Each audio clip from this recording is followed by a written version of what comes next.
this and start streaming. So now, hopefully, you should be able to do something. I should be able to see it. If not, then I will send you a link for the stream URL into the Discord. Okay. Yeah, can we do that? I don't Test. see it popping up. I just sent a link, which I am assuming should work. It looks like it's live right now. RTM. Is that a public URL? I hope so. It just says that's the stream URL. There's a stream URL and a backup server URL. Extra cheese. Okay. Quite put that back in the fridge. And then Tony's saying you have a chicken. Yes, there's chicken. I'll go grab it right now.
Yes.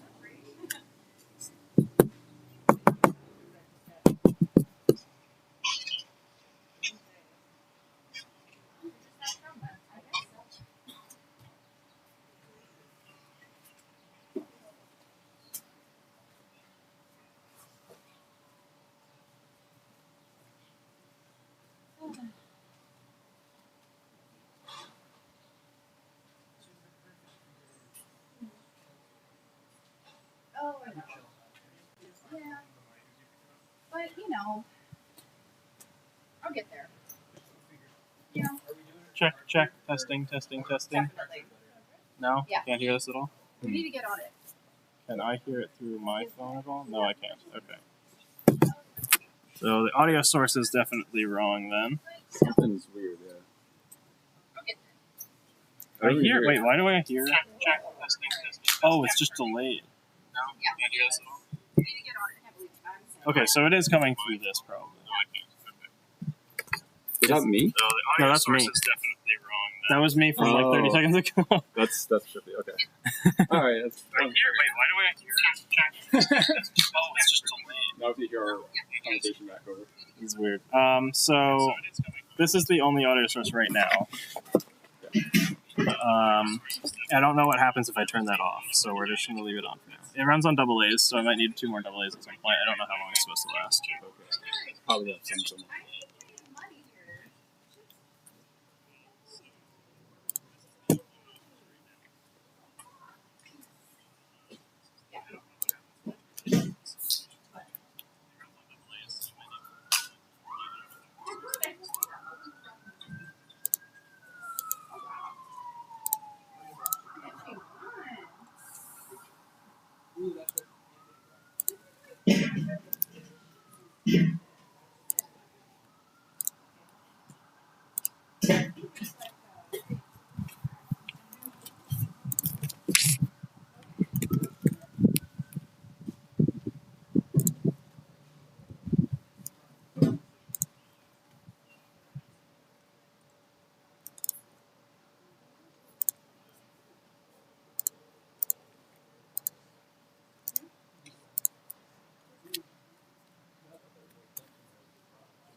We always go watch Battlebots. Yeah, it's really bad. Now Battlebots is over, I can hang out. So you only like sit out and be like, I showed up before the thing ever had a conversation, like they ever talk and then leave. And I'm like, I don't see what's going on. Were you there for? I saw the first one, I don't know. Yeah. That was good, yeah. I like that one. That was a good. Yeah, because it went through all like the, what happened during COVID and like all that stuff. Yeah. I didn't know he was in the manager, but Oh, a week ago. Alright. They were like, hey, you get that done now? I'm like, okay. Cool. Speaking of Liverfield, Testing. there's like a random warehouse. Oh, it's using right? it. That's why. It says Liverfield on it. You know what that is? That's where the factory is. We built those cannons and stuff. Yeah. Because I know they mentioned that in the talk also. They were like, we also build them here, I think. The Hall of Cannons, the room where you just put the food. Yeah. That used to be. Okay. The bathroom, so very tight, not very much space. No. We used to build one cannon. And now we build two. So we needed a lot more space. Yeah, we saw the sign one day. It was like deliveries for Bro!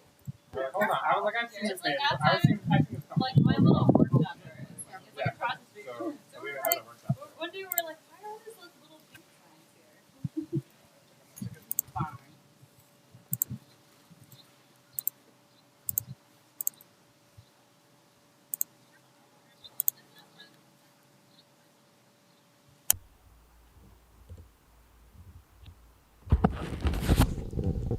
Testing, testing, 1, 2, 3. Testing, testing, 1, 2, 3.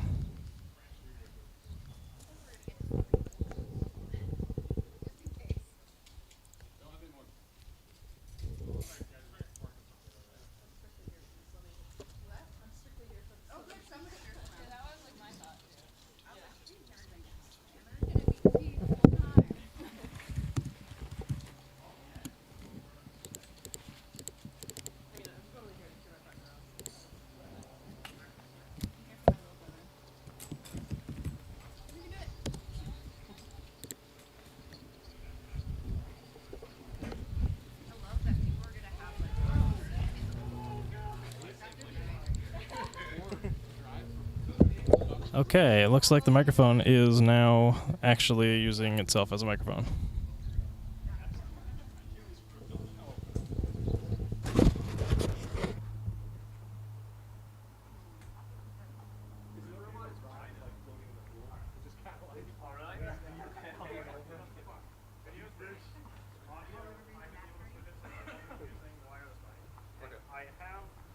I can switch it to either be the wireless mic or my laptop mic, but I can't figure out how to mix both right now.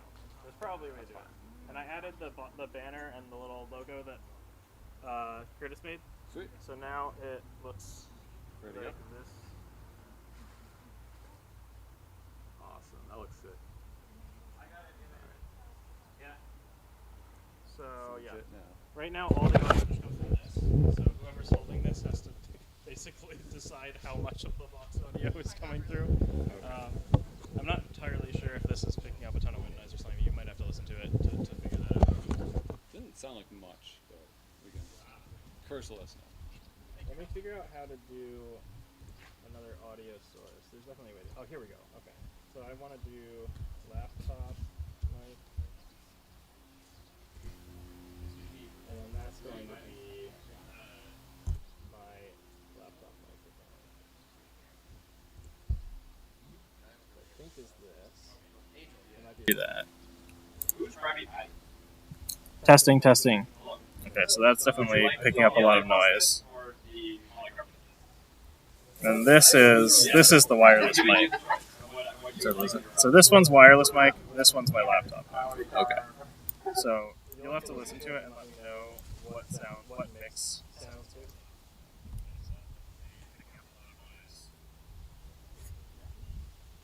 This is the wireless mic. Get like a 30-second delay.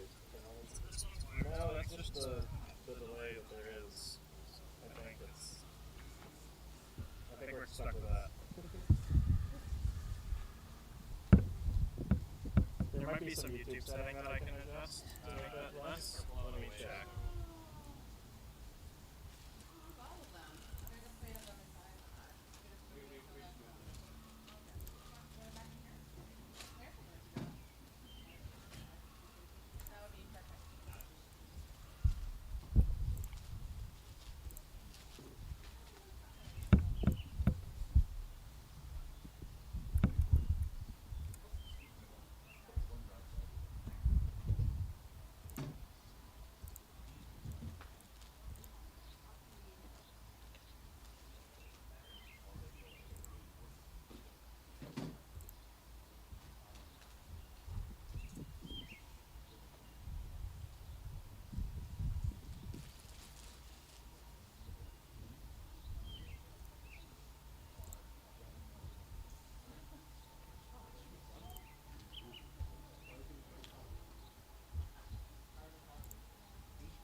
Oh wow. Yep, it's warm. It's very hot in there. You'll be fine. I don't know. I think it was just the ESC. It's fine. Five's a relative term.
day a week you can like.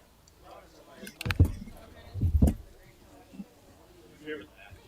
COVID was the first. The video games with your that was like. Yeah. Your doctor's like, guess what goes over? You're almost over. Probably in a school box.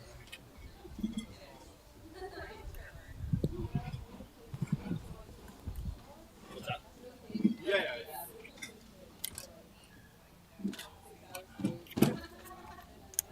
Did you get this recently, by the way? Sort of, yeah, like a few months ago. Yeah. It's not bad. Live stream's all going. So, yeah, we're good to go. Good to go? You know what? I'm learning all day, and people say, Someone just gonna announce. Can I announce for this? I like this ability to Like, play. do you want to announce for it?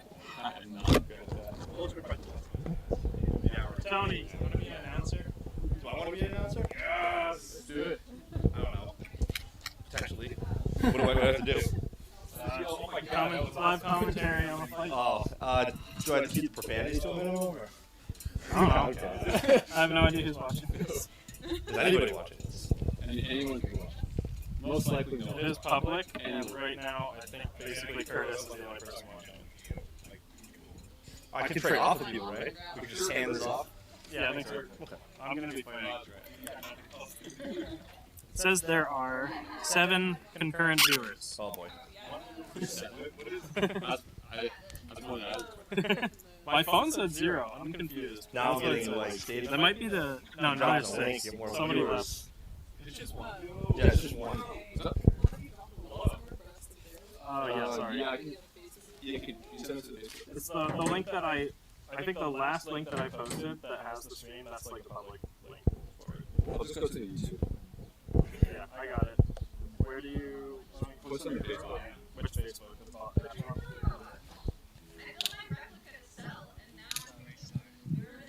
Is the group. Doing this on the phone is the worst. This is like live right now. Yeah. Oh, it is. Should I post it in like our Robotics group or just in smaller? Oh, just send us to the Facebook group, the back, Boston Backyard Smash. Boston Backyard They never do. Oh, you got like a legit setup here. Like I've never seen YouTube like live studio before. It's pretty cool. That's the one to ask about that. Yeah, I don't know anything about it. Well, I just do like Facebook lives for like 10 minutes, just like post it. It's done. That's real quick. Yeah.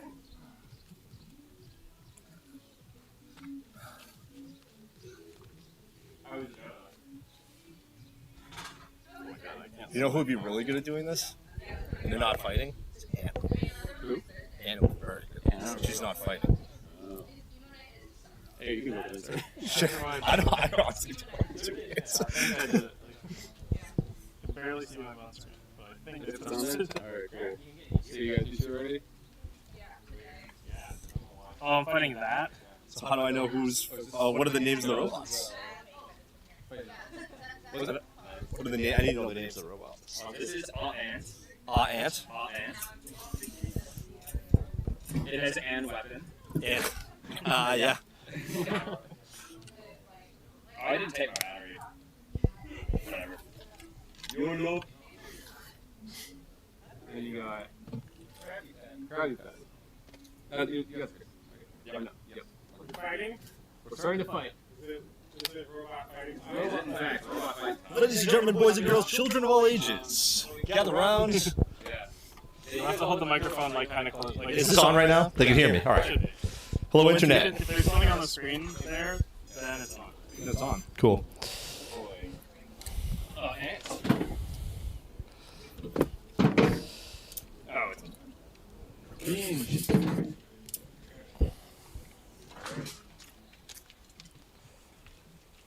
Okay.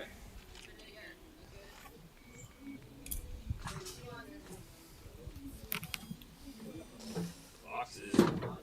Having a charge. Hang on. Yeah. Good enough.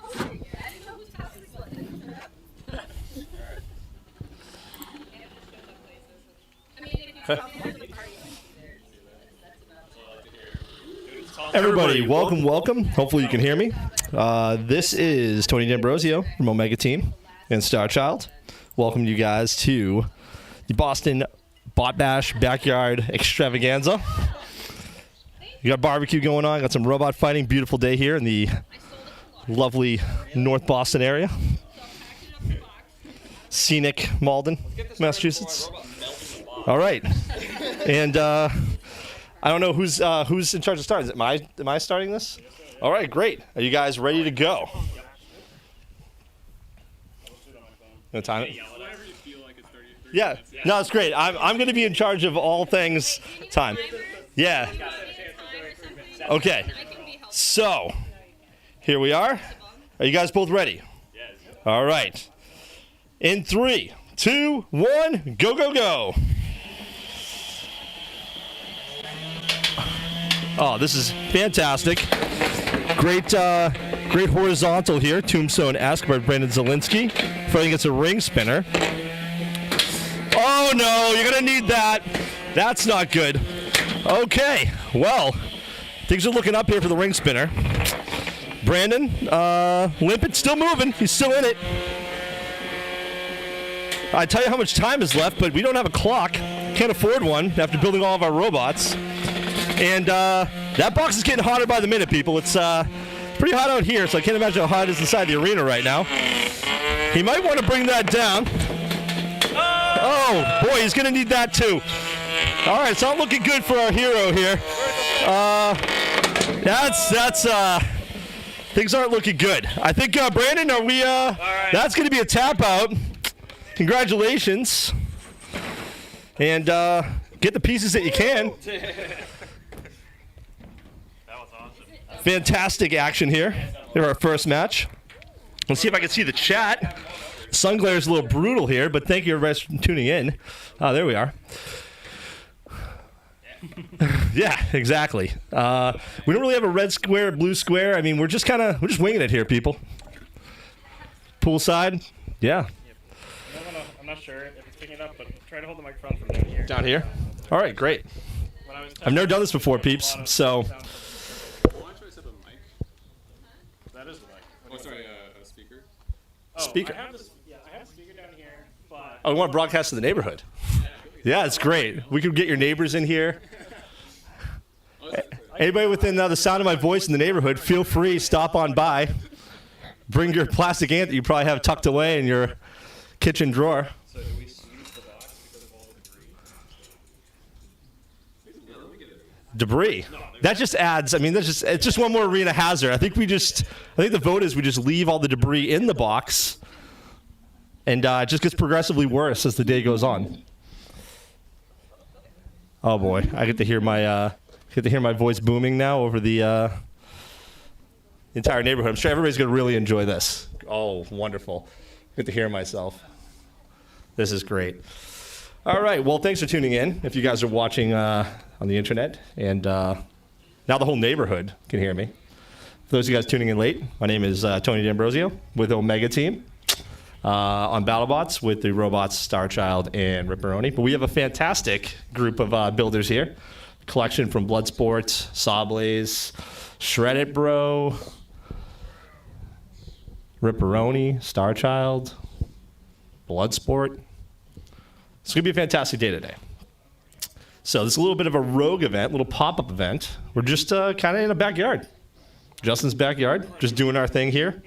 It's going to be some robot fighting. We got some cold beverages of all varieties. We're cooking some wieners and doing some swimming. So you can see the pool in the background. Great camera angle, by the way, Seth. Everybody can enjoy the swimming as well. And it looks like we have our next bots coming up right now. These are all 3D printed robots, by the way. All 1 pound-ish, from what I gather. With some safety precautions added in for the day. A few. Little lax. These are all professionals out here. So the robots go in the box now. We got a mini mulcher. I believe this is mini mulcher. Yes. We call it plastic mulcher. And the other robot would be, what is that? What's the name of this robot? The blue robot is? Bing Bang. Looks like we have a lifter and obviously a horizontal spinner. If you guys have seen mini mulcher in the past, usually has a metal weapon, but it's a plastic event, which means the only thing you can bring are 3D printed materials, except for motors, wheels, and some internal circuitry and batteries. All right, I'm trying to keep up with the chat too, but there's a lot going on, and it's kind of hard to read it. So, yeah, I mean, time is just a construct that doesn't really apply to today, but we're gonna go with 3 minutes. Let's see if we can do this in 3 minutes, okay? Yeah, 3 minutes. Let's just say like 2-3-ish minutes. How's that sound? All right, are both of you guys ready? All right, match starts in 3, 2, 1, go, go, go.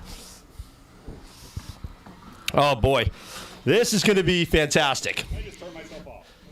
All right, well, we have a dead robot. Oh wait, he's still moving. He's good, he's good. I ain't hear no bell. This is a action-packed match, and there goes Seth spinning up. Oh, this is not it's not good for our lifter here. Oh, wait a minute. We have some life. We see some life out of this blue robot here. Oh man, Seth, if that were metal, we'd be. Oh my goodness, that's the wonder of plastic, people. So occasionally, you explode. Oh my goodness! All right, well, Seth, what are we thinking here? Do we gonna keep going? Still, are we? What do we have for time? We're at 2 minutes in. We got 2 minutes to go here, people. So, yeah. I mean, maybe you got some debris out there. Maybe use it to your advantage. You got some hazard speed bumps. Something smells really good. Oh, but Eli's cooking. Oh, we're tapping out. Tapping out. So Plastic Mulcher has tapped out. The winner, Bing Bang. Bing Bang is your winner. Fantastic. And again, thank you guys for tuning in. I don't know what we're looking at for viewers here, but it looks like we got some people watching. Yeah, that weapon was all PPG. I'm honestly. So just a fantastic event here. North Boston, backyard barbecue, pool, lovely accommodations, great host. Justin, thank you. Food, fantastic. We have a gourmet chef here. You can see in the background, he's cooking up some wonderful food for us. And watch some robots.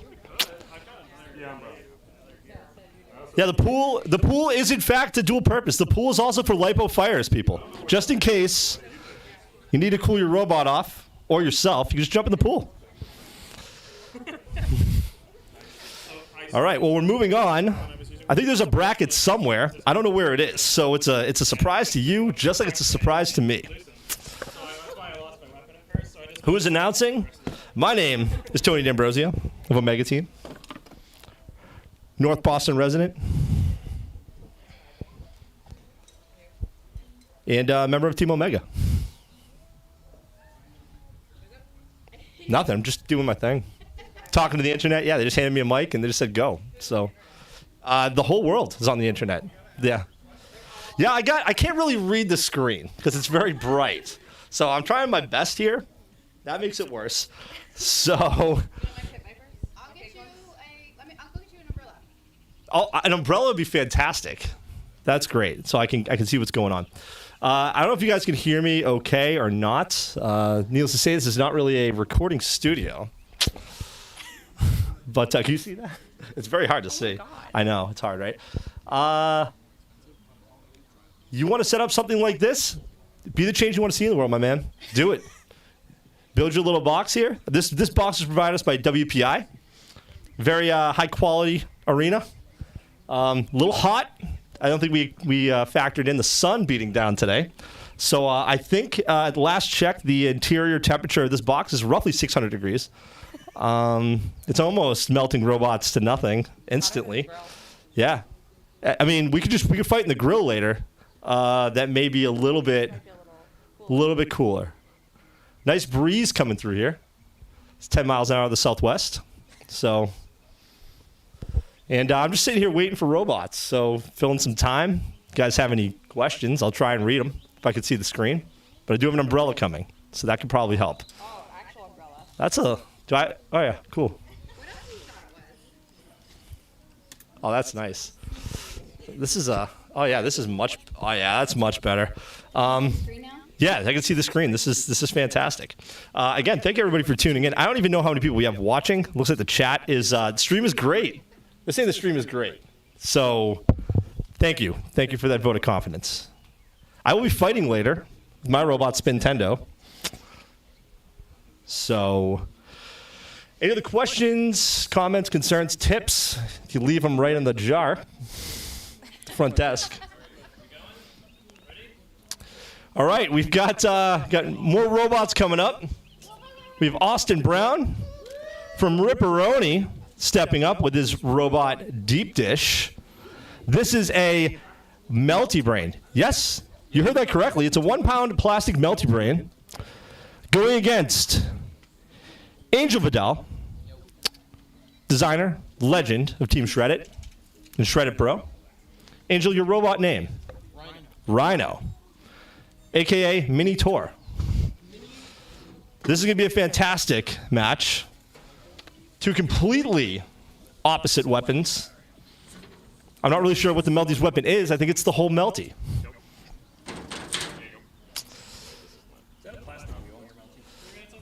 All right, we got 3 minutes. All right. Gentlemen, you ready? All right, match starts in 3, 2, 1, go, go, go.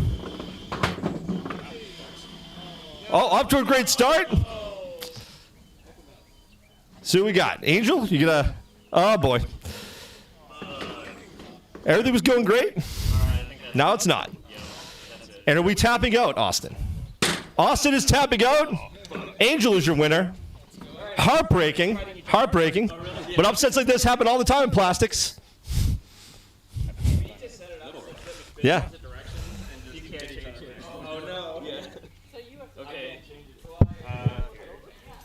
Curtis, he says the Pats stink. You're not wrong. Haven't been good since Brady. And somebody called your robot a smelly brain. So I don't know how you feel about that. I think I disagree. I think it's fantastic technology.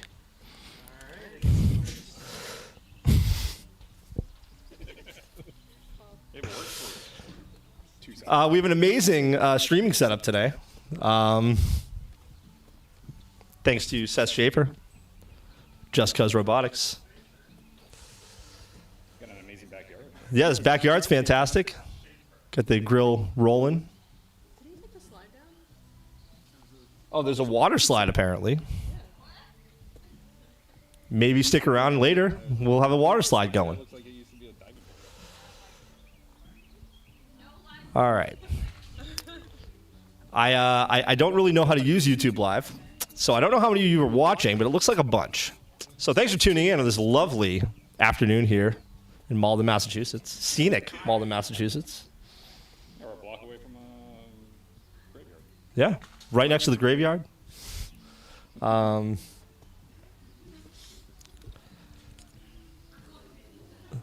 sun burning on the box gives a great picture. You should smell it.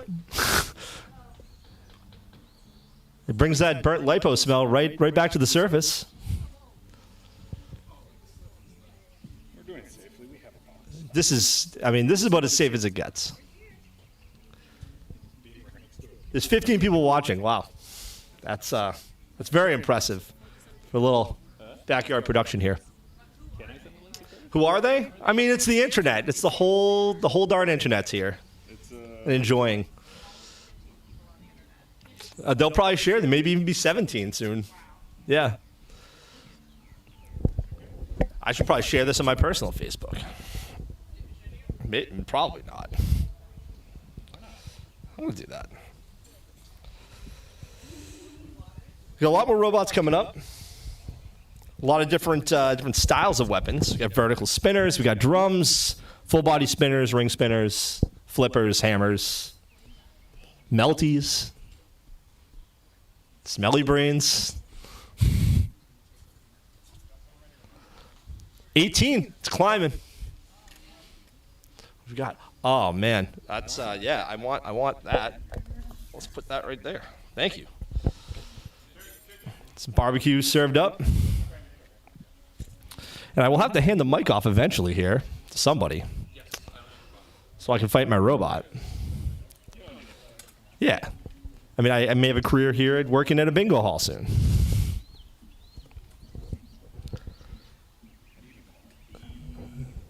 I don't know. How does the B go? It's like 1 to 15, right? Yeah. B1. Edna, come on down.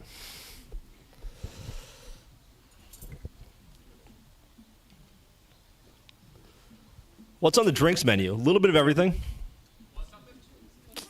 No, I've got mine here. I'm enjoying a nice high noon. Oh, there's another one.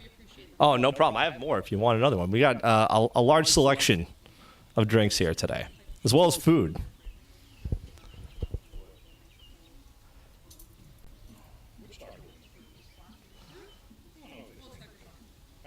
That's the sauce right there. That stuff is very good. We're trying to keep things rolling here, but this is it's how combat robots go. It's just kind of waiting, fighting. Yeah. All right, I am gonna maybe put the mic down for a minute, and I'll be right back. Enjoy.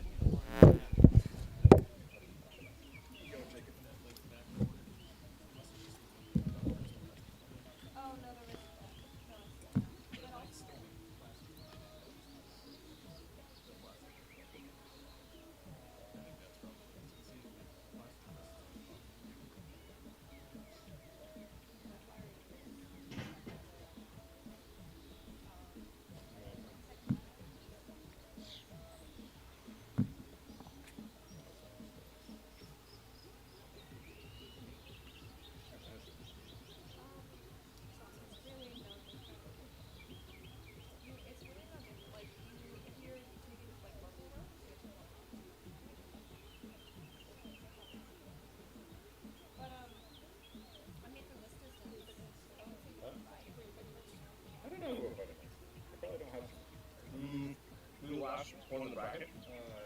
The lowest one? Oh, no, yeah, there should be somebody, I think ahead of me. Good to go when you are. So far as my robot is physically capable of doing anything. My flying on fire. Took a good hit there.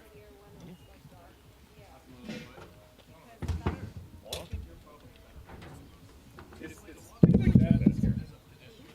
With my 30% Jesus.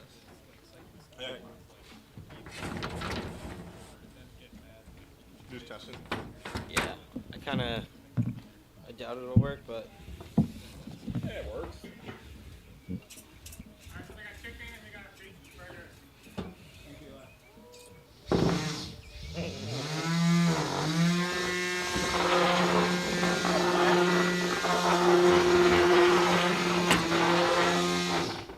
Yeah, tap. I like it. Alright, I need to fix the left is right, right is left thing, and the fact that I'm holding the controller sideways. But Usually you reverse the right stick. You can hear that like it's no. next to you from I- inside. What? You can hear that like it's next to you from inside. We're like, what the fuck is that? It's not just reversing the stick. It's not, because it also reverses the mixing with the fingertip mixer. All right. I'm back. Had my chicken. Delicious. Thank you to our gourmet chef on the grill. It's great. Chicken's good, right? Told you. It's Dom's Chicken. Stream is sponsored by Dom's Chicken. Best in Boston. And you just saw Brian Boxall's Big Vert getting ready for his match.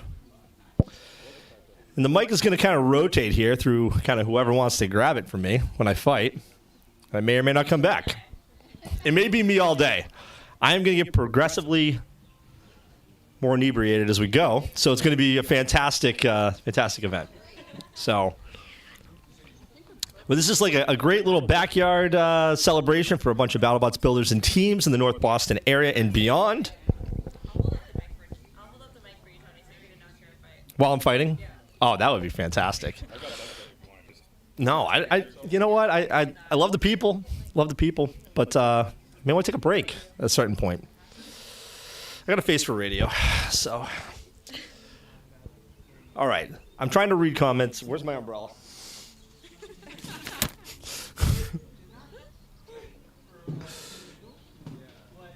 Yeah. Oh, so nice. The roof slides down and you just put the bot in. Yeah, it's very high security on this box. I feel safe, and I'm sitting right here all day. So.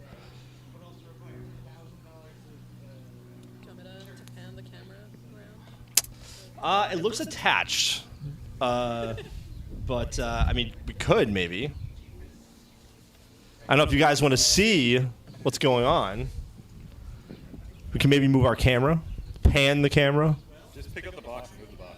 Yeah, just pick up the arena and pan it. It's usually easier. So, we've got a capacity crowd here. Everybody's very excited. Robot fighting enthusiasts in the house.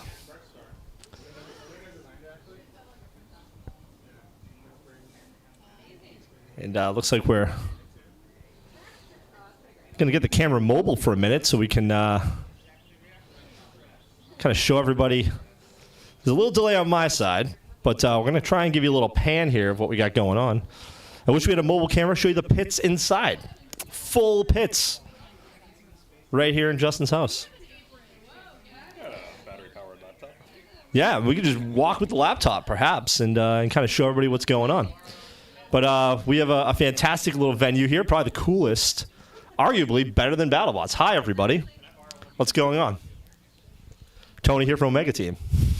Your announcer for at least the next 10 minutes, maybe beyond. 10 hours? Nah. This is like hot potato with the mic. Just gonna hand it off all day. I just feel like the people want all different flavors of BattleBots competitors here and robot builders. You know, yeah. I don't know if we're gonna find out in a minute. So there's a little bit of a delay here. Angel is a nerd. I can't confirm or deny it. Angel looks like he's confirmed that he is a nerd because he just posted it. So, Angel is the coolest nerd that I know.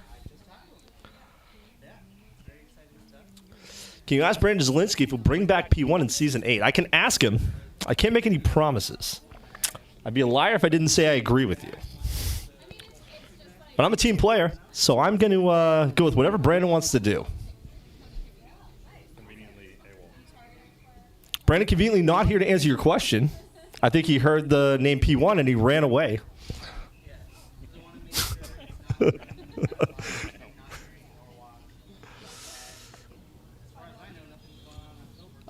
Mini Minotaur. Very, very good robot.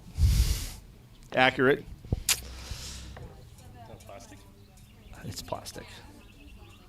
Plastic Minotaur.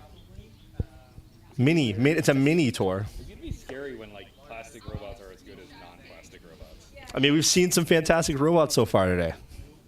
We've seen robots explode. That's what I'm used to. Yeah.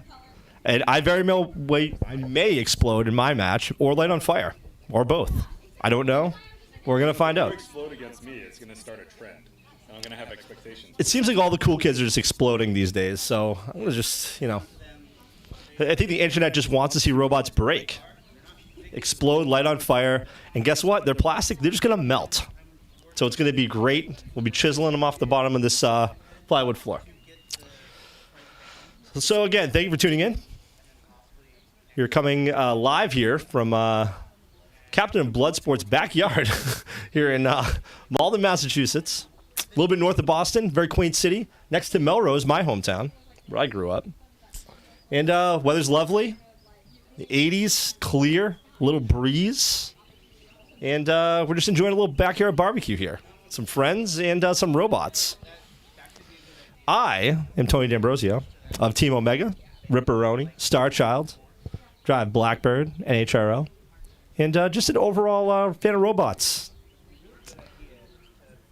And I will be fighting shortly with my robot, Spintendo. Let's see if we got any comments here as I put my umbrella over this laptop in the blazing hot sun here. Is Paul Ventimiglia here? He is. He just ran out for some more hot dog buns. He said he would be back in the next 15 minutes. So tune in. Stay tuned. Paul's here. Yeah, Paul's here. You didn't see him? Just ran out. But make sure you stay tuned, because he'll be here a little while. Yeah. Keep. He may run out again and again and again. But P1's knockout of Hypershock, one of my favorite moments. You and I, man. You and I both. Listen. Oh, okay. I am fighting, so I'm going to hand the mic off to, let's see. I'm going to put the mic down, and hopefully someone picks it up. I got to fight. Bye. Use the umbrella, too. It helps. You got this, Angel? I'm gonna be a horrible MC, but I know who would be a really good one. I already talked to her. There she's out. You need me to do announcing? Yes. If you want to dance it, no, you asked the wrong guy.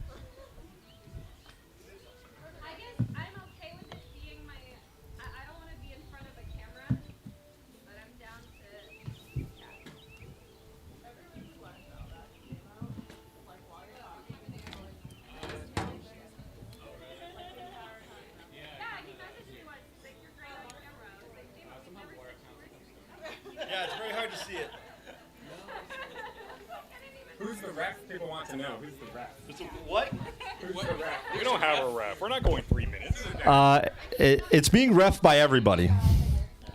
There you go. All right, Seth's coming, everybody. Seth Shaver. Hello there, folks.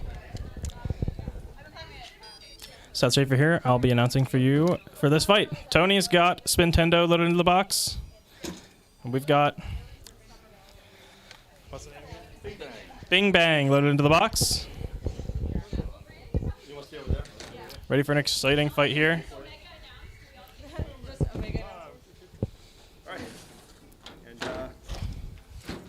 All right, box is locked. 3 minutes on the clock. Are you two ready? Yes. All right, 3, 2, 1, fight. Spintendo, slow to spin up. Moving into the corner. Bish Bash is tracking, going in for a lift, but no dice. Spintendo's weapon seems to not be working. Bish Bash trying to capitalize, get a little lift in. Oh no, he's smoking. Spintendo's smoking. Oh. Looks like Spintendo might be out of commission. And there's a tap out from Tony. Winner is Bish Bash. That's an ESC. You can smell it. I don't think it can take that motor. Nope. Yeah, let's 30-second knockout from a lifter. You don't see that every day, folks. I think it was just the ESC. Oh, it's definitely ESC. All right, well, that was awesome. You did not explode. I didn't explode, but I set on fire. Fire is kind of an explosion. Oh, yeah, that's melted. All the bits. I don't know what we're gonna do. I blame the heat on your Building a cage. Is it hot in there? Yeah, we should probably get that apart. Don't bring it inside. I take it apart right here. Yeah. Usually on the right side of the grilling table. Depends on how much space you need. I'm taking the summer off. All right, let me take a look at the chat. How's everyone doing today?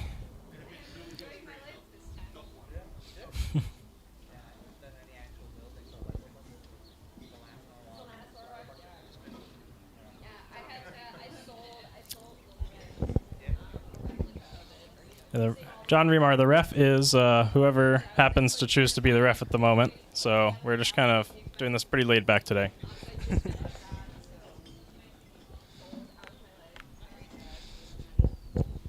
Curtis says, blow the cartridge on Spintendo and it will be fine. That's probably an effective strategy, Curtis. I'm sure Tony will be sure to check that out for you.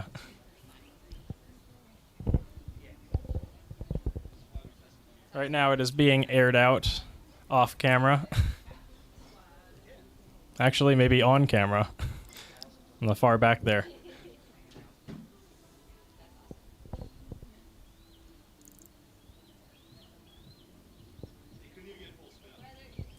Oh, Battlebots tweeted this on the main account. Interesting. I guess we're going to be getting a bit more attention on this stream then. We've got 21 concurrent viewers. Incredible. Just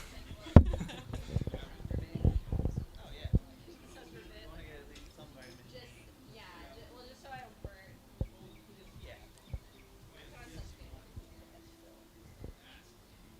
The second that shade goes like a few inches in the water, like I'm just stand right in that spot. Yeah, right. Put my feet in. I know Battlebots did it.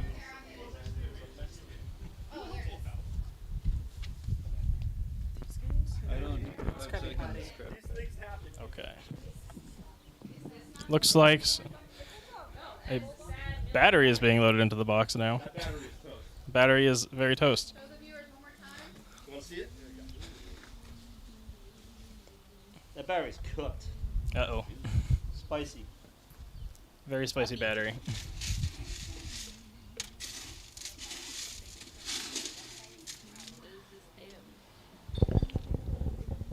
Yeah, that's not supposed to happen.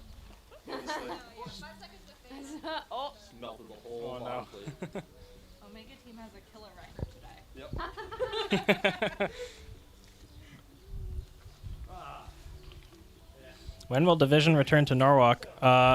When I finish converting its drive system into something that actually works reliably. I've been working on it a little bit in the off season.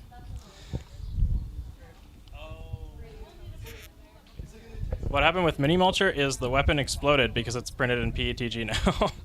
I don't know what else to tell you. PETG is not a good combat robot weapon material, but this is plastic ants, and that's how plastic ants do be. But yeah, it actually, surprisingly enough, shattered both the weapon and the PLA gear that was driving the weapon, so...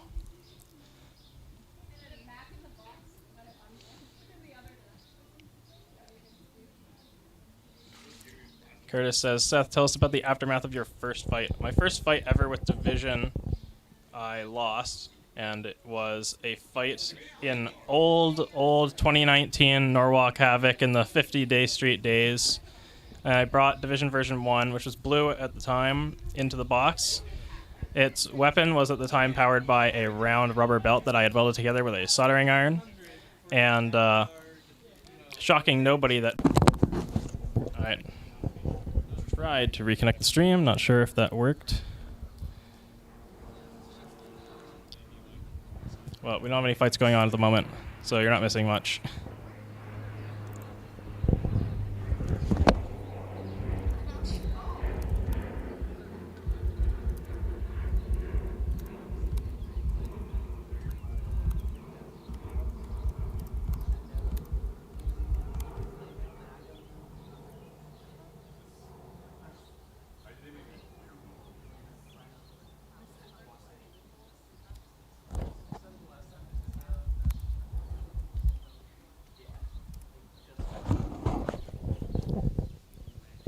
Alrighty. Looks like we might be back streaming again. Can everybody hear me? Alright, sweet, you can hear me. Sweet. Refreshing does things. That's good. Alright, why don't I paint the tips of Division's blade blue? I don't know, why wouldn't I paint them any other color?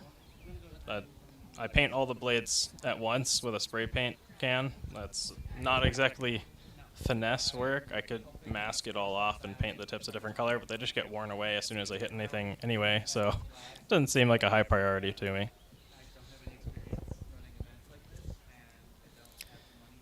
If any of you guys watching are interested in getting into combat robotics, you should definitely take a look at some of the robot kits that exist. I personally sell a kit called the SSP Combat Robot Kit. There's also the Antweight Fingertech Viper Kit, which is a really great place to get started. While it wouldn't be legal at an event like this, it's a plastic Antweight event. Pretty much any other Antweight combat competition that you could go to, the Fingertech Viper Kit would be a great place to start with.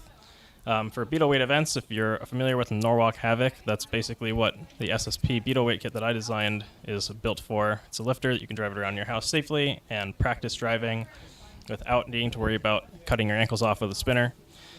So it's really nice and convenient for being able to practice driving and still Norwalk legal because it has a lifter as an active weapon.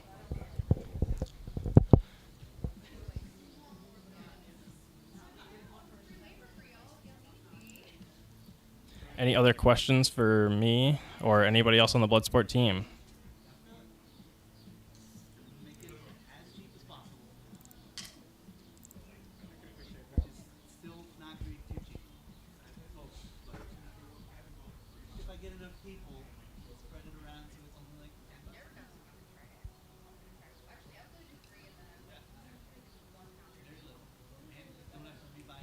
It seems there is a bit of a delay between when people chat and it shows up. Or sorry, rather, when I respond to the chat and it actually plays through the stream. I think there's probably like a 20 or 30 second delay, so keep that in mind if I don't respond to your chats right away.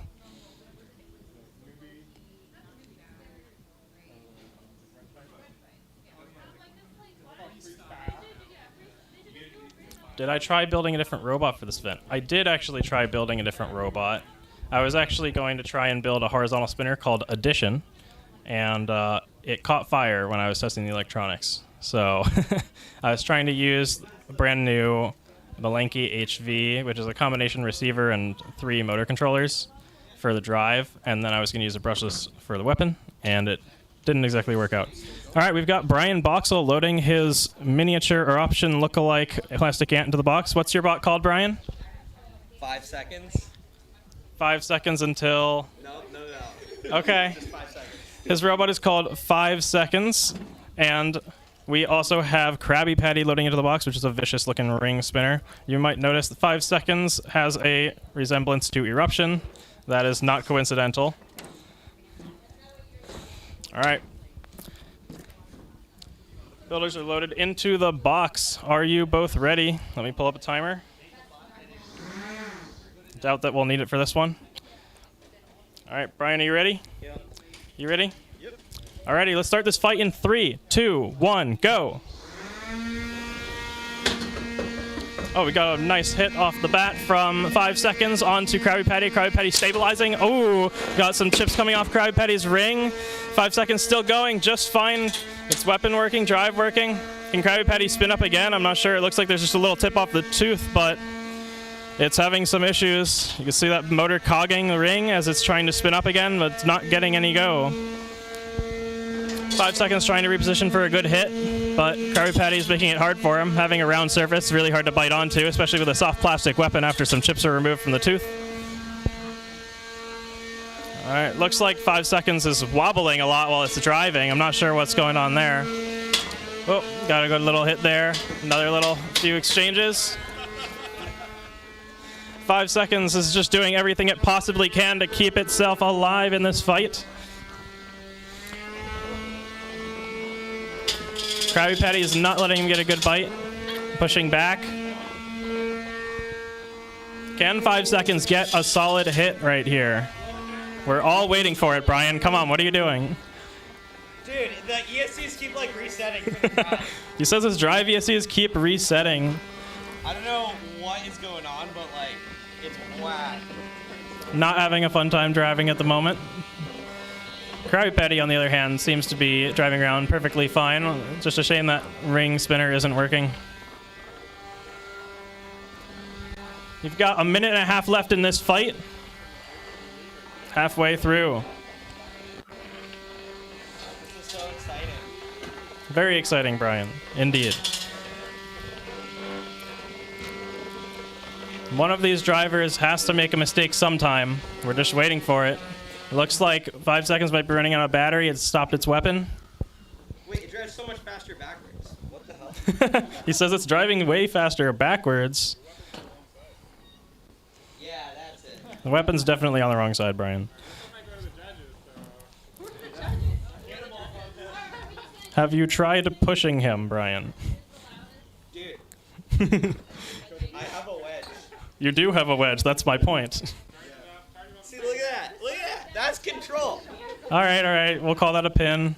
It looks like Krabby Patty's spinning. Yeah, this is spin. Sort of. Not the way it's supposed to, but it is technically spinning. Oh, we've got a pin here. We got 20 seconds left in this fight. Can one of these bots impress the non-existent judges committee? I think we're going to leave this up to a crowd cheer vote. This is the first judge's decision that we've had today. How do you guys feel about that?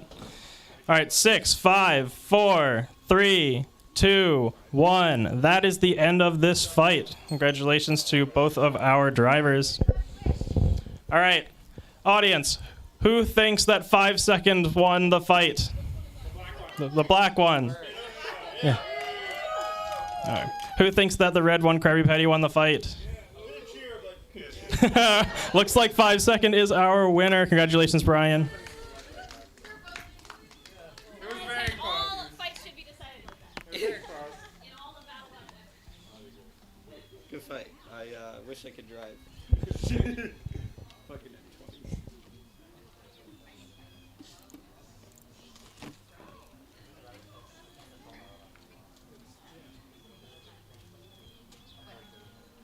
I can increase playback speed on the stream. Well, that's news to me. I'll give it a shot. 1.25%. All right. So 5 Second is your winner. How'd you guys feel about that fight? Is it legal to glue a lawnmower to a Roomba? I mean, yes, it is legal. Is it a good idea? No. Would it move anyway? Probably not. But there's nothing wrong with gluing anything to anything else. I'm pretty sure you would not be arrested. So technically legal.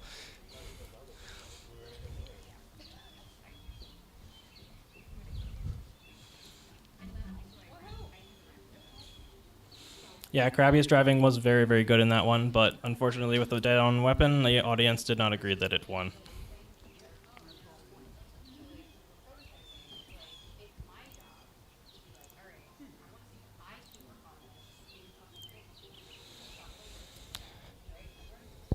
All right, let me check on the bracket and see who's up next. So have we gone through all the robots? I'm not sure. Let's work it out.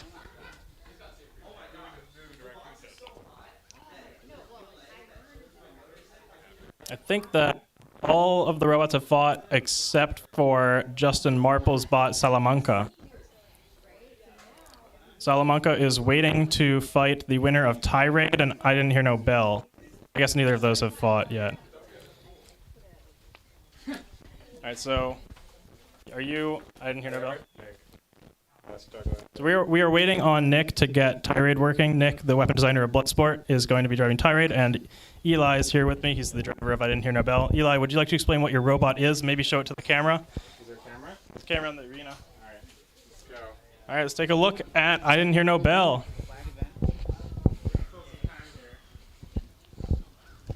The GoPro's down here. All right, so I Didn't Hear No Bell is now loaded into the arena. So Eli, you want to explain what your robot's about? Yeah, sure. So this robot started out as kind of a huge style robot, but it kind of kept falling apart. So I glued it back together. It's now a horizontal vertical spinner, and it's hopefully we'll find out. I'm going to be yelling, I didn't hear no bell, hopefully, during the fight. So yeah, it should be interesting. I expect it to break apart, and should be fun though. So I don't think it's gonna win, but hopefully you guys enjoy it. Eli, you're on the Sawblaze Battlebots team, right? How was it winning the giant nut?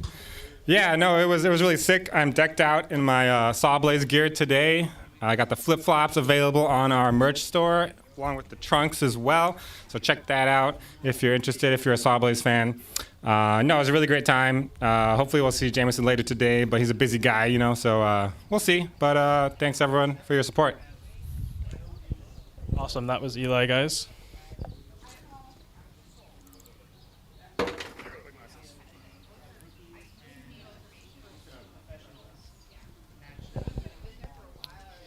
Curtis is asking, do I have funny stories from crossing the Canadian border with Brian? I actually had a funnier story with crossing the Canadian border from Toronto with Nick. When we were driving back from Toronto at Bot Brawl, Nick and I were carpooling together, and we had Bloodsport in the trunk of my car.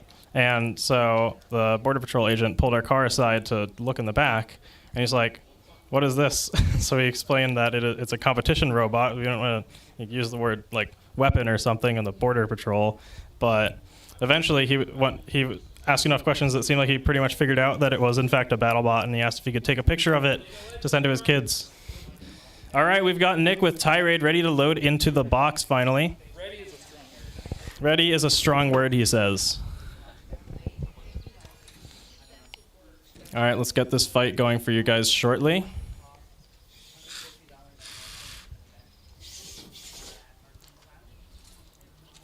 How is Tirade doing? Let's see here. It appears to have been converted from a 360-degree lifter a la breaker box into a hammer bot. Seems like one side drive might be having a little bit of trouble, but once the controller keeps resetting, you can hear the startup tones in the box. And apparently Eli's having the exact same problem with his robot. I think they might just have to send it with one drive side each. One drive site is a strong word for this. No hammer either. Oh no, looks like Tirade's going in with one side of drive and no weapon. Yeah, this arena design isn't the greatest. Alright, we've got the box locked. Let me pull up the clock so we can get this fight going. How do you guys feel about making this a 2-minute fight since you're both having trouble driving?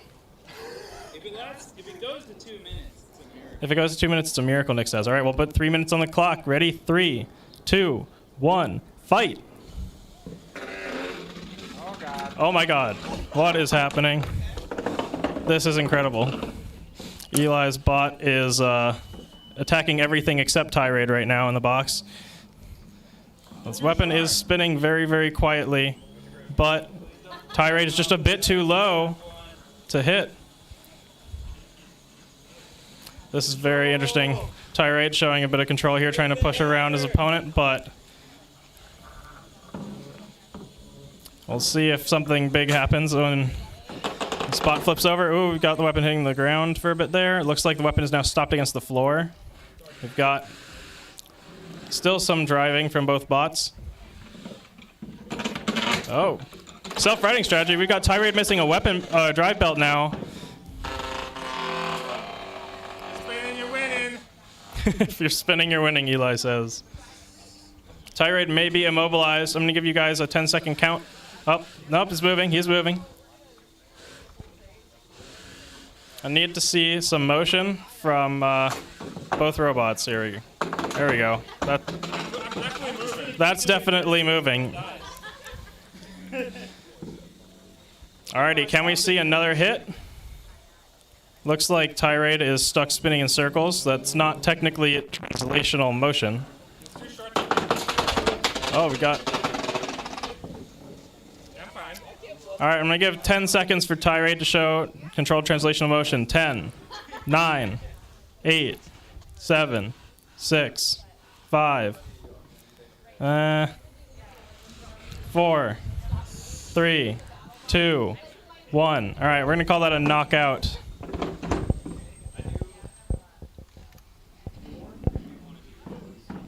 What's the name of your bot again? Yeah, I'm celebrating. What's your bot again? Didn't hear no bell. I Don't Hear No Bell is the winner. Word. Okay, now I'm stuck. Alright, I'm down.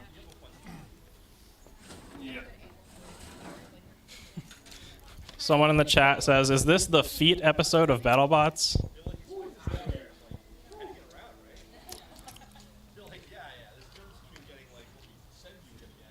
Can I adjust the camera down more so the top corner of the box is visible? Yes? My stream view is slightly delayed, so this might take a bit.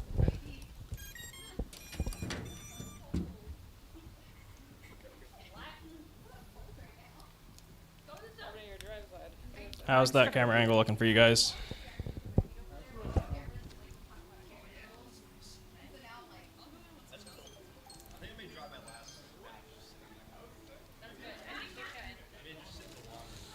Do I want to see Ice Wave come back? I would love to see Ice Wave come back, but that's not up to me, unfortunately. Everybody write your nearest Battlebots selection crew member like you would write to your representatives and vote for Ice Wave to come back if you want to see that.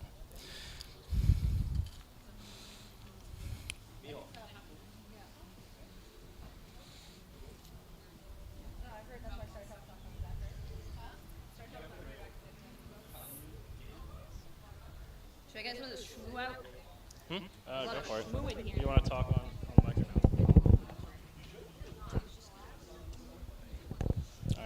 Anna Zolnikov from Ripperoni is going to be cleaning up our box today.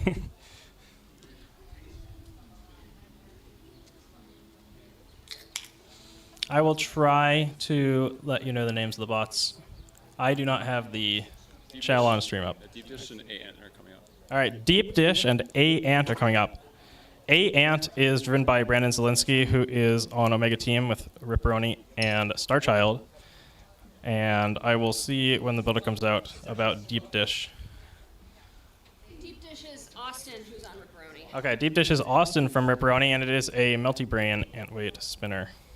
One-wheeled multi-brain spinner. Does anyone want any of this? There's a little snap ring and this item. To Nick, probably. The belt. Oh, yeah. Winner might get all of the pieces ripped off of robots. Yes, this is an Antweight competition. This is a modified version of Antweight. It's called Plastic Antweights, which is a Spark rule set you can look up online, SPARC rules. And basically, we allow only structural components to be PLA, PETG, ABS 3D printed parts, or household plastics that you might find around, like plastic bottles or tape or what have you. So you are not allowed to print a nylon or carbon fiber nylon or TPU body. That would just be indestructible with plastic weapons. You're not allowed to use steel weapons like you'd typically see in full combat ants and beetles. You must stick with plastics only. Icewave could cut a hole in this box and probably most normal house walls. But fortunately, Icewave will not be fighting in a box that is literally smaller than the diameter of its blade. This arena is only 4 feet wide. Icewave's longest weapon is 52 inches, compared to our box's 48 inches. To give you a sense of scale, Battlebots are pretty frickin' big.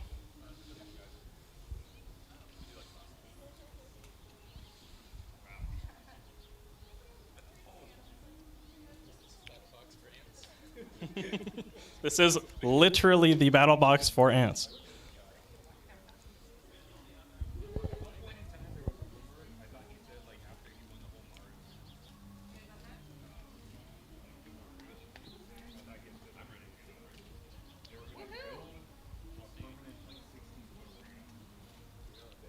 Alrighty, it looks like our competitors are walking up to the box. We have Deep Dish coming out here, Austin driving. Seth, is there a place I can get an affordable 3-pound kit to get started in this amazing sport, says Tony. There is, in fact. You can go to justcuzrobotics.com. That's JUSTCUZ robotics.com. Always turn your robot on before you put it in the box. How thick would Lexan have to be for full combat ant weights? This box actually has very thick polycarbonate for a plastic ant box. It looks like it's actually 1/2 inch thick.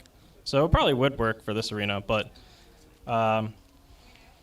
typically I would say 1/4 inch polycarb is generally what you would want. And it's not just about the polycarb, it's also the construction of the rest of the arena, which maybe this one is a little bit aged for doing that.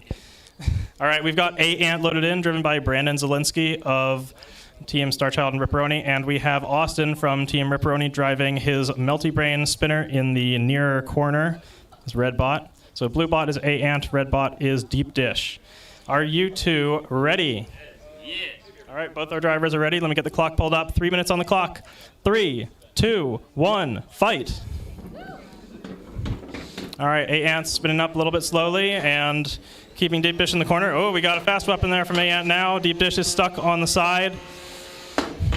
A-Ant was running a polycarbonate laser cut weapon in its previous fight. Now it is running a 3D printed PLA weapon, but Deep Dish is unable to get going. Oh, here we go. Looks like Deep Dish is able to get itself mobile around the box. We've got some pieces getting knocked off by A-Ant. In its last fight, A-Ant had both of its wheels removed, but it looks like Brandon was able to switch to a spare chassis, and now he's got both his drive sides going just fine and taking chunks out of Deep Dish, while Deep Dish tries and struggles to get out of the corner here, just getting punished for sitting in place. Making a multi-brain bot, obviously, one of the most difficult things. Oh my goodness. Not sure if some pieces just came off of the weapon of A-Ant or if he just got a bunch of debris out of the corner, but there are some parts flying in this box right now. Half of a screwdriver was in the box that I think might have been dropped in by somebody by accident as their weapon safety. All right, that's it. All right, we've got Deep dish tapping out. Your winner is A. with Brandon Zielinski.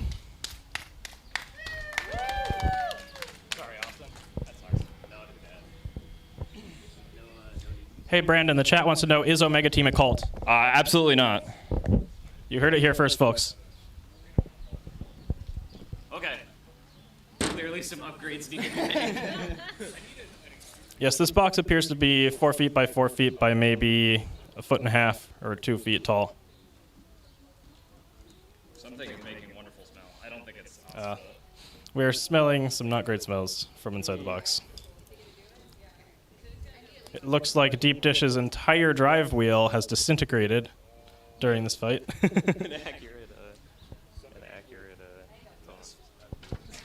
Okay. Well, I believe we need to make some engineering upgrades here. Yeah, I don't really know. It looked like the motor controller was turning on and off.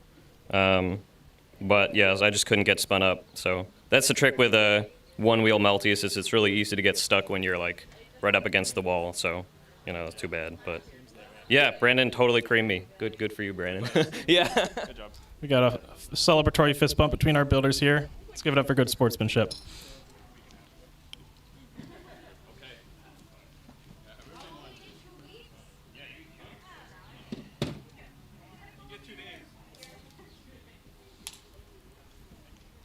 Anna, the chat wants to know, did you bring pizza? No, sorry. Sorry, I didn't bring pizza today. Nope, unfortunate. But we do have some barbecued wieners and burgers going on in the back.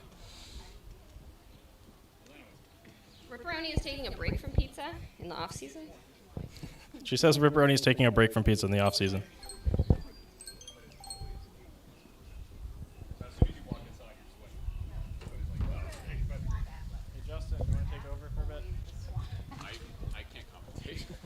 You don't have to actually commentate. You just have to keep the chat busy. Look, that's commentating. I need to get out sometime. Okay. A story about what? Tell us about the pool. How did you get started in combat robotics? How did I get started in combat robotics? So I actually saw Jack, my friend Jack Barker from Endgame. He was doing combat robotics, and then he applied with Endgame. I'm like, oh, that's like Battlebots is kind of cool. It's like a neat sport. So I started building a Beetle. It was terrible. It's called Zero Traction, and it had zero traction. Could not drive. Yes. What else? Then I made a featherweight. It was equally as bad. Couldn't spin up. Went 0 and 2. And then for some reason decided Battlebots was a interesting thing to apply for. So I applied with Bloodsport. And being 1 in 7 in my lifetime of combat robotics, I decided, yeah, let's go to Battlebots and see what happens. So that's my uninteresting story. Now I'm here, yeah, with all you wonderful people. Cool. How did you get into combat robotics? Oh. No reverse. She's the one that asked. Oh, I gotta introduce myself. I'm Paul Ventimiglia. I'm Paul Grata, actually from Witch Doctor. I started in first in high school, and then it was back in the day when I was like, oh, you did first, you graduated, cool. Good luck in life. Get the hell out of here. Because they didn't do collegiate anything. I was like, oh, you can like be a mentor. And Nola Garcia started Bots IQ at the same time. It was like the last year Comedy Central had BattleBots, and Nola was in good with Team Loki and Trey and Greg, and convinced them to start Bots IQ, and she was like CEO or something of Bots IQ. And oh, look, it happens to be based in Miami, and she basically is like my stepmom. So just roll right into like the last season of BattleBots on Comedy Central in San Francisco, and then rolled into Bots IQ and did that, and was there when I was like, oh yeah, Nola, you should like let colleges do BattleBots, and then oh, you should let like not like professionals do Bots IQ as well, and it converted from Bots IQ into USATL. And I don't know, I think we only, like, as Mike and I with Witch Doctor, we were only out of BattleBots for like 2 or 3 years when we did Little Robots, and then 2015 rolled back around, and it was like, okay, BattleBots again. Ooh. Bots IQ started in 01 and I was a mentor. I think I did a 120 starting in like 03 or 02 and been doing it. Did that to like 2013 with I think Robo Games. I think Witch Doctor went to Robo Games in 2013 with a 120, and then did BattleBots in 2015 or whenever. I think it was 2015. No, my microphone. You don't get it. My microphone. Fine. Introduce yourself. My name's Julie. I have a question for Justin. You have this beautiful pool here that you can probably see in the background of the live stream. And I'm wondering, are you going to fill this up and have robots on ice as a winter competition?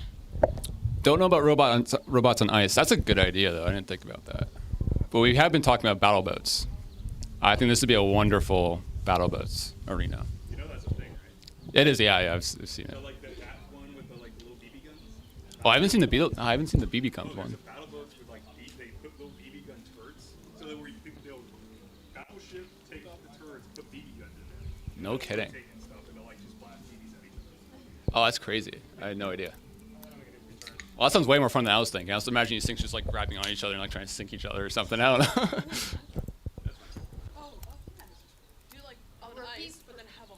Oh.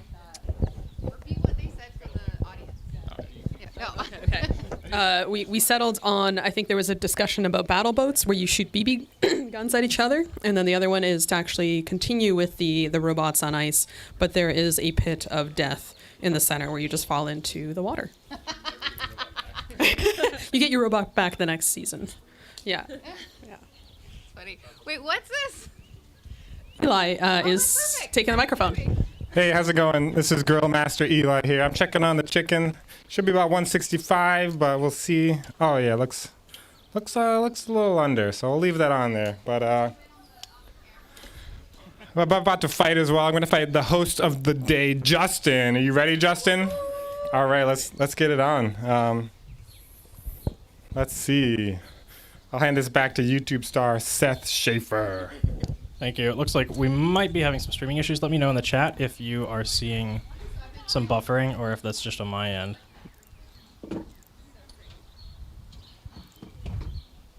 Oh, it looks like it's back. All right. Justin Marple's loading his bot Salamanca into the box.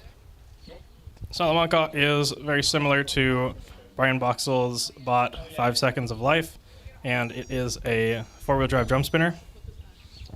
Oh, yeah. Let me fix the camera for you guys real quick. Oh, wow. If it flips upside down, it has no spinner. Are you on? It is a turtle. I'm on. Hold on. And I have never built a vertical spinner before. So. All right. I feel very boring. Justin says that he has never built a vertical spinner before. This is his first attempt.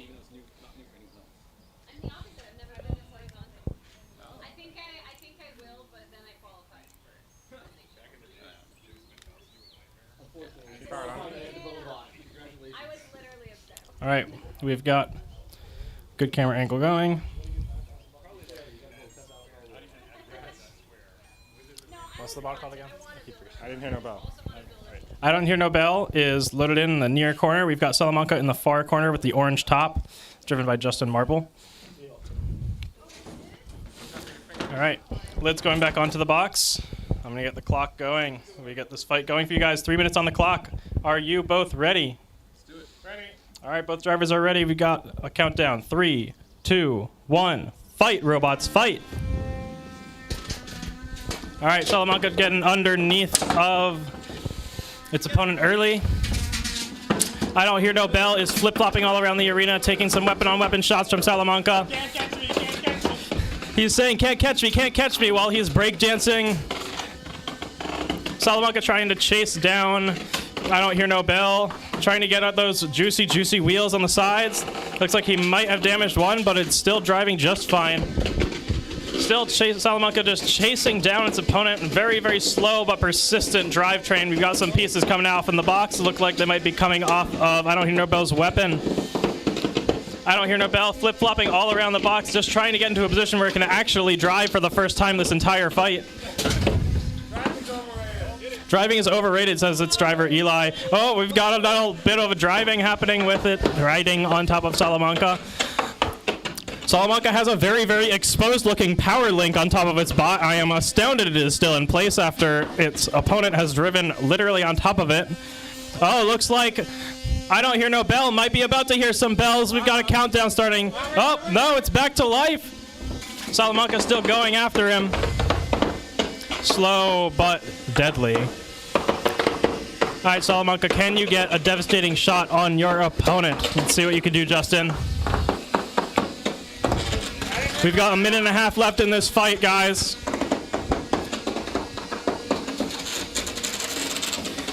Salamanca still just trying to get one really good shot. Looks like Salamanca might be down a drive side here. Going to be in some trouble. Are both of our robots still moving? Can you show conventional motion? I'm gonna have to start counting you out, Salamanca. Oh no, we lost a wheel. What is going on? The battery's coming out. All right. Salamanca, can you show translational motion? Oh no! Oh no, the weapon has fallen off of I don't hear no bell, and it cannot move. I'm gonna start counting. 10, 9, 8, 7, 6, 5, 4, 3, 2, 1. Your winner by TKO, Salamanca. Nice handshake by our competitors here. That was an incredible fight, guys. Everyone in the chat, how are you doing? Wow. That was an all-time. Oh, okay, the Canadian says it's cold. I'm not going there. What is that lip of? What is that round lip there?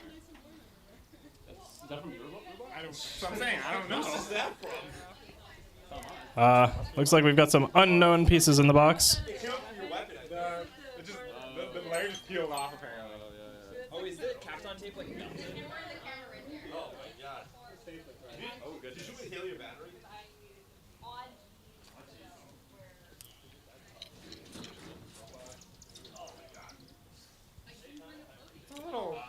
We've got some unknown pieces in the box. All right, stream is still live though. I accidentally clicked off of the right screen on YouTube stats. So in OBS, the stream is still going, so we're still going.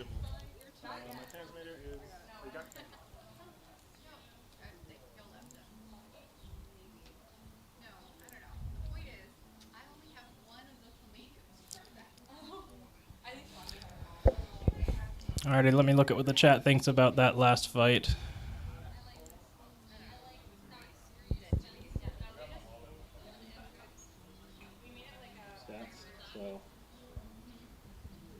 Oh shoot, I can't.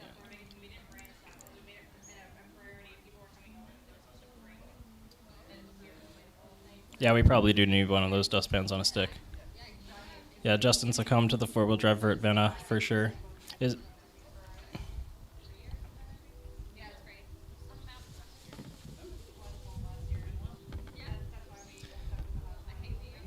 looks like Curtis is having problems posting the challenge bracket. Let me see if I can get that for you.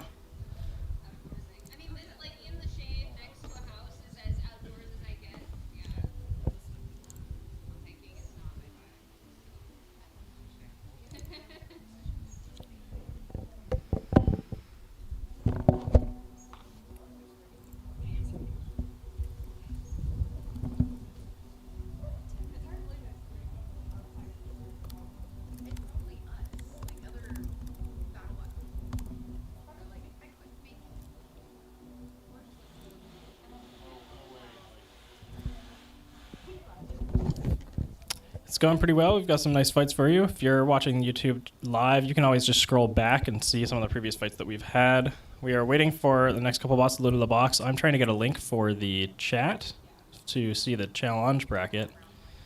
I will post it in the YouTube description if I can figure out a way to update it.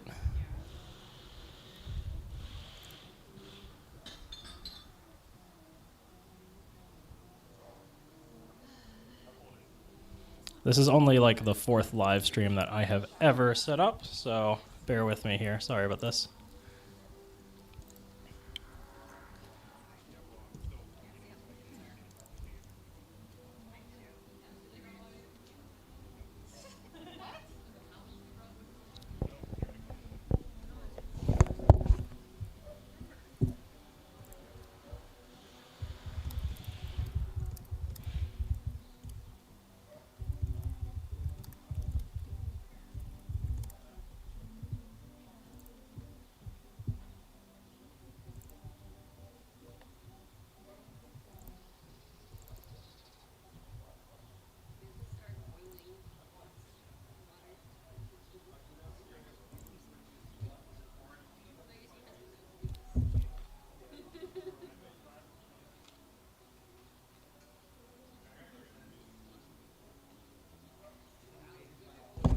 Thank you very much, Elizabeth, saying I'm doing a great job. Eli has come back to look for some parts in the box that he might be missing. Help you move that there. Alrighty. Eli's got to get Don't Hear No Bell back together for its next fight.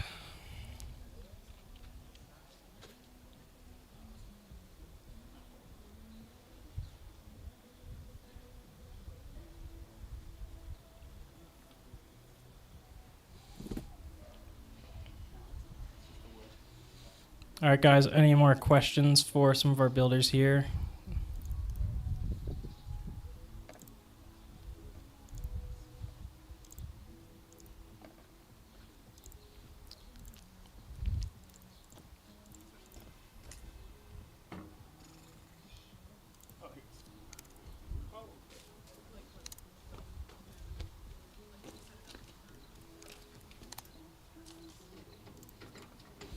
Alrighty, I've updated the video description, hopefully, with the bracket link, and I will try to post it into the chat if I can figure out how to get the chat window back open.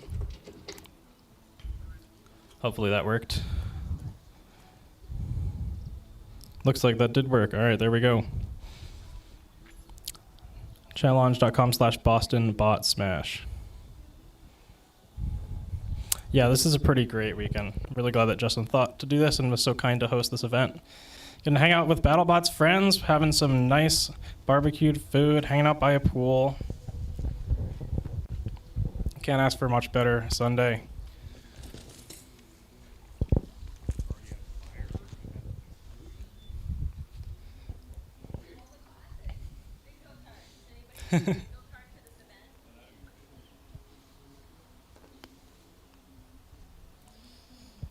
All right, anybody else want to talk about how they got started in combat robotics? Sure. All right. Introduce yourself. Hi, my name is Eric Novick. I am not a BattleBots contender, but I do combat robotics. I did it in high school with Anna, who was right next to me. Sup? We were on the same team in high school, along with Austin. And now we are preparing to do a Capture the Flag event in Boston in October. What? What is a Capture the Flag event? It's Capture the Flag, but with robots. Doubles. Where's the flag? How does this work? What? The robots don't pick up the flags. They push them to their original corner. So the idea is 2 bots on each side, 2 flags, potentially. Maybe just 1. I don't know yet. And then they charge at each other, try and grab the flags and bring them back. Yeah. Active weapons? Are these active weapons? Are they just lifters? Are you trying to fight the other team and then free up the flag? Or is this a no contact event? This is a non-active weapon event. Because this is the first event I am putting on, I don't feel comfortable doing full combat, but contact will be allowed, and flippers, anything that isn't dangerous, because again, first time running an event like this, want to make sure that it goes well before doing anything dangerous. 3 pounds. So 3-pound sportsman with flair. Yeah. And that's most of the information I have. This is going to be at Artisans Asylum on October 7th. And I will be hopefully emailing out sign-up stuff. Is that in Boston? That'll be in Boston. It's in Brighton. Yeah. And if anyone wants updates on that or the sign-up sheet, you can talk to me and sign up for an email. Or hope that someone that I know will send you that, because I don't know everyone. But I know people who know other people. That is all the stuff I had to say. Anna, take it away. That was what I started with. You weren't listening? Yeah. So I did high school robotics with my best friend, who immediately quit. And I stayed with it. And then I met Austin and Anna. And then we started our own team because our teacher left. Well, he was fired. For being too chill. Yeah, he was too cool, so they fired him. And then he did a prank with the seniors because they were just going to let him go. And then they're like, actually, you can't stay here because you're, pulling pranks. And so they replaced him with a new guy who was a woodshop guy, which is fine. Woodshop's totally fine. But he hated robots. And he actively prevented us from getting our robots from the shop at the end of the year. No, we stole them. I was friends with one of the maintenance guys, and he let me into the wood shop, and we each took one of the robots home. And then the next year, we went to Harrisburg for Motorama with my dad. And then high school was over for me. And then I didn't do it for 10 years. Now I'm back. Robots. I'm not back in high school. Have yet to go back to high school. I did have I've had a couple dreams where I'm back in high school, not because I'm in high school, but because you forgot to do one class. You have to go back. You're actually never graduated. Also, I did substitute teach at my high school. No, in real life. Very weird. No, I was not chill enough to be fired. I actually got a job. And so I went and did the job. What? No, I was not a woodshop teacher. I did not sub at the woodshop. They didn't want me to doing that. I just put on movies. Was that guy still there? That guy is still there. I bet he's still there. He is. He got some woodshop teacher award. I don't know what it was. But I looked him up because he has the same last name as Jonathan Schultz. His name is Schultz. I was wondering if they were related. I asked him, and he said, no, I don't know who that is. So they're not related. No, Jonathan Schultz doesn't know who Mr. Schultz is. I didn't talk to Mr. Schultz since high school. Not even when I was substitute teaching.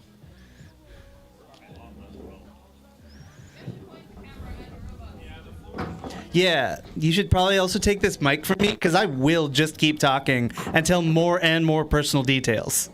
So this Beetle Sportsman thing, what is and isn't allowed? That is unknown. The question was what is and isn't allowed in the Beetle Sportsman. I don't have the rules written down yet. Are saws allowed? No. Basically anything that spins real fast. Don't do it.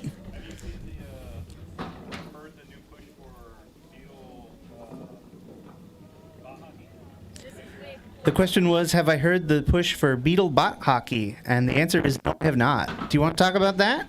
I don't know about it. I mean, I know top level. Okay, why don't you talk about that? Because otherwise I will just keep saying weird stuff. Yeah. And it's not me. It's Paul again. I did my pitch. Now I don't have The pitch is to come to Boston and play the flag, capture the flag.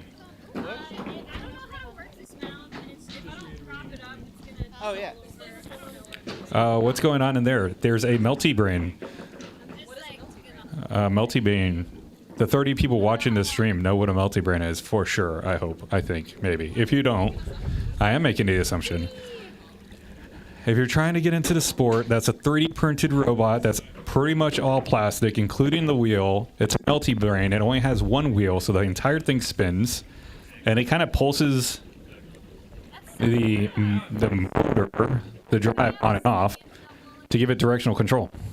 So the whole thing spins, and then you kind of like bleep the motor, just momentary power loss, and it'll drift in one direction. If you do that the right way, it'll go in the direction you want it to go. Which normally, you know, you don't want it to hit the walls, but 4-foot box, pretty easy to hit the walls. Especially since you only have one wheel. You hit one wall, you bounce into the other wall. Physics in motion.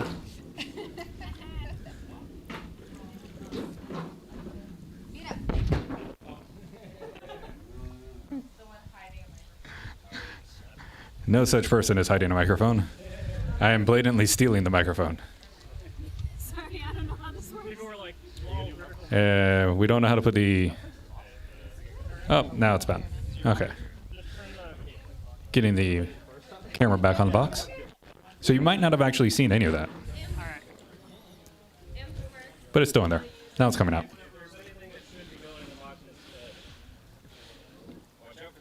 And we've got more fights eventually. These are all 1 pound Antweight bots. So pretty much fully 3D print. Well, we say they're 1 pound. We didn't actually weigh anything because this is friendly competition. It's, you know, barbecue, backyard, pool, fun, summer. It's a Sunday.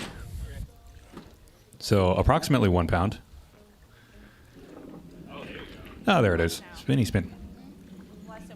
That looks really good.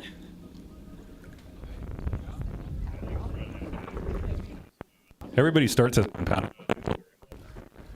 And then they're no longer 1 pound.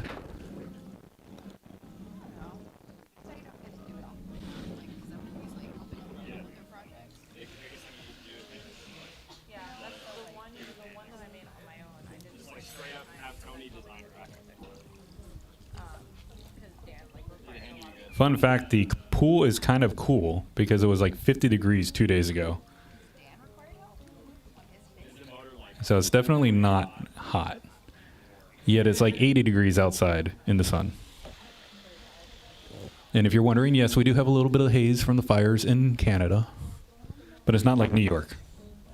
We're not suffocating. Except from the fire from the one robot. That smelled pretty bad.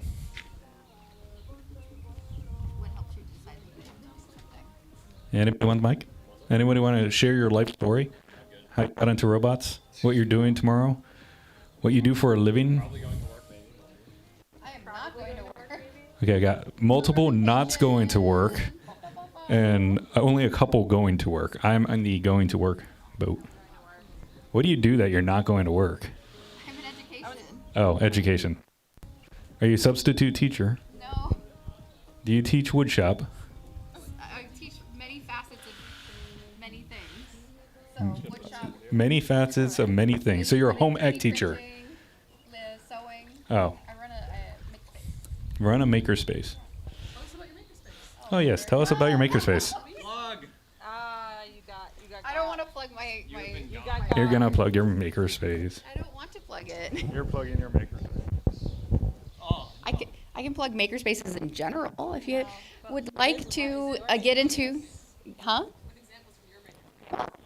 I think I would, since the viewers at home are probably interested in robotics, I think I would recommend, like, if you want to get into robotics, get into your local makerspace, hackerspace, biohacking spaces. They're really great nonprofit independent communities out there that you could reach out to. And, like, this is kind of how a lot of people, at least from my experiences, have gotten into robotics.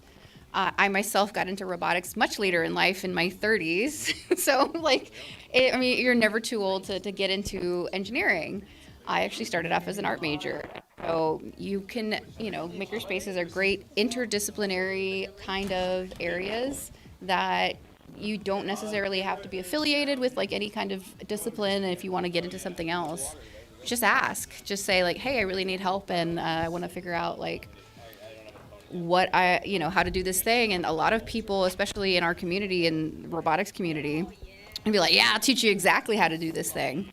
And so, I don't specifically do that at my current makerspace, but existing makerspaces, like I was in Atlanta for over a decade. And so, there's Geek Space Gwinnett. There's a lot of different, here in the Boston area, I'm not quite connected yet. Is there anybody that is connected with who does artisans? I'm not part of Artisans. I'm part of Cambridge Hackspace. Cambridge Hackspace. Oh, excellent. I haven't heard of Cambridge Hackspace. Can you please tell us a little bit about that? Yes, so I'm Eric again. I'm going to talk about Cambridge Hackspace. It is a one-room studio with a lot of woodshop stuff. Pretty great. We do weekly meetups to just talk about what we're doing. And other than that, there's not a whole lot going on there. What kinds of things do you do at these meetups? Me personally, I talk about robotics. One time I invited Anna and Austin, and we talked about Battlebots with everyone there. Don't drop your transmitter. It was a lot of fun. And that is... What things did you talk about with we talked about potentially doing a Boston event, which I am now hosting in October at Artisans Asylum. Oh, really? There's an event at Artisans. Can you tell us a little bit about I actually already did. You already did the event? I already told them about the event. Oh, that's it? Wait, what was it? Sorry, I missed it. I could talk to you about it again later. Okay. All right, we're getting set up for the next fight. I don't know anything about the next bots. All right, we've got Spintendo and Tirade loaded into the box. Tirade driven by Nick, and Spintendo driven by Tony Ambrosio from the Omega team. Looks like both these bots might be ready to go. We had some initial issues with Spintendo not stopping when it was supposed to, but it seems like it's working now. Tirade, I'm hearing some speed controller resetting sounds from, I believe. All right, Nick says he's ready to go. Spintendo's ready to go. I'm going to put 3 minutes on the clock. Spintendo is in the far corner, Tirade in the near corner. Pull up the clock real quick. All right, 3, 2, 1. Fight, robots, fight. A very quiet start to this fight, as Spintendo does not spin up right away, and Tirade is having some issues moving. He is trying. He's trying real hard. Ooh, got a backflip from Tirade. Come on, spin. Need to see some motion from both robots here. Spintendo, can you move? Spintendo can't move, it seems. Tirade can kind of move. I'm going to start counting. 10, 9, 8, 7, 6, 5, 4, 3, 2, 1. That is a knockout. Tirade is the winner. Spintendo is knocked out. That is unfortunate. I'm sorry, Tony. I wanted to lose and go in the pool. Nick says he wanted to lose and go in the pool. Tony, of course, driving while already sticking his legs into the pool. You can see Tony's wearing a stylish Hawaiian shirt emblazoned with the Ripperoni and Starchild CAD you can get from robotsruinmylife.com. That is Tony Ambrosio's merch store.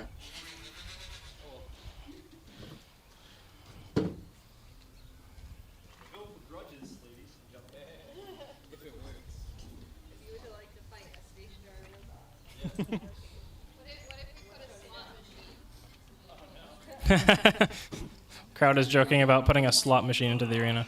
I don't know if that would work so well at this scale. All right. My Robot Plastic Mulcher is set up to fight I Didn't Hear No Bell at some point in the future in the loser's bracket. In the winner's bracket, the fights that we have coming up are Justin Marple's bot Salamanco against Rhino, and then Brian Boxell's I Don't Need 5 Seconds against Bing Bang, the little lifter.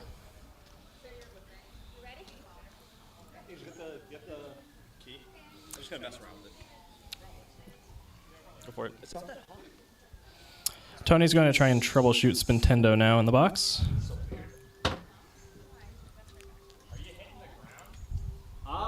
maybe.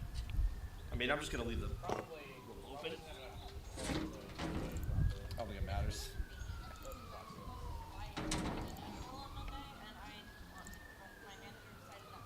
No, it's not even driving. Nothing. I got nothing. Got no motion from Spintendo still, unfortunately. I have no power at all. The LED doesn't even light up. All right, I figured out how to get back into the steering mode, so I can actually look at the chat again. Hooray! Alrighty, is Tony? The chat wants to know if you're drinking beer and fighting robots. Yes, I am. Yes, he is. Actually, it's technically not a beer. Technically, it is not a beer, but he is drinking alcohol.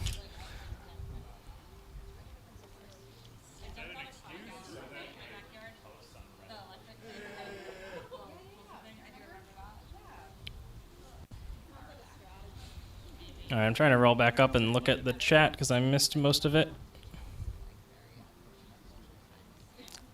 Can I pin the comment where I posted the link? There it is pinned. All right. The challenge bracket is now a pinned comment at the top of the chat.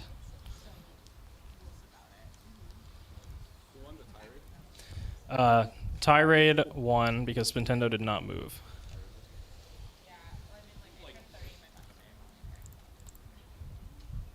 Justin Marple is advancing the bracket.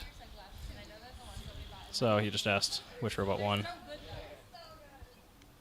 All right, Tirade is now going to be fighting Krabby Patty coming up in the losers round 2.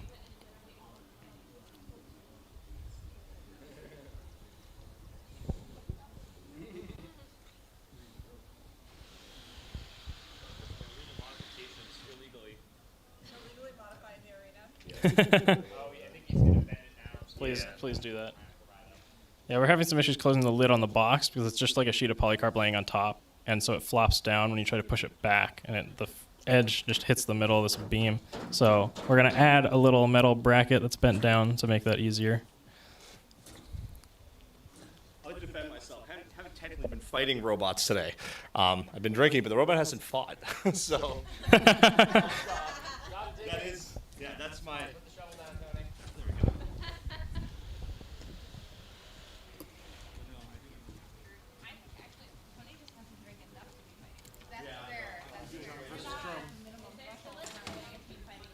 Tony, what is your drink of choice? The watermelon high noon. You heard it here first. All right, Salamanca and is this Rhino? Yes. All right, Salamanca and Rhino are loading into the box. Rhino, driven by Angel Vidal, the designer and a team member on Shred It Bro and Pain Train. Let me fix the GoPro real quick. We've got camera angle going. That's a bit better. All right, Justin's loaded Salamanca into the box. Both of these bots are drum spinners. We've got 2-wheel drive from Rhino and 4-wheel drive from Salamanca. Salamanca is in orange and Rhino in a Rhino gray. Are you two ready to go? Yep. All right, both drivers are ready. Let me pull up the clock.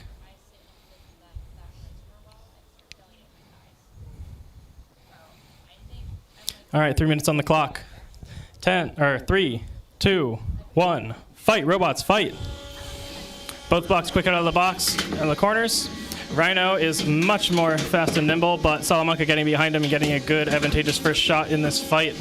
Looks like we're getting some debris flying in the arena as Salamanca keeps chasing down the back of Rhino, and Rhino keeps pivoting and gyroing around so he cannot stay planted on the floor long enough to capitalize.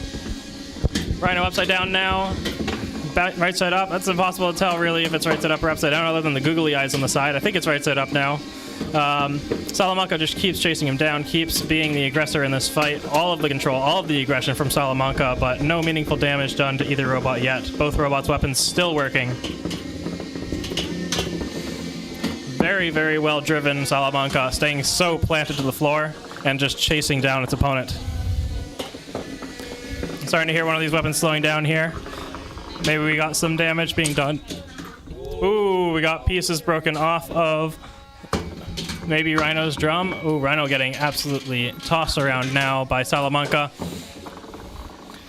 Rhino's drum seems to be barely spinning now. Salamanca's going strong, silent but deadly. Uh-oh. Nope, Salamanca's still going just fine. Thought it might have had a little drive issue there, but nope.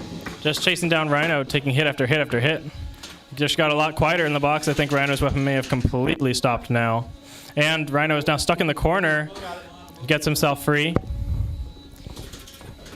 What great driving by Justin Marple driving Salamanca here. Angel Vidal just trying to keep up and trying to stay in this fight. Oh, we've got smoke pouring out of Rhino's weapon motor now. That motor is absolutely cooking, but the drive is still working just fine for now. Smoke continuing to pour out of that weapon motor on Rhino as Salamanca continues just this barrage of attacks.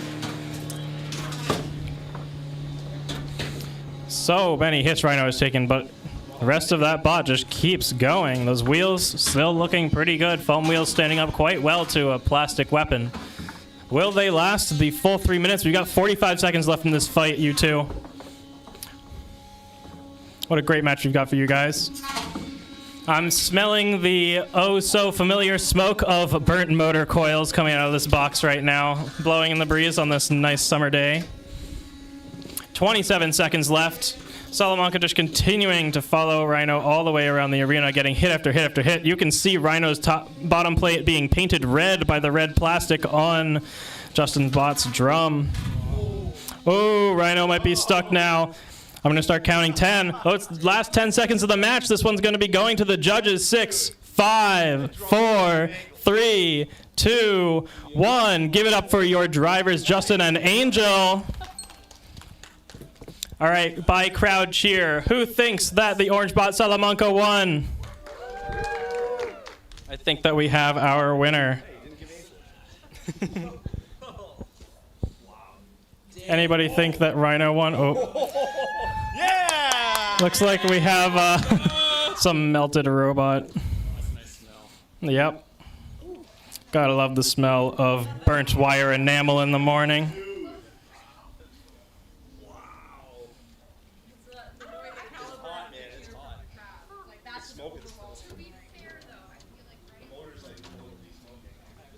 Angel, you want to show the camera, Angel?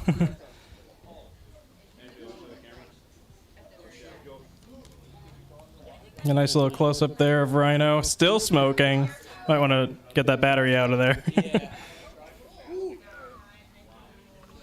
All right, we're getting our arena modifications made here by Austin from Ripperoni. Thank you very much, Austin.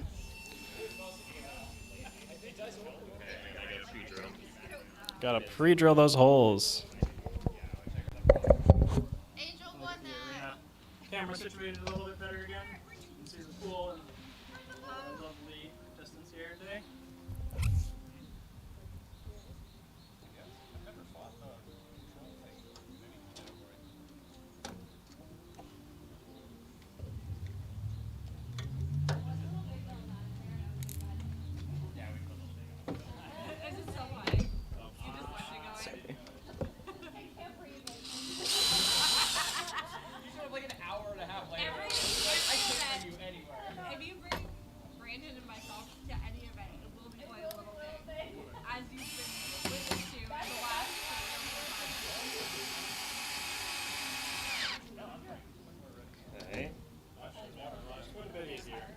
I'm just worried about somebody's finger getting gone, so that'll be very good.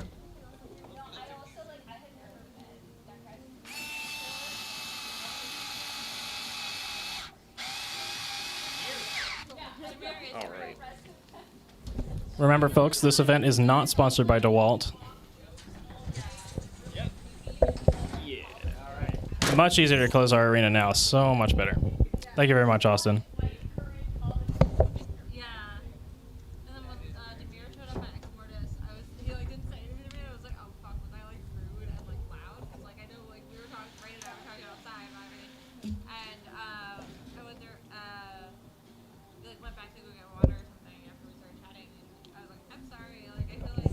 All right, let me ask Justin who's going to be up next in the arena.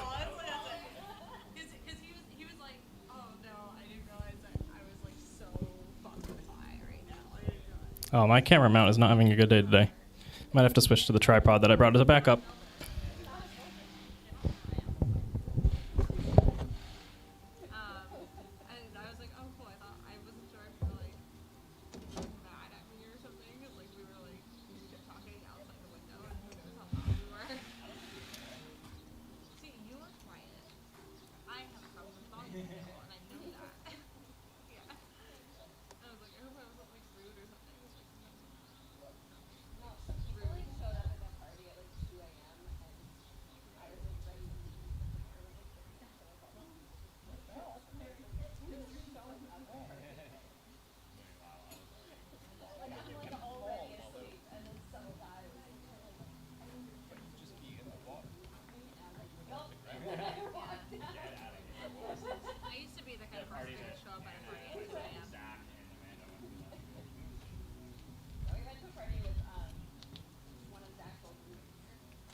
That'd be great. Do so well in this fight. Okay, so none of them were American, right? So it was like Seth would bring a bunch of French people, Demetrius would bring a bunch of random people.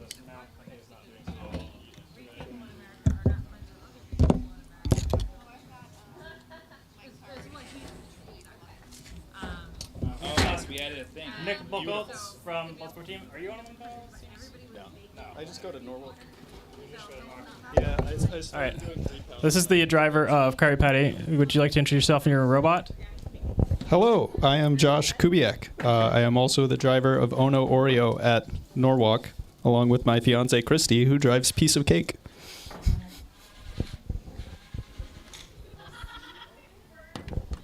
Alrighty, the camera is now set up on a tripod, so hopefully no more falling off of the arena.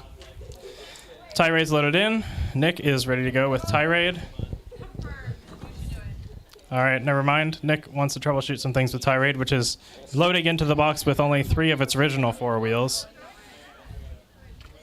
Appears that his trims might be a little off as Tirade is still moving. I think it's just sentient. Oh shit. That's not the drive mode. Nick is surprised that both sides of his drive are now working. This is going to be an interesting fight. Tirade, the lifter, in the closest corner, and we've got, of course, Krabby Patty, the red ring spinner bot in the far corner. Are you 2 drivers ready? Ready. Both drivers are ready. 3 minutes on the clock. 3, 2, 1. Fight, robots, fight. All right, Krabby Patty spins up in the corner. Tirade not quite moving. Krabby Patty goes after him, but ends up getting wobbled onto the corner. Tirade's still trying to figure out its motion as Krabby Patty goes in for another hit. Krabby Patty is just being relentless, taking off the entire plow on Tirade. That just broke off. Tirade is now stuck with one arm in a weird position. It seems like none of its wheels are touching the ground. Tirade, can you show motion? I'm gonna start counting you down. Oh, Tirade's able to move around with its arm as motion. This is a breaker box style bot with a 360-degree arm travel. All right, Tirade once again stopping. I'm gonna start counting. 10, 9, 8. Oh, Tirade's moving. Krabby Patty gonna have to come in for some more punishment here. Krabby Patty is just relentless here with these hits. Hit after hit after hit on Tirade. Can Tirade take any more of this punishment? Ooh, another big hit there. Tirade, can you move? 10, 9, 8, 7, 6, 5, 4, 3, 2, 1. That is a knockout. Your winner is Krabby Patty. Tirade is leaving in at least 3 more pieces than it came in with.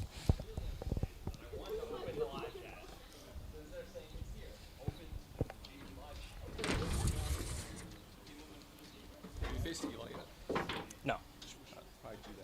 Yeah, I'm as ready as I will be. You're ready? Yeah. Okay, I'll go ask. All right, I am preparing to drive Plastic Mulcher against Eli's bot. I don't hear no bell, so I'm going to go get my robot. Somebody else want to do the announcing for a bit? Anna's up. Anna's on the cov. Hello. I don't know how to use the internet, so pause while I figure out how to look at the live chat.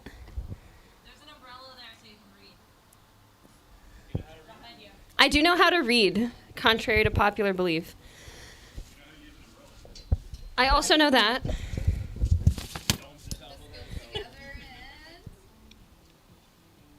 you need some reading glasses? No, there's no questions. I don't see any questions. Does anybody have questions?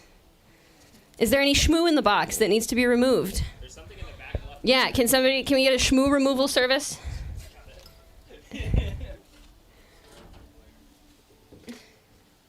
I love this. Whose feet are we seeing on live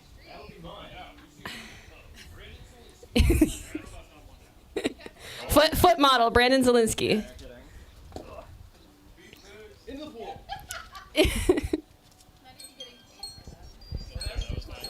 Oh, yeah.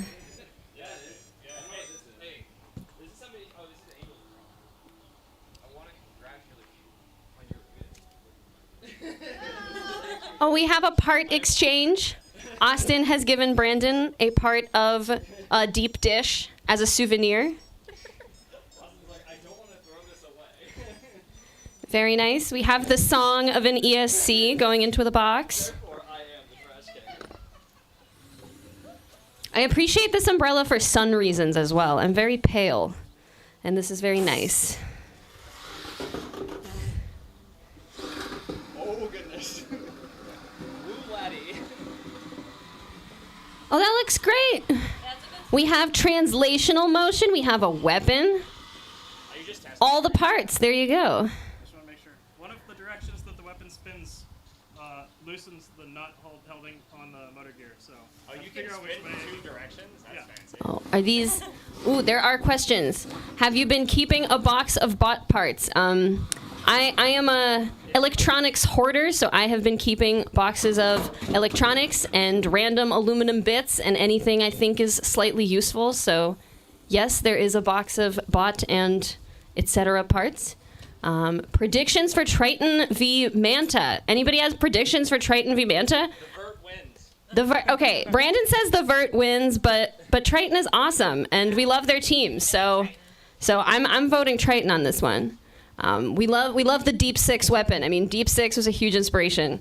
Fantastic bot with a lot of chaos. Shmoo, I've always heard of it referred to as Swarf. I have never heard this. I'm not sure where I got Shmoo, probably an AVE video from back in the day. But I am from the East Coast. Wait, you haven't heard Swarf? I do not know what that means, no. It's a machining term. Yeah. Swarf is a different machining term. Swarf is what you call metal shit. Like the chips? Yeah, the chips and stuff. Okay, I just call those the chips. I'm not a machinist. I'm not a machinist. Tastes like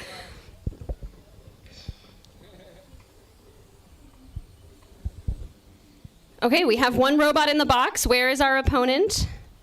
Do we? The opponent is ready. Wait, yeah. Can we?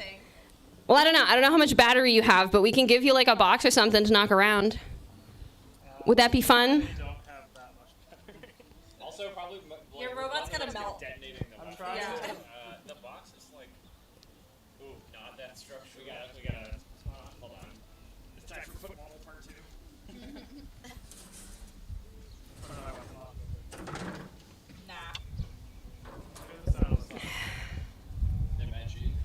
Just throw it in the drink cooler. We are testing the structural integrity of the box.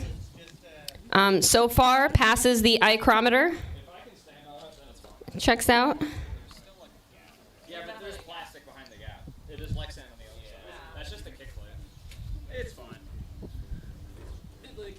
What is Shmoo? Shmoo is whatever random stuff, fluff, junk, I don't know, just stuff that you don't want to be there. Anything that needs to be removed from your area. Debris, someone said. Yeah, that's a real word. I should have used that word.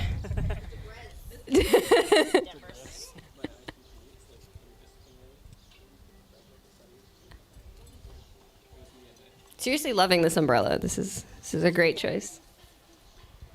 Notice I moved over here to also get some umbrella. Yeah. When I go to the beach, I always bring an umbrella.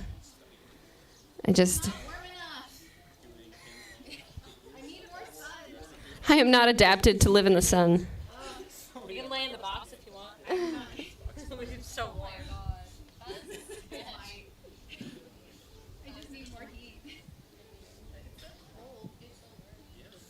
I disagree. I think this is the ideal day. It is, 78 degrees? 73. Oh, in the sun, it feels much warmer than that. It feels like a 78.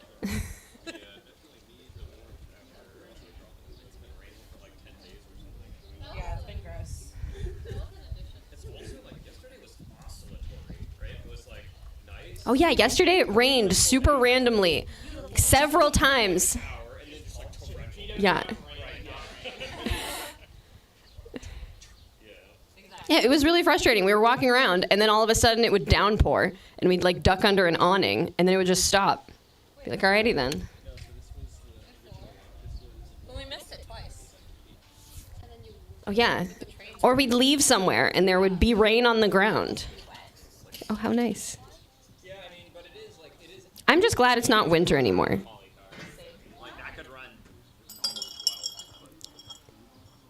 Oh, can we have that in rest of the world units? Who's got a Fahrenheit Celsius converter?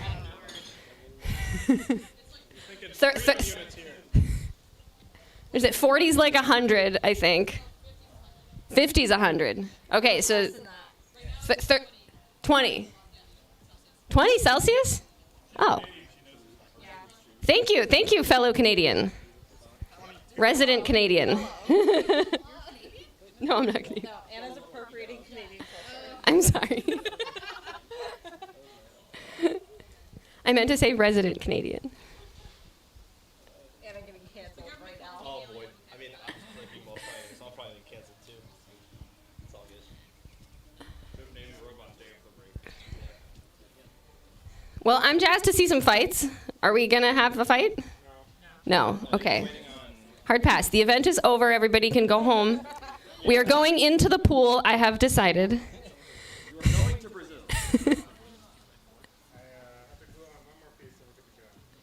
Okay, we are waiting for glue to dry. That is the official story. We can move the camera over to watch it. Yeah, that's true. Yeah, why did we put the top on? We probably should leave it open. We're preheating the arena. So everybody has the same area? Same disadvantage? So instead of the floor stuff, we've got like the heat in the oven. Can we bake cookies in the battle box? Question. That's a good question. Honestly, it probably would be possible if you left it in long enough. I think we should do this on an off day.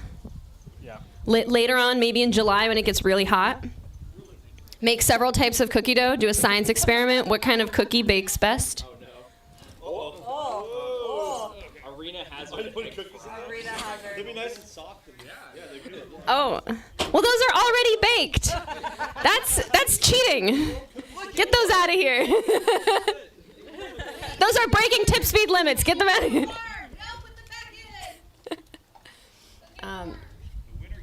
Anna, are you happy with your rookie season? I am very happy with my rookie season. Thanks to my super awesome team.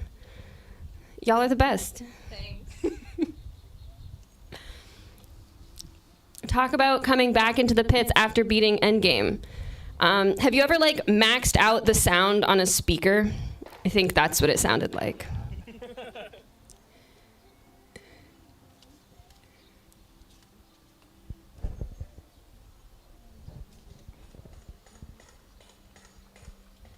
Are you jazzed for your fight? Yeah, I'm excited. I'm definitely gonna blow up another weapon, but maybe the other robot will stop first. Who knows? Simply go longer than your opponent. Exactly. Simply Is it? Normal combat robots is about knocking out your opponent. Plastic Ants is about survival. We're all here to see some explosions, I think. Definitely. I had to put my robot under the table so that it doesn't melt in the sun. These are problems that you only have in Plastic Ants. Put it in the pool. Good cooler right there. There's an entire heat sink.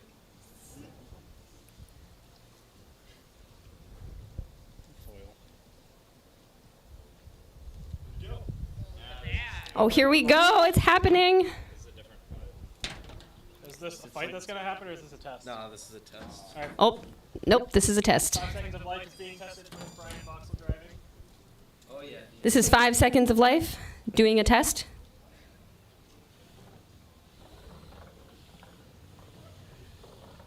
It moves forward. That looks better. It also spins up. Are you spinning down? Yeah, dude. It's a strategy. Let's go. It's a strategy as you reprogram. Is the mic still working? Or are you gonna fight a bird and just go? Microphone still working? Oh yeah. Yes, currently it is spinning down, which I have heard is a strategy. I am jazzed about that. Very good. Let's see a roof shot of yourself? Are you jazzed or are you cheesed? I am also cheesed to see this robot fight. He is cheesed to beat me. Police can't find enough evidence to make the charges.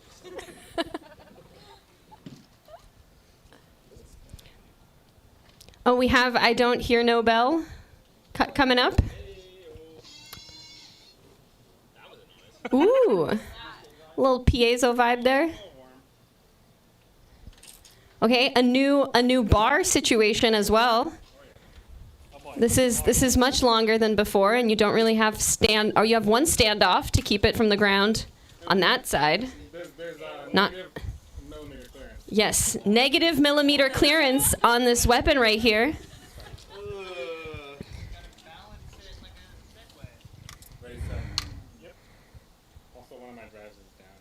I have to chaos self right now because I'm not a self writer, so my entire strategy is chaos. So fair, apt. All right, we are here saying that the entire strategy is chaos for both robots. I love it. I too don't believe in self writers.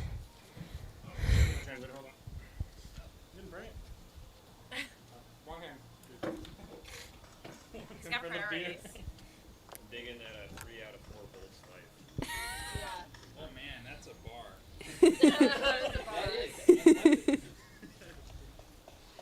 It may make clearance too.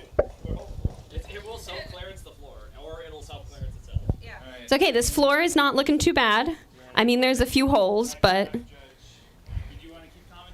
I can commentate this fight, and then you can have it. We need a push to the other corner. Okay. Yes. Feet looks good. Okay. All right. I am getting a timer out, so the fight will start shortly. I will give you guys a countdown. All right. Are we ready to fight? Yeah, let's go. Okay. Both teams ready? All right. 3, 2, 1. Fight, robots, fight. All right. Now you're a hammer. I Didn't Hear No Bell has lost 1/2 of the beater bar. Do you have enough torque to flat back over? All right, you're a hammer bot now. Let's go.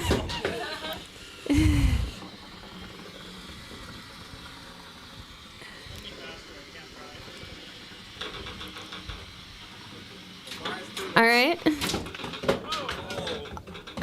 Saw some plastic chunks. Is everybody okay? The answer is no. Nothing is okay. Can you show motion? Could we get an unstick maybe? Do we have a broomstick? Kick the box. Let's do it. All right. We have a stick to unstick. Let's just brush that guy towards the center there. There we go. Motion is back. As long as it reboots more than once every 10 seconds. All right. Fight back on. I'll call that motion. That controlled, maybe not, but it's motion. I'll allow it. Okay. We need a countdown. 9, 8, 7, 6, 5, 4, 3, 2, 1. Woohoo! All right. Seth wins. Good job. Hooray. Not enough torque, apparently. That's all my bot has is torque. Power. Fantastic. Don't drop your transmitter in the pool. Yeah. I'm just gonna watch that. I don't need it anymore. Seth, I will say both your bar configurations have been highly funny.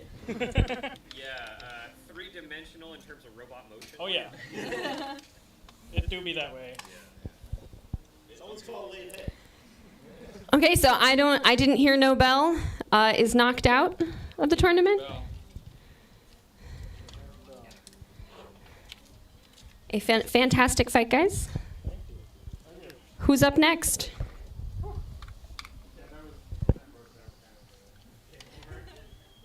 Again, I don't know how to use the internet, and I'm gonna need help seeing what fight is next. Challenge brackets on this. So the screen here is OBS, so don't miss it. Where's the mouse? There it is. We have to. Sorry, it's like super hard to see on the screen because of the fright.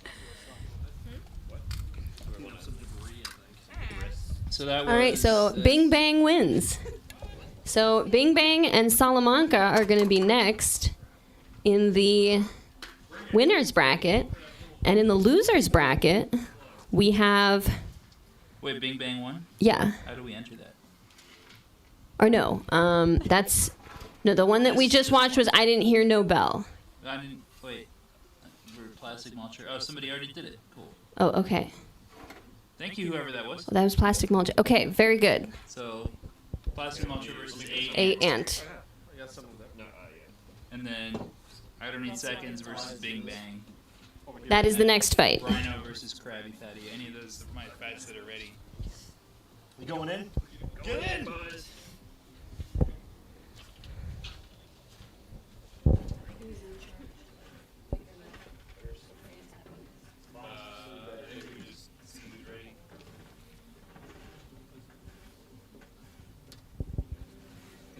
Mulcher just fought, so he gets some time. Rhino and Krabby Patty? I think that's the next loser's bracket.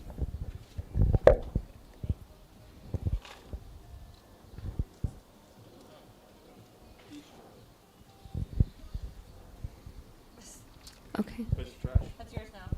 It's mine? Yeah. More cleanups will have a robot. So what were the two? There's Rhino, Krabby Patty, and what's the winner's bracket one? I Don't Need 5 Seconds and a Bing Bang. We're going to see if I Don't Need 5 Seconds needs 5 seconds to get their bot back and running. But we have Rhino and Krabby Patty on deck.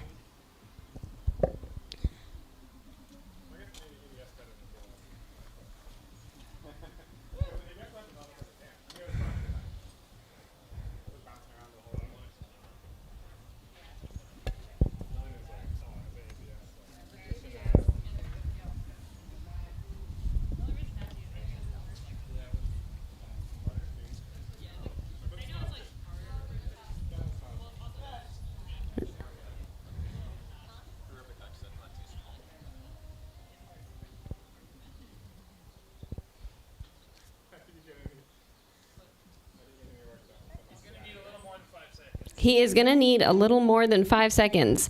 All right, we will hang out here and wait. We have more stuff coming off the grill. How's the pool? Is it warm? The answer is no. It is warm. It is not warm. It is water, so that's nice. Refreshing.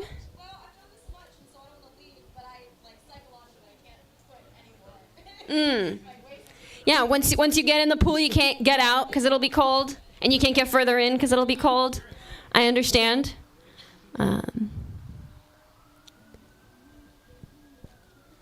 We have a request to put one of the canoes or kayaks in the pool. I'm not sure if that is allowed.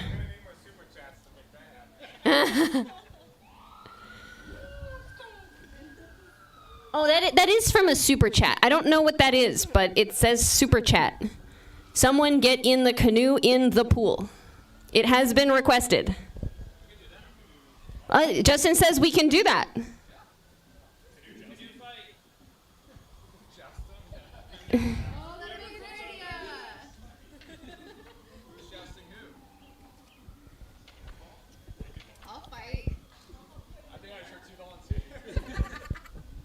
Do you have pool noodles? I feel like you need pool noodles for the jousting. Oh, we have one pool noodle. Ooh, could you cut it in half and then have two? I mean, they're what, like $0? I feel like this is allowed. Haha, we have one. Oh no!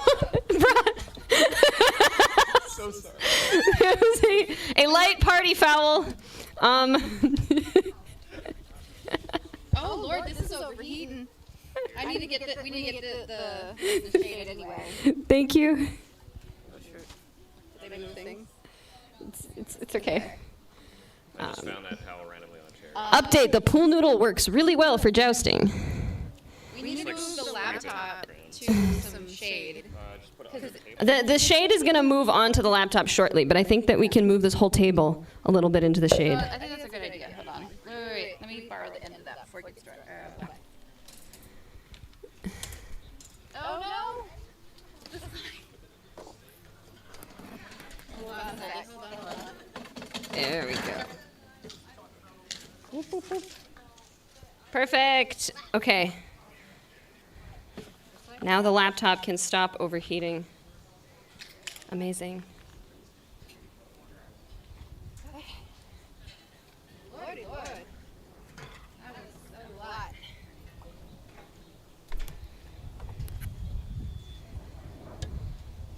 Okay, some light rejiggering happening. Here, wait, I can't do both. I can't do both.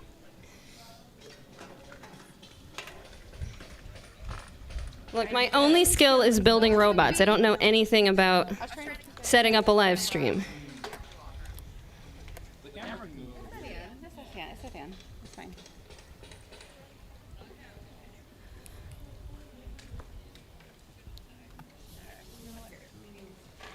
Here we go. Oh no. Move that way. Move away from me. Move away from me. I'm putting it on this side.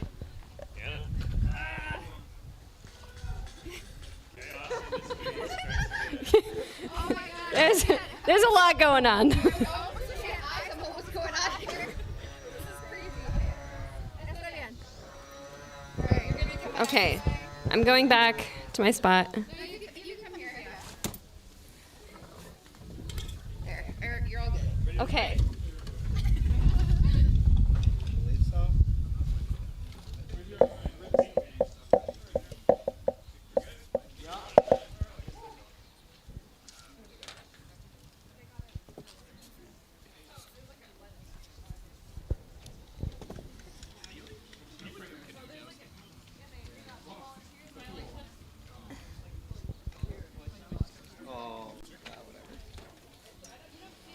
Okay. Who do we have here? Allow me to go get the rest of the screen from the top plate. I see it like curling up under the pressure. That's okay. You have 5 seconds.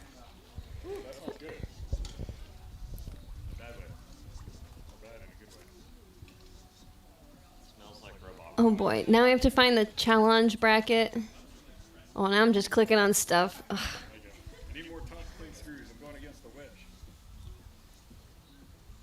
Okay, so this is Bing Bang versus I don't need 5 seconds. Is that my robot? It was my robot. Oh. Well, now it's not a fun noise. Are we okay? Did we hear a suspicious beep? Oh, very suspicious. Very suspicious beep. Help, I closed the comments and I don't know how to get them back up.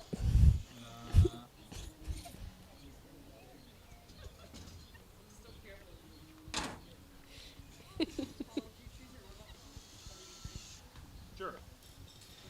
Sounds like a good excuse. No. A couple years ago when I bought that school blue. I think maybe I accidentally clicked on one of the bookmarks instead of on the back button. Wait, what? I'm not sure what I'm doing. I have no Help. Okay. That's Oh, here we go. Yep. Okay, we're back. 5 seconds has no weapon. Sad. If you spin it, will it spin? Okay, we have missed nothing. We have. Does it go? I walked away and I left it stalling. Okay, how are we doing? Like, bring it over here and just try it. Woo! Maybe just cog. Woos from the crowd. Oh, it's jammed? Or just like break it apart. Yeah. Is there? Extremely safe practice. safety glasses. That makes sense. He had safety glasses on. I think it like shifted up against It melted to the upright.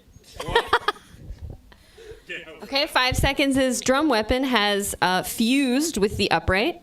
So there's going to be some hacksawing going on backstage. He needs about 5 seconds. And then we will resume. How's Bing Bang doing on battery? Can you vibe there for a minute or? You good? Sure. I don't know how long this is going to take. How does Bing Bang's flipper work? It's the fingertip kit. It's just. Tell us how Bing Bang's flipper works. It's a servo. It's the fingertech kit redesigned to be plastic. So everything.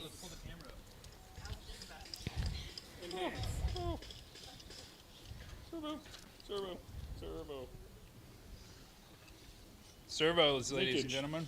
This is a servo motor. Is this a 90 degree of travel servo? Or do you have more and you're just not using it? I have no idea. Cool. Super cool. It's a good question. I don't know the answer to it. I'm charging the battery now. It only goes 90 degrees. Currently, it only goes 90 degrees, so I guess that's good enough. What else you got in there? 2 silver sparks. 2 tiny SCs and an on-off switch. And that's it. What kind of battery you got? LiPo 3-cell. 3S, very good. Will Bell says Woo Paul. Woo, Will. We love you, Will. Give him the mic, let him talk back. Elizabeth says that is a stylish lifter. It is stylish. It's sexy. It's the next one. After it gets blown up in this fight, it'll be even better. Is this just support material that was not removed on purpose? Give us a Woo Will. Woo, Will. Woo. Because that looks like a real nice, window shade looking. Oh yeah. Looking feature. That is a feature, not a bug. And we got support down here. Just go raft. He says what? Oh. Will, why aren't you here?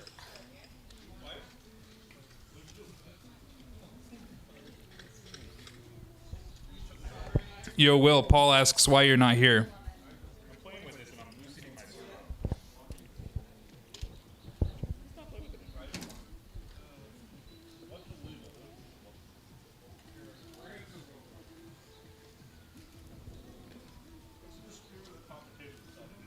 Anything interesting going on over here? Will Bell showed up. Oh yeah, it's going well. Good afternoon. What is Will Bales doing on a Tell him to finish your plastic can. It's that easy. He says because I wasn't invited. That is fake news. Will Bales is always invited.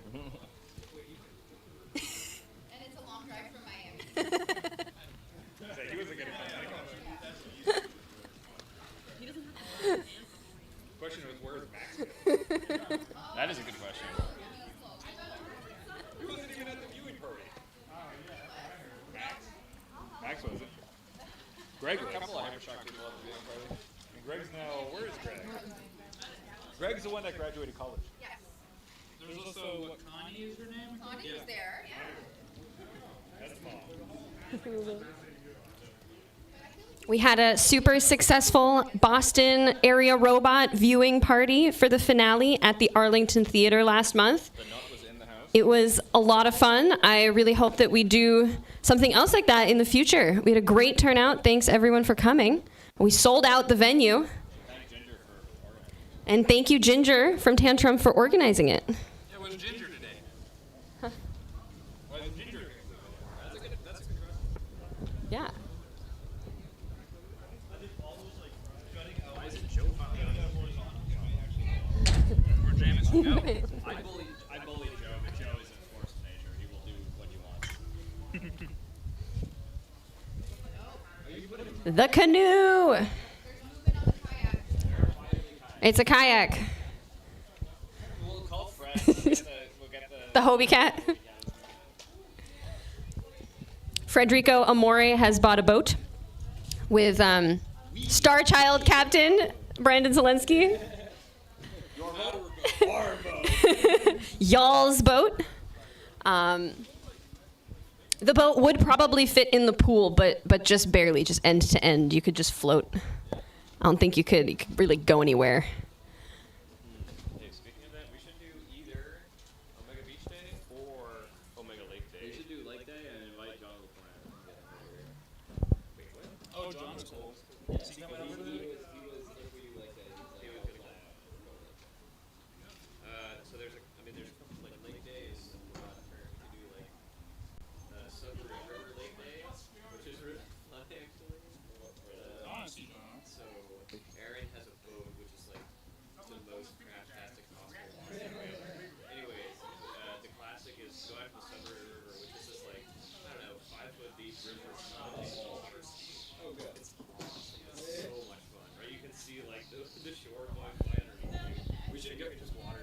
It would be funny if we did that with the boat with the Obi cat and just like trying to tack up the river. Yeah. Oh, wait, does it have a motor? No. We're designing it. All right, the kayak is in the pool. It has entered the pool. What's on the back there? Is that like a rudder for steering? Yeah? Okay. That should probably stay up so it doesn't crash into something important. Oh, well, battle boats, let's go. Justin says the white kayak is remote controlled, so I think that one should have gone in first.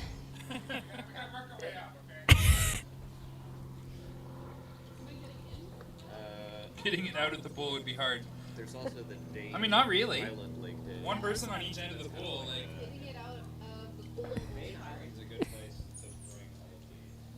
I don't know, it expands the pool. I feel like one person on either side and you can just lift it out wherever it is. I mean, it's not that heavy. How heavy is a kayak?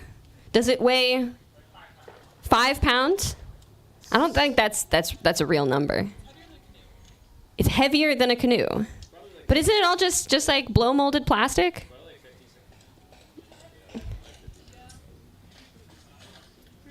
We have some wild guesses. How much does a canoe weigh? Or a kayak, I'm sorry. Okay, canoes are wood. Or they can be wood. Fiberglass, wood, metal, some combination of plastic, concrete. Concrete canoes. Yeah, the concrete canoe challenge. Okay. I have no concept how much a kayak weighs. I don't know. 15 pounds maybe? For something like that? More?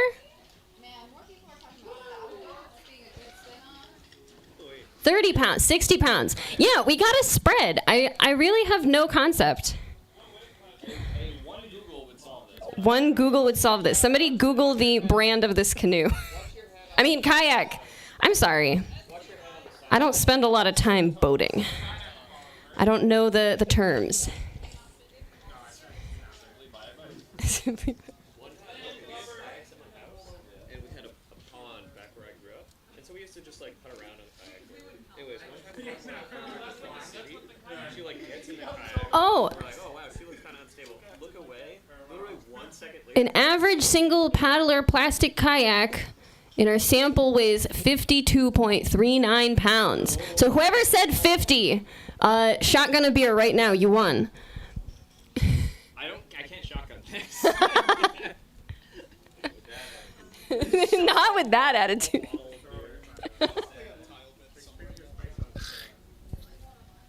Just drill a hole in it. Well, I'm sure we got glass cutting bits. Just drink the glass that goes. So one option for the next competition is every time you win, you take a shot. Every time you win, you jump in the pool. Yeah. I think there should be a comp where like all the drivers are completely shit-faced. Yeah. No, every time you win, you take a shot. Like sober people can safety the bots and repair them and stuff. But all the drivers have to be like barely able to stand up. Unless this is live stream. Well, we need the other kayak in the pool for there to be a joust. Right now, I believe it's just acting as a floaty, which is just a very nice floaty.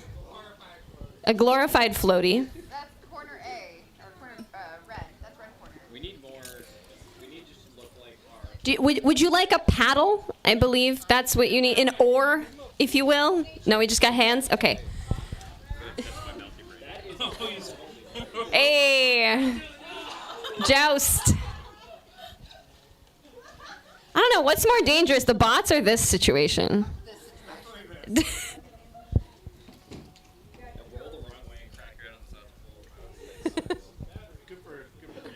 Oh, Justin's working on the white canoe. So this looks like a possibility.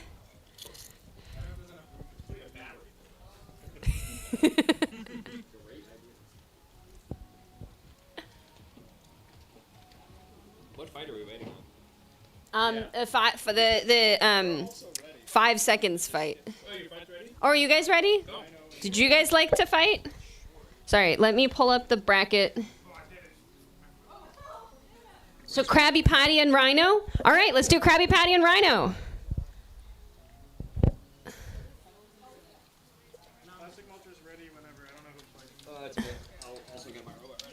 Super cool. All right, let's go. We got Rhino. We got Krabby Patty. Everybody lost a screw. Everybody has at one point lost a screw. That is a very small screw. That's easy to lose. Yes. Angel is using a modified wedge That literally harvested from his opponent. Angel is using a modified wedge harvested from his opponent. Got ripped off in the last fight. Very good. Okay, Spinny. Excellent. All right, let me get my timer up. All right. Are both teams ready? Cool. 3, 2, 1. Fight, robots, fight. Big smack. Very good.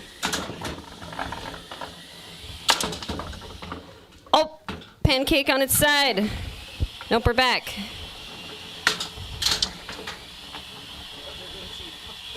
All right, Rhino still has drive. Part of the scoop is missing, but the drive is still there.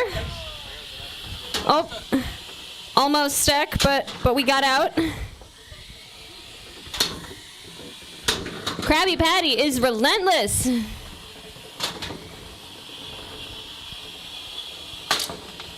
Another big chunk. Let's go. I think the wedge has been completely removed. We are just down to the Rhino chassis. But the hamburger is still going. Full speed, very good. Rhino still has both drive sides.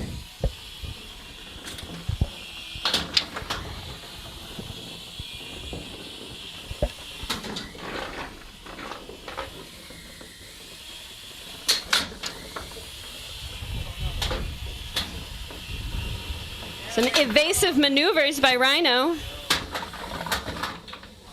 Okay, we are halfway through the match, but Rhino is still moving.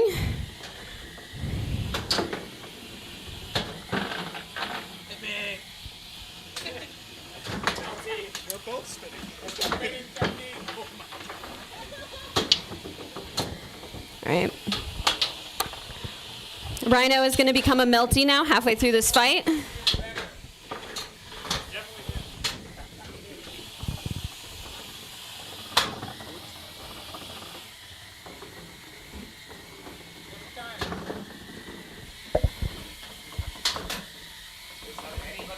We have about a minute left in the match.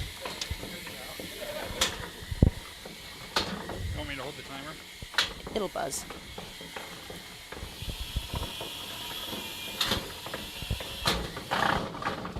Oh, Krabby Patty spinning down. No, we're good.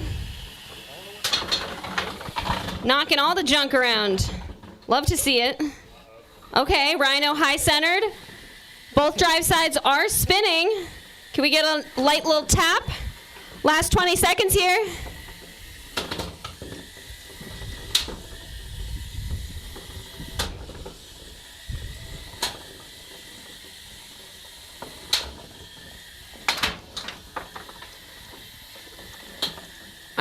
5, 4, 3, 2, 1.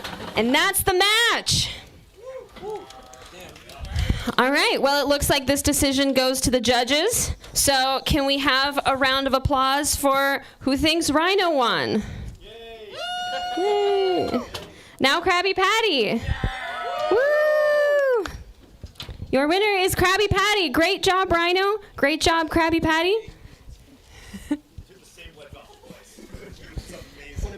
Krabby Patty has removed the same wedge twice. This is Prusament's ABS equivalent. Oh, ABS. I haven't tried ABS. So my printer's in my basement, so I didn't do actual ABS because it makes Okay. allegedly this makes All right, now. but it's still bad. So then I ended up doing like. Oh, Austin is doing some testing with deep dish. Yes.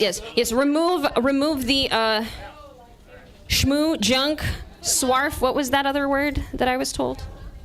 I missed it. Unless there's an actual matchup. The swarf. I have this mouse here, by the way.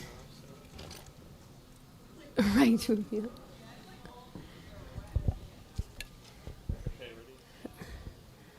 A question here. If I fought against Minotaur, who do you think would win? The audience would win. Me personally would definitely not win. Ripperoni has a chance. I mean, it's a wild bot. We're always rolling the dice on it because of how it's built and how it's really all weapon, no anything else. So if the flywheel and the weapon are perfectly working, then I think we have a pretty solid chance. But of course, if either of those goes down, then we're going to get tossed. But that's the fun of Battlebots.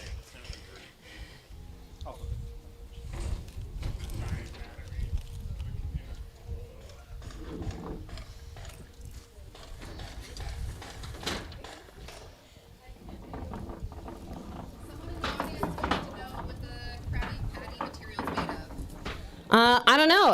Krabby Patty has gone backstage to repair, but when Krabby Patty comes back, I'll ask. Prusament ABS. Prusament ABS is the word on the street for what Krabby Patty is made of. Man, do you have to print that in like a chamber so it doesn't warp? Does it have to be all nice and heated, or can it be like exposed to air? He said that he had It's to just duct the fumes outside. He had to duct the fumes outside. Okay.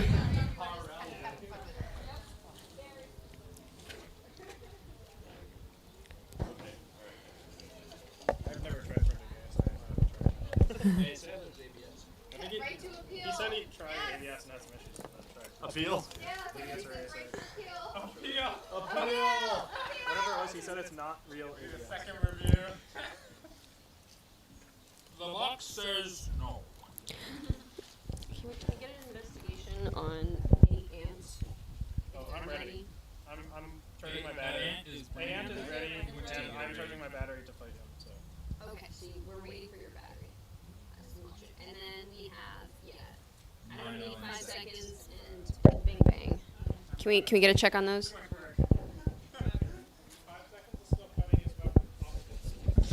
Okay, 5 seconds is still cutting his weapon off of the upright. That's called friction stir welding right there.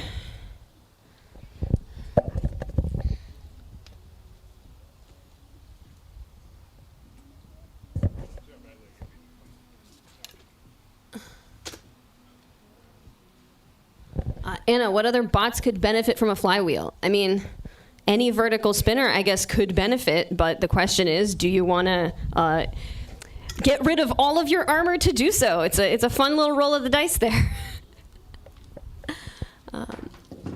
What is the difference in weight between the weapon and flywheel? So the weapon is 70 pounds, and the flywheel itself is 17 pounds. But the whole assembly with the structure and the motor and the ESC is about 25. So that's 25 pounds that we pulled out of the rest of the robot in order to put it on. How often do we have flywheel issues? It does spin really, really fast, and components aren't really made to go that fast, and we make them do it anyway. So we did have a few flywheel issues, but after our first fight with Gruff, we really tuned it a lot, and it worked really well from there on out. In Black Dragon, we did lose the motor, so that was an issue for the flywheel, but otherwise, if the motor stays on and everything stays connected, it's really great.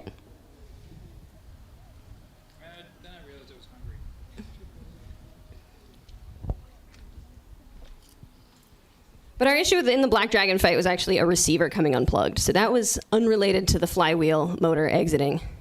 That didn't help, though. 5 seconds weapon has officially been separated. Okay, the 5 seconds weapon has been separated.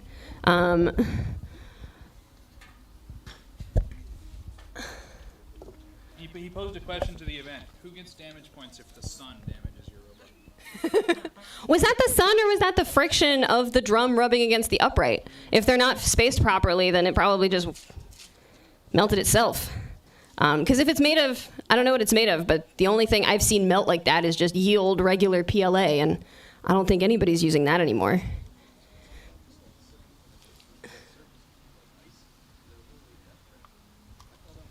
Clean the shmoo. Yes, we should clean the shmoo. There are a few bits and bobs in here.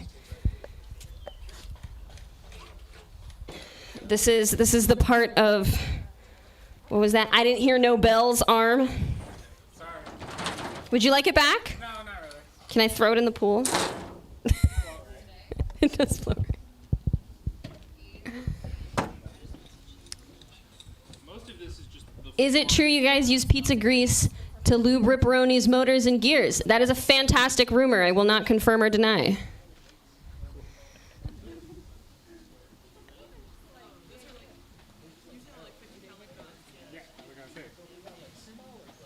Has Ripperoni ever been topped with jalapenos?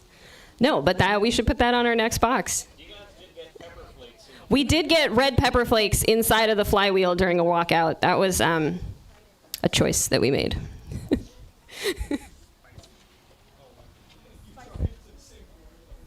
Spicy flywheel. Is there a swarf bin?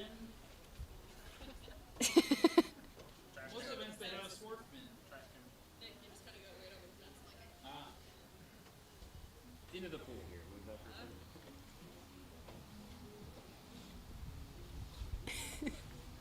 Burning life was also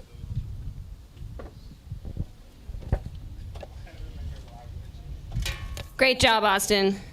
Thank you for the cleanup crew.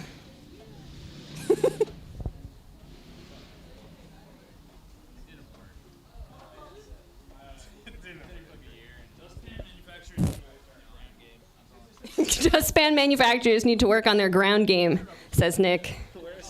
That is a fact. That little rubber edge always degrades.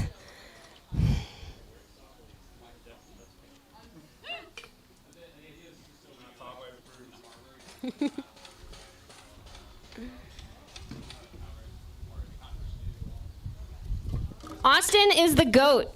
He is the GOAT. Greatest of all time, Austin. Even I know that one. Austin is why Ripperoni's weapon slaps so hard. He built the motor for us, and it's really, really good. And it needs dry ice cooling, but that's why it's so good.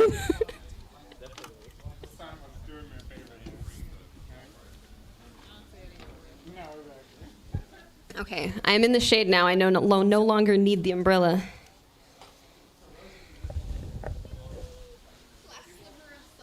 Last sliver of sun. Yes. What is the thickness material on Ripperoni's vert shaft? It is heat treated 4130, and it is about 2 inches in OD. I forget the hole, but it is hollowed out. I think about 1.25 inches.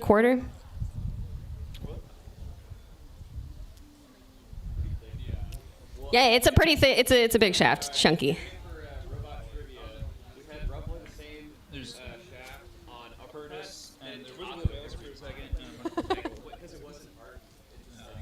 I wonder if it says how many people are watching. Yeah, 25 people. Right now? Yeah, let's right now. Let's confirm. Huh?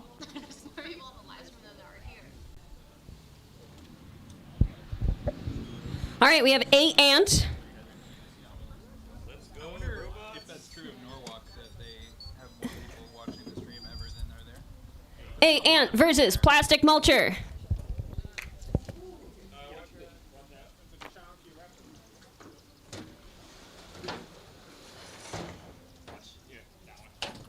All right. We have an undercutter versus an overcutter. This is going to be a fun time.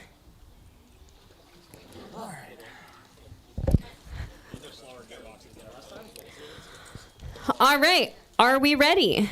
Yep. We have a yes. Brandon, yes? Yep. Okay. Starting up in 3, 2, 1. Fight, robots, fight. All right.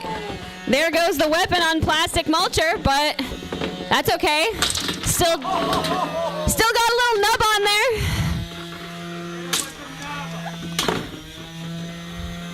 A Ant is going to town.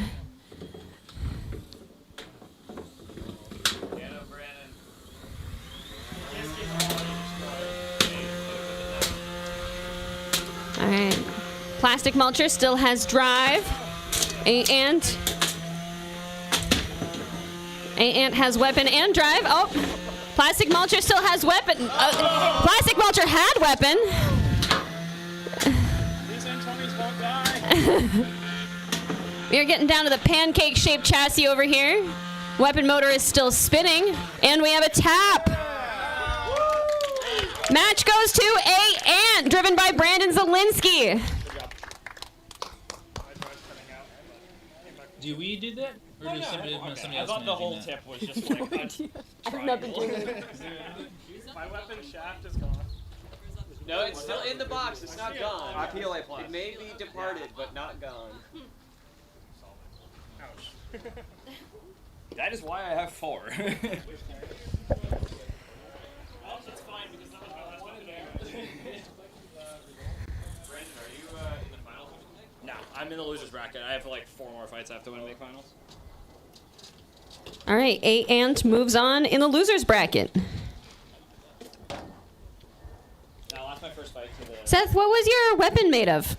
A PETG, which I hastily printed at more than 100% speed, like last night. Send it. And the I ru- body? The body is all PLA and is completely unscathed other than the weapon shaft support. Actually, even that, I think it just unscrewed itself.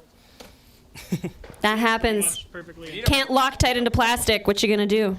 The front attachment's modular dovetail slotted in, and that shattered, but that was, I think, also PETG. So it looks like PETG is my problem, and the PLA is fine for some reason. Yeah.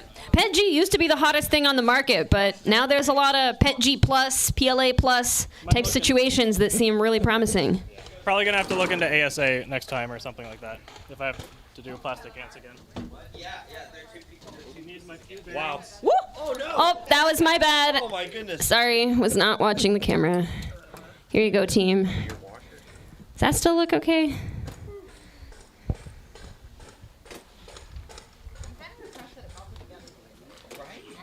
It was only at speed for like 10 seconds. Wow. Never let it. That was a lot of debris that match.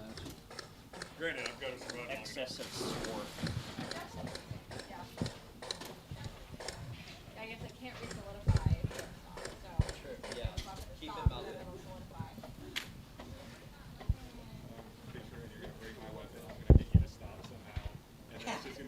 Can you mill a weapon out of a solid block of HDPE like a cutting board?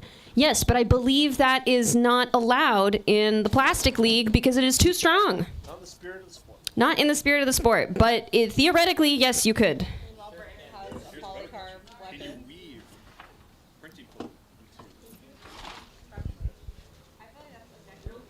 Take a Okay. soldering iron and just manually print. Yeah.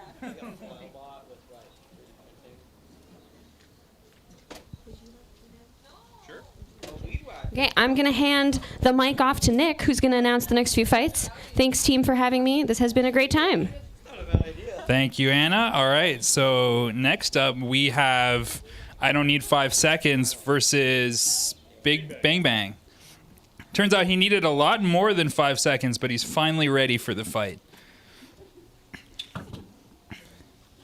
To recap for those of us who are just joining, last time they tried to run this fight, I Don't Need 5 Seconds weapon welded to one of its uprights, and they became a single piece, so Brian had to cut them back apart again.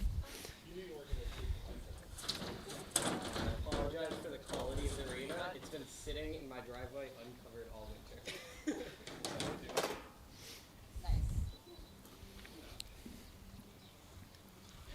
Bing Bang is a servo lifter that we saw a close up of. Hi, Curtis. Hi, Elizabeth. Yeah. Oh, he's been in the chat the whole day. Hey, Curtis, Justin says hi. He's currently enjoying a nice swim.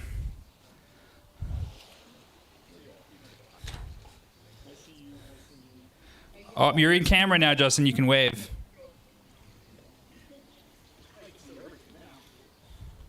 That's a great idea.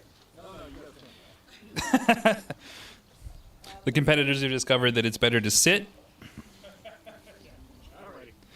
Competitors ready? All right, let me pull up a timer. Oh, Seth's got the timer. I'm out now anyway. All right, 3 minutes.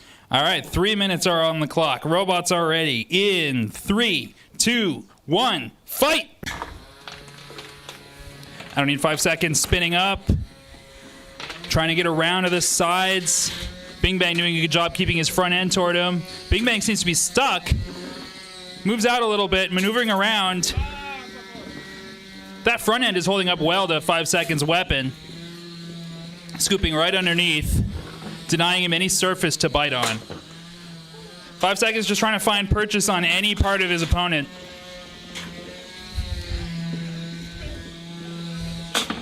It's a driving battle now. Oh, he got around to the back. I hear it melting.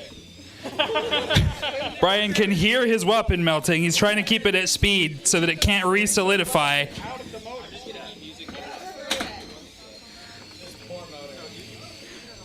Looks like part of the wheel guard off of 5 seconds has fallen off.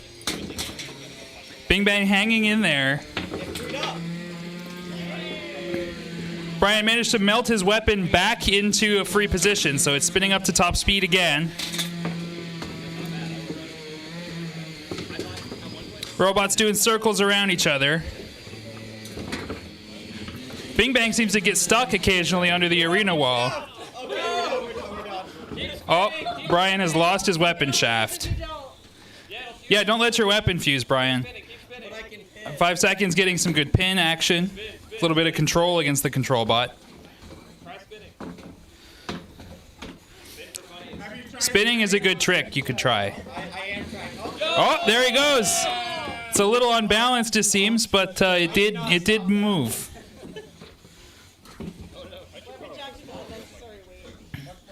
Just over 1 minute remaining.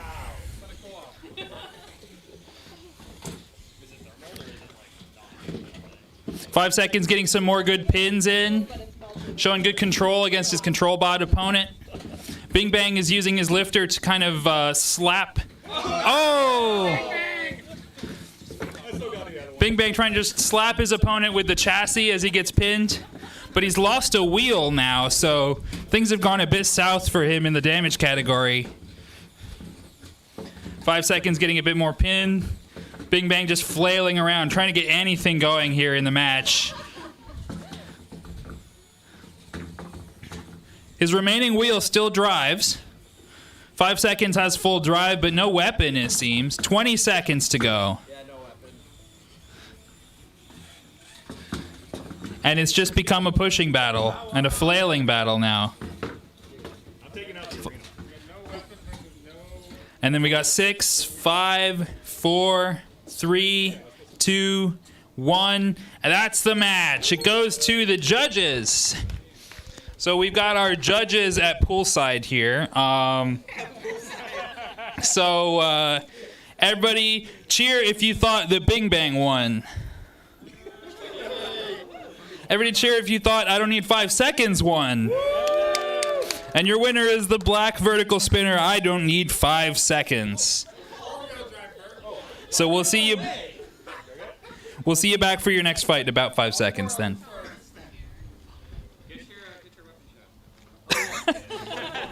5 seconds needs to collect his weapon shaft from the arena. Bing Bang probably also needs his wheel. The electrical tape holding that on seems to have failed.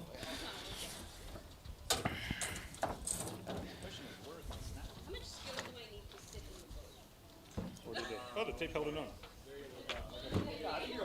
So how did it come off? The wheels just.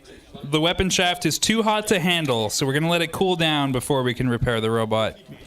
Or he's going to use his weapon lock to get it, because he doesn't need that if it has no shaft. Having a little bit of a struggle to grab that shoulder bolt off the floor with clamps.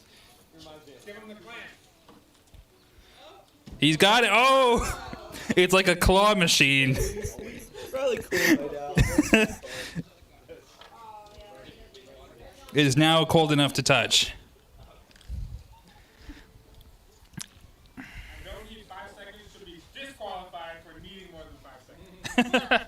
So his next opponent will be.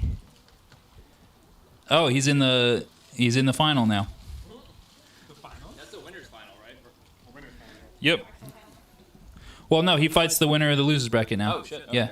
So that was the winner's final. Damn.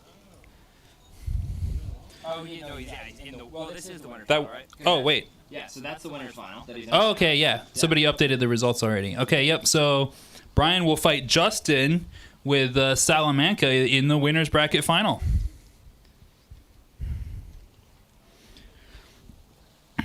Bing Bang will fight Ant, and the winner of that will fight Krabby Patty for the losers bracket. You know when Brandon's going anywhere.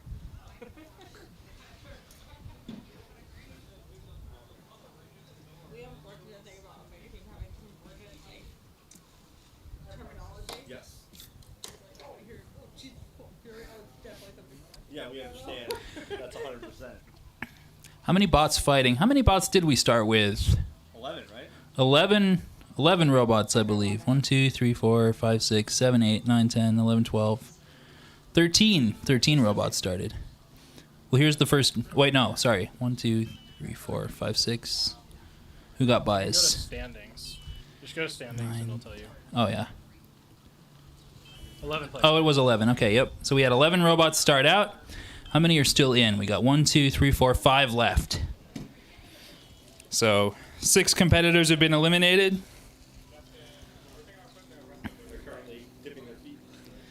Eliminated competitors can enjoy a poolside party with plenty of barbecue and nice weather. So it's not all so bad when you lose. You get to stop repairing your robot.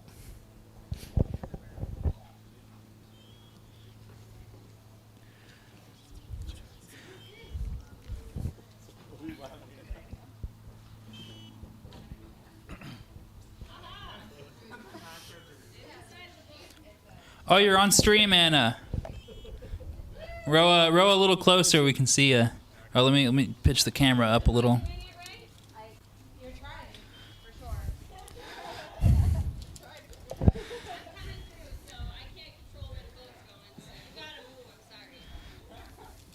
Unfortunately, this pool is not quite big enough for kayak jousting, but that is something that we wanted to do. We're floating the idea.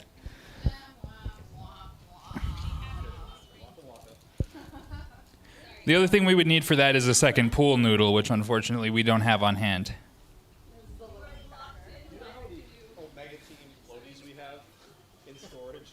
I know, that's why I was mad, because I think I have a bunch of them at my house. We have roughly 10 gigantic floaties. We're sorely missing the Omega Team floaties. Yeah, it's like 10 giant ones, and then like 30 little ones. What are they? Are they like the robots or? No, there's a lot of flamingos. Flamingos. The swan thing. The swan thing. Flamingos, swans. Swan thing seen They have like your logo on them. Yeah. We have a llama, a unicorn. Yeah. Llama, unicorn, sloth floaty. I want the sloth floaty. The sloth is good. That's like. I am mad that I don't have that to swim with. That's where 90% of our budget goes. Well, if you want to come to Omega Team Party House, You have to bring a floaty. you have to bring a floaty. That's the rule. It is a rule at the Omega Team Party House that you need to bring a floaty. So when's the next event at the Omega Team Party House? Ask Greg. Oh, that's in Vegas. Oh, next week. Sorry. Oh, hashtag next week, yeah. Is when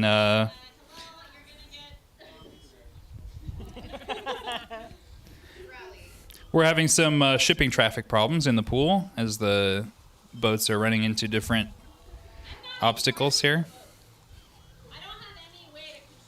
It's a Suez Canal situation here. We're going to end up with a barge stuck in the canal. Stream is dropping some frames. Well, you're not missing a lot right now.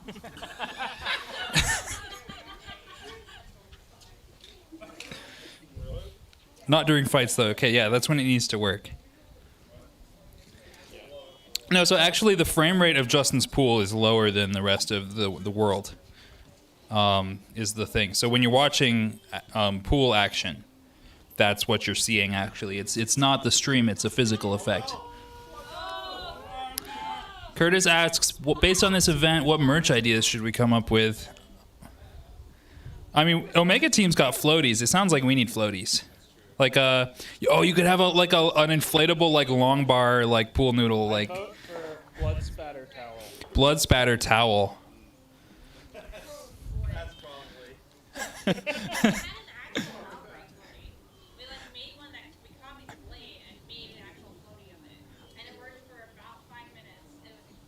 Valkyrie blade floaty. I bet we could do blade floaties. Or we could do like a foam long bar like the pool noodle, but just like something to whack people with, like.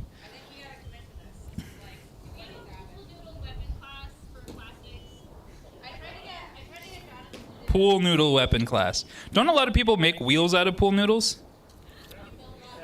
Why stop there? Mostly Billy. Pool noodles are also the leading material for safety covers. Or blade. Orby blade. Blade ore. I feel like Ice Wave's blade would make a nice like kayak paddle. It's got the right shape for it.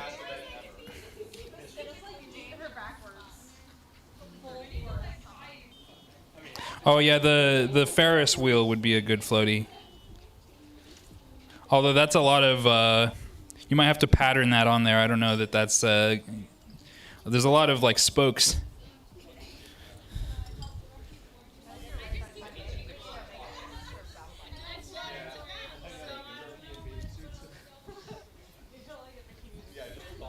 Use the pool noodle to maintain control.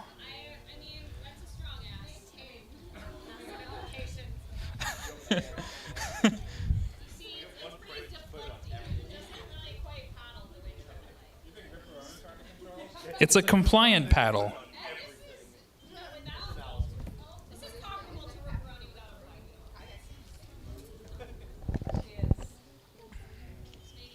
Slightly less dangerous than Ripperoni.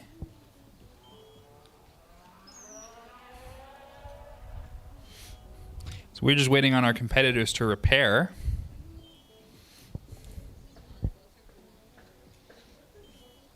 Boats are cool.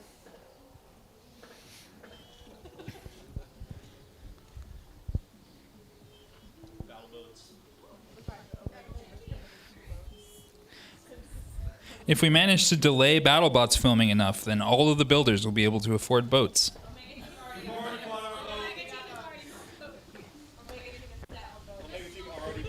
If filming ever moves back out of Long Beach or out of Vegas, like to somewhere on the water again, we can just roll up like a fleet.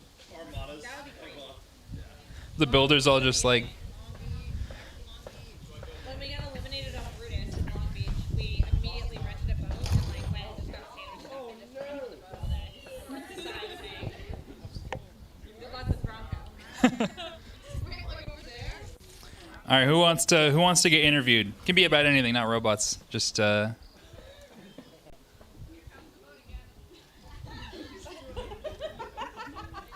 yeah, let's interview Anna on the boat. I'm a captain now. Hello. How's your experience as a sea captain? I am Anna Zolnikov. captain of the taco party, right here. I believe it's called the Scimitar on the side there. I can't pronounce that, and I will rename it. Something easier to say. The SS Taco Party. How does captaining a ship differ from captaining a BattleBots team?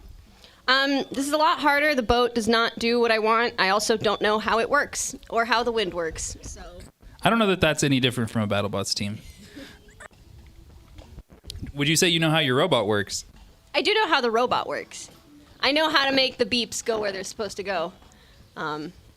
With this, I'm just guessing I'm at the will of the weather and the pool water, the eddy currents that are happening in it. How do you feel about the concept of battle boats? I feel pretty good as long as I don't have to be in the boat, because if there's a risk of capsizing, then I will say I am less interested. So it's like Megabots, right, where you're in the ship, like you don't want to do that. No, not particularly. I like that the robots are in the cage and I am outside of the cage. I wasn't ever very good at contact sports, so not really my vibe. What happened to the captain goes down with the ship? Well, exactly. So I would prefer not to. Don't want to go down to the ship. So you heard it here. BattleBots is the vegan equivalent of contact sports.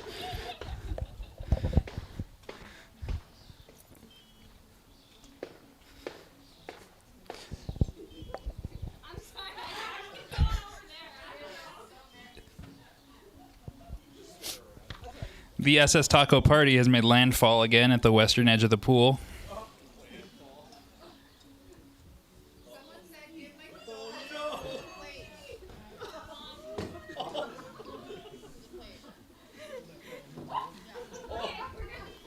Condolences to what?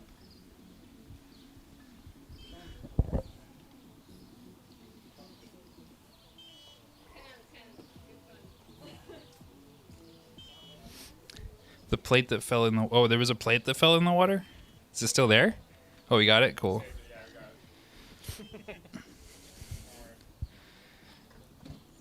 Food for the fish in the pool.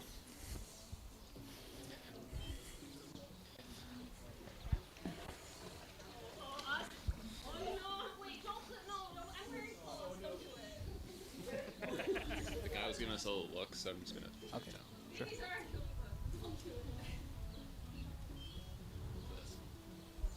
How's our speaker volume now?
Oh, we got new arrivals here.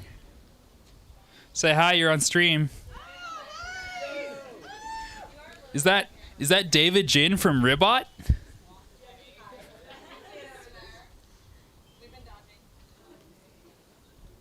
The stream sees all.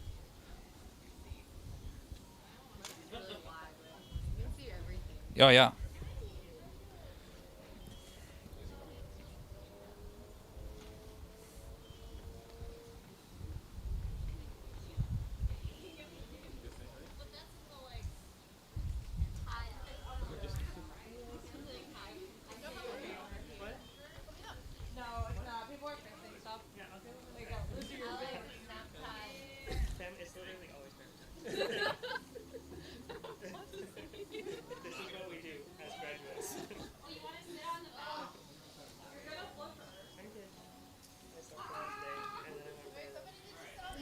Use the pool noodle as an outrigger.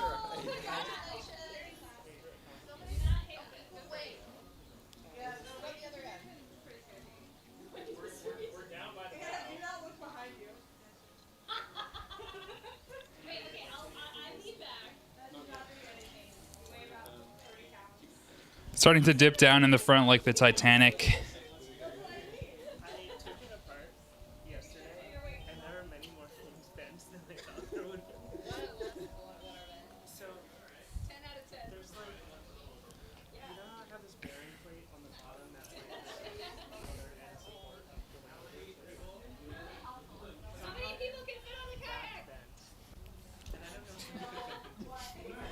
Chat, how many people do you think can fit on the kayak?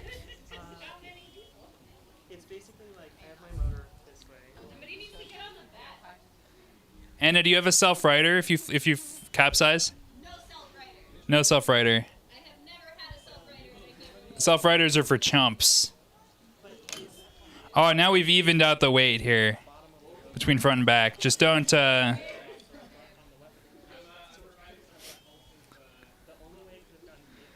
the kayak is no longer tilted down into the front like the Titanic.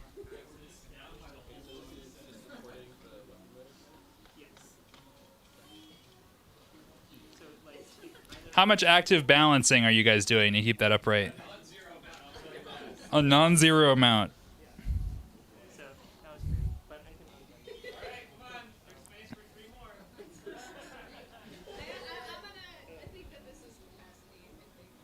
How much is the pool noodle doing there to help balance? Could you use it like as an outrigger, like?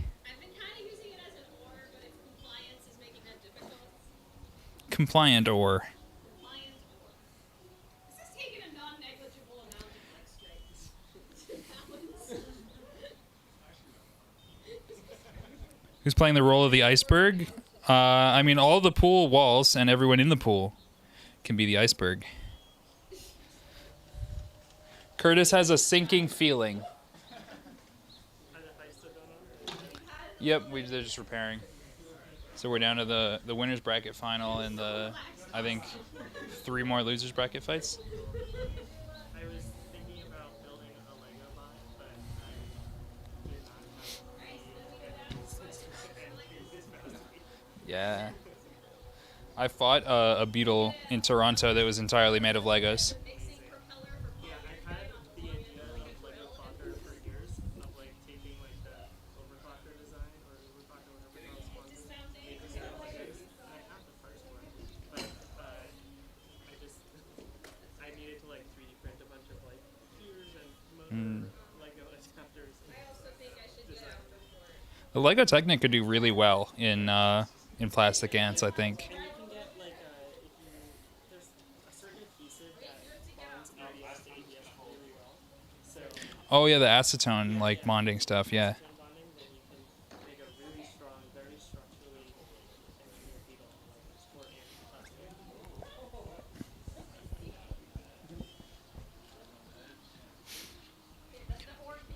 Yeah, that Lego bot, it took a few hits.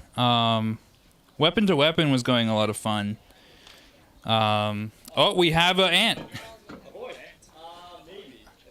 We have a bot that will fight another robot. Do we have another robot for it to fight? That's Bing Bing Bang. Bing Bang versus a ant.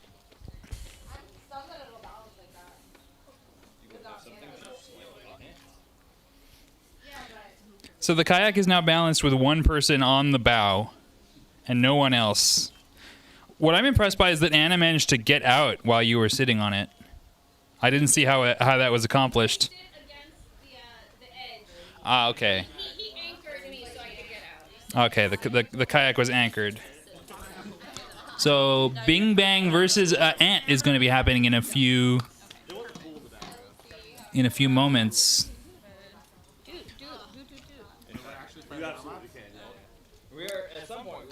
Allegedly, robots will be fighting. Yeah, they're happening. Yeah, we were close to the end, so there's a lot of things happening. I'll throw a fair down time. If I win, I have to fight Krabby Patty again, I think. Yes.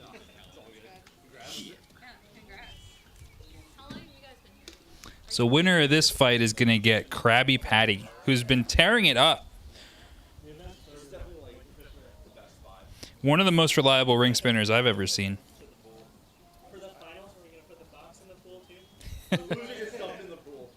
We really should have an inflatable thing that this sits on, and then people have to sit on the side. we did float the idea of having the arena on top of the surface of the water.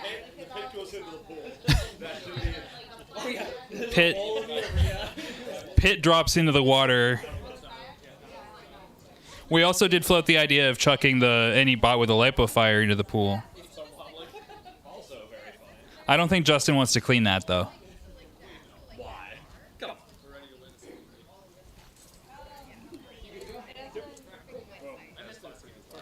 All right, we have robots.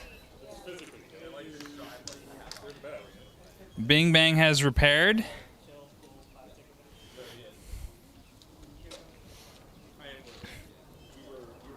He's got a new wedge configuration for this opponent. This one's green, which makes it greener.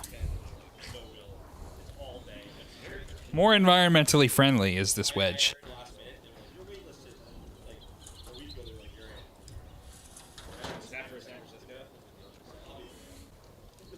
All right, Seth has a timer pulled up. Competitors, are you ready?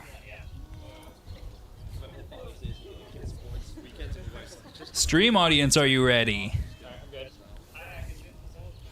Bing Bang, you ready too? All right, we got 2 ready robots. The box is locked. The timer's set. In 3, 2, 1, fight! Ant spinning up, delivering a hit. Oh, he's really going now. Bing Bang is stuck on his head. His opponent's going to go for a hit and free him. But not without doing some damage in the process. Looks like he might have lost his side of drive on Bing Bang. One wheel spinning, the other's not. Ant just continuing to take chunks out. He's hit the tabs off of one side of the wedge. Bing Bang, can you move? Oh, his bot has reset. Brandon's trying to remember which switch inverts him as his robot flips over. He scores a direct hit on the only working wheel, but Bing Bang still driving, still flailing around, trying to do whatever he can in this fight to take it to an Ant. Oh, he gets a flip in on an Ant. Oh, and there goes the dead wheel from Bing Bang and the tip of his lifter. So there's no way now he can lift. Ant trying to get around to rip off that one working wheel and disable his opponent. We just got just under 2 minutes in this match, but Bing Bang struggling to make it. He needs to get something going here. Maybe try to get an Ant to lose to itself. Ant just keeps cranking. That is a thick front on Bing Bang to take all of this abuse. Minute 30 left. Ant throwing Swarf around the arena. We're about halfway through the match now. Bing Bang doing a really good job of keeping his one working wheel away from Ant's weapon. Ant, of course, chose its name specifically to spite announcers having to do the glottal stroke in the middle of its name.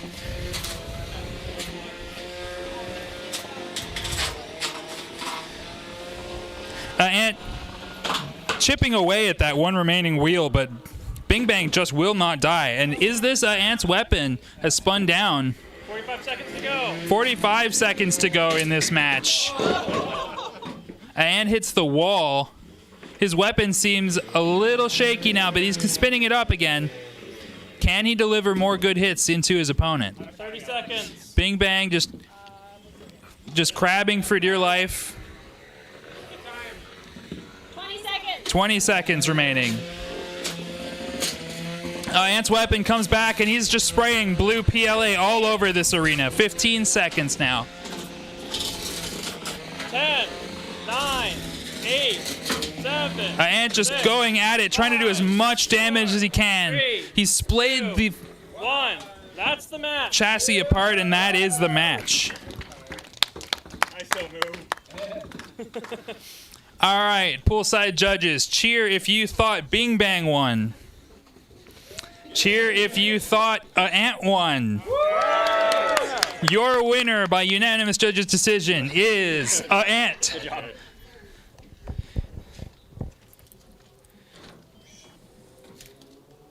That weapon on an ant is quite destructive. My tooth is filleted. Oh, show that to the camera. The tooth has been completely rounded. What is this weapon made of? This is PLA Pro or PLA Plus, whatever. It's I think Polymaker, I think. So yeah, this was definitely the most that one of these discs has taken in this fight, in one of these fights. So oh yeah, it's also diagonal now as well. So very cool.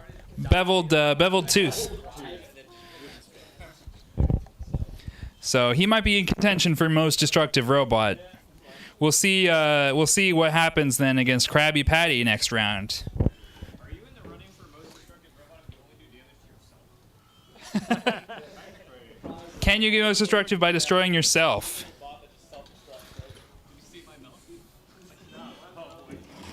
It didn't actually blow up that hard, but it definitely didn't work. My little fire. So now we've got the camera here. We can train on the losing robot here. There's a lot of ripped up brim on the bottom, and if you maneuver in here, you can see this part of the chassis is open. So that looks like the servo is exposed through that hole. If you bring it around to the other side, you can see the bent drive axle.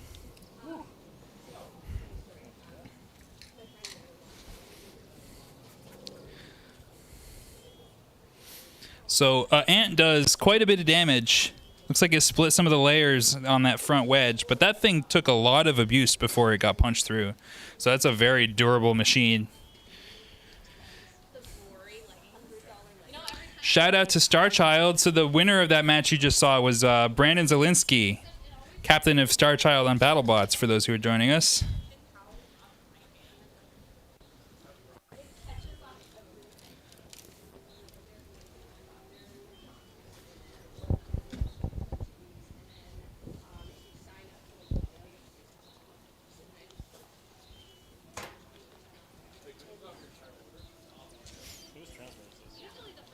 I think that's Brian.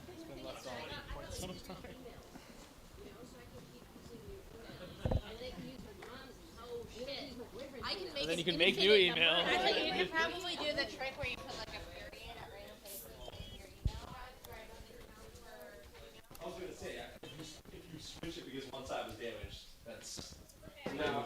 I flipped it. It flipped during the fight, just like under normal circumstances.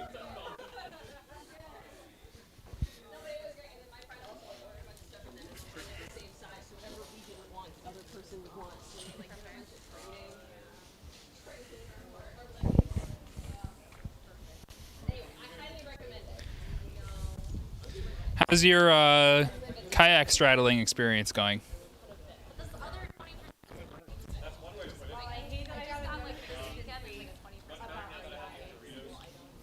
The Doritos really enhanced the experience.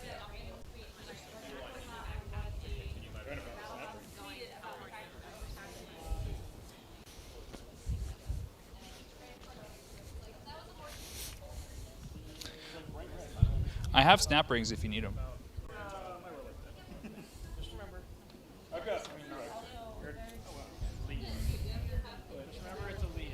Just remember it's a lead, and guess what? You get a bunch of them, because most of the applications just submit. I probably shouldn't be using it. Just like Curtis's stupid new one.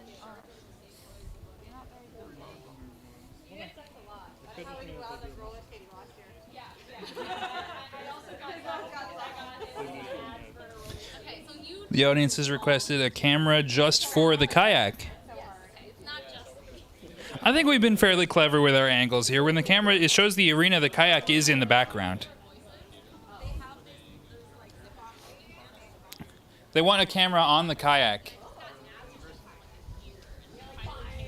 We could put a GoPro, like, we could mount a GoPro to the kayak. You can waterproof a GoPro. Like, there's cases for those. Or you just don't flip over. I'm sure there's like whitewater rafting YouTubers and stuff that take GoPros with them.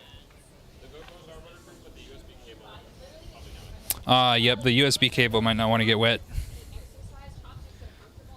Just store to an SD card. I guess you couldn't stream that way. That'd be harder.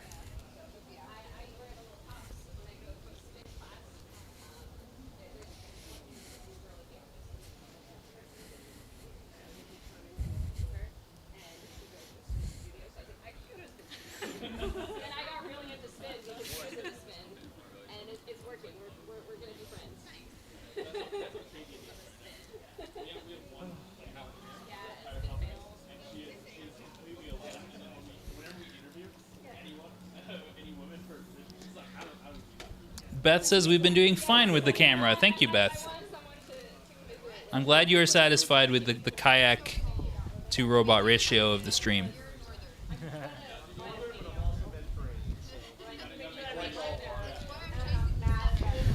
A bloody ore that we could bring. Oh, we have 5 seconds ready to... close the box before you run that.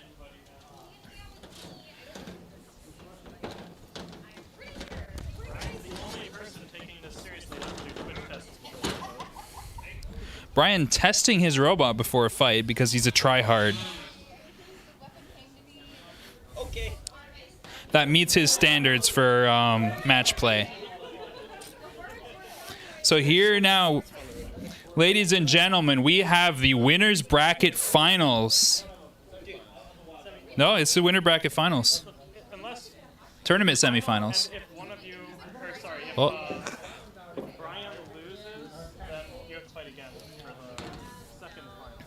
No, this is winner's bracket final. This is not final. But whoever wins this goes to the final. So Salamanca has its weapon lock still. They have Sobley's bathing suits. What are we doing? Oh yeah, Curtis. Speaking of merch, we need Bloodsport bathing suits. Get on stream here with the Sawblaze swim trunks. Slash and burn. We need bloody ones. For like shark swimming, I don't know.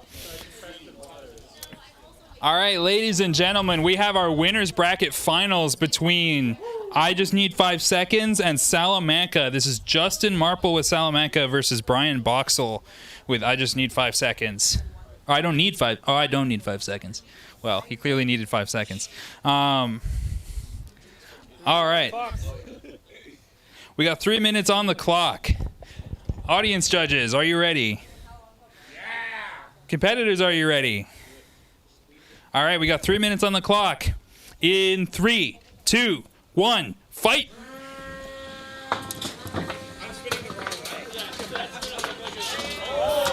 Brian configured his robot to spin the wrong direction, and already he's lost a wheel.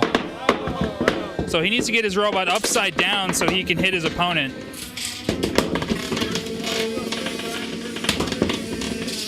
Salamanca just having a field day.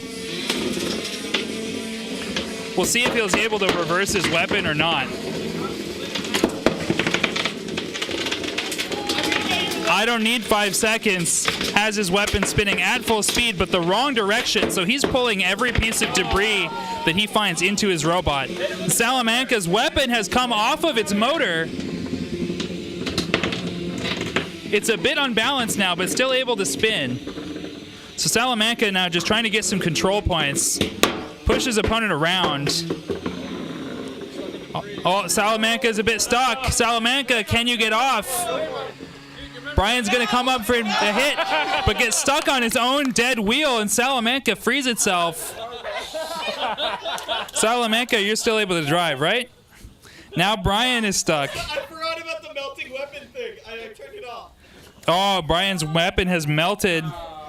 Now that he stopped it, it's re-solidified, so it no longer has the liquid lubrication in between the weapon and the upright. So now we have a pushing match between two bots driven by what I can best describe as eBay special N20 motors. The audience suggesting Justin spin his motor, but the motor doesn't run. So now we've got a pushing battle here. Salamanca seems to have one side of its drive gone down. We've got just over a minute remaining in this fight.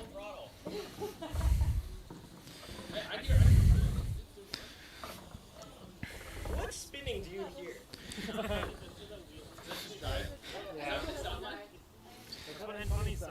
bit of a deadlock here in the pushing battle between these two high-powered bots. Salamanca making slight progress pushing his opponent around. Salamanca finding it more effective to use the rear of his robot and you know, back up that booty to push his opponent. Throwing things into reverse sometimes helps you, and we've got just over 20 seconds remaining. Salamanca puts it in reverse on his opponent. Robots are doing a little bit of a dance now around circles. And we're about to match the, wrap this one up and send it to the judges. I hope you're ready, judges. 2, 1. That's the match. All right, that's the match. Let's have both bots demonstrate what does and does not work on their bots. So Salamanca drives, 5 seconds drives, nobody has weapons. All right, audience, cheer if you think I just need 5 seconds. 1. Oh, the judges want to get into the box and inspect the damage. Let's bring the robots out and safety them and put them on the top.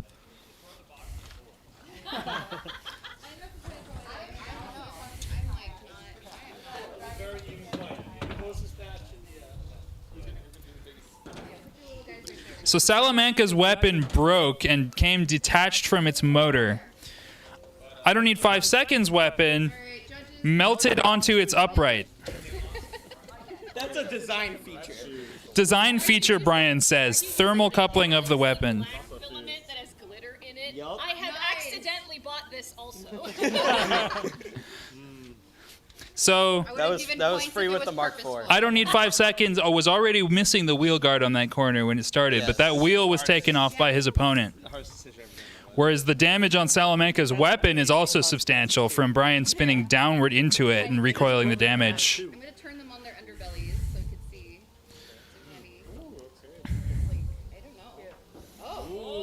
There are some cracks in the frame.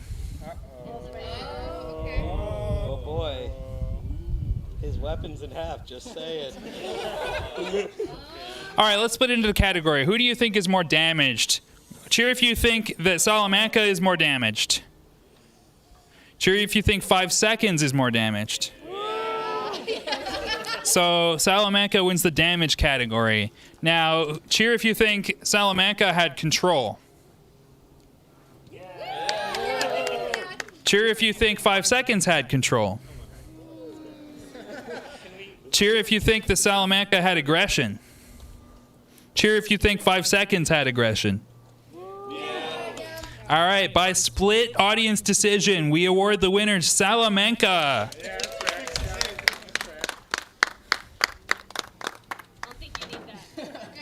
Yeah. Well, okay, so halfway through the fight, right? I just like stopped paying attention. I was trying to reprogram the controller to spin the right direction. And I messed it up, and now it's always on. So it's still like powered on right now. Like the weapon is trying to go right. Well, you should go turn your robot off. I'm surprised everything managed to stall for that long without burning out. It probably will once he gets back in.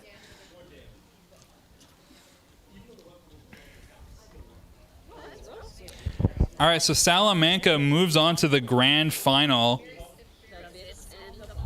And I don't need 5 seconds moves down to losers final, where he will fight the winner of Krabby Patty and Ant. We should have that fight for you guys pretty soon here.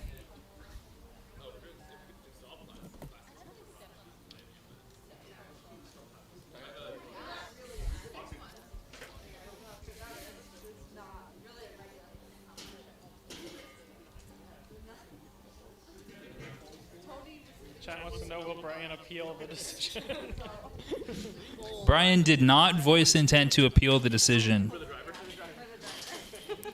Here we have Brian's wheel. It's like a squishy, I think he said this is Rio Flex cast onto his tire, so it's very squishy and rubbery.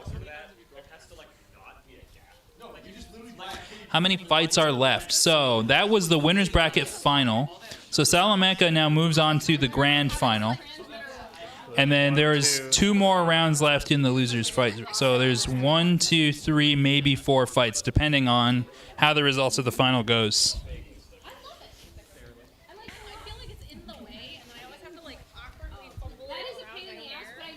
Can we have no slow-mo? There are no slow-mo replays. This is being recorded in a glorious 30 frames per second. You can slow-mo that if you're brave. You can slow-mo it if you like watching footage played back 1 frame every 2 frames. I like watching photo reels. I thought that if I ran it at 60 frames per second that the bitrate would like melt everything, so Yeah. I thought it would be safer to just have a stable stream. I don't know if Justin's Wi-Fi can handle that from all the way outside the house.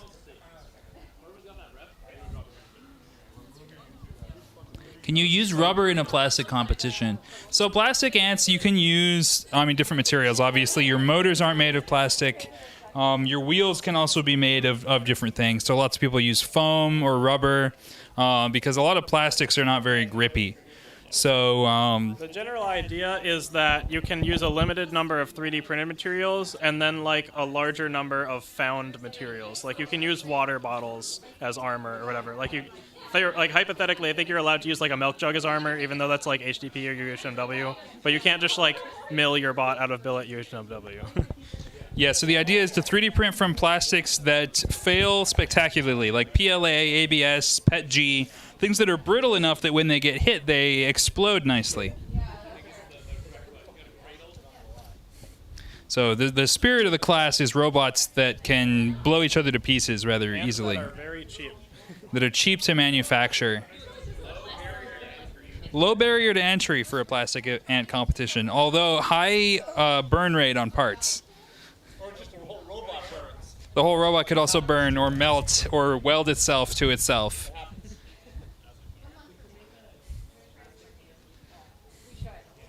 I don't know how we would do that because I don't know how we would make the arm. I mean, it's not good at my house. We did that all metal.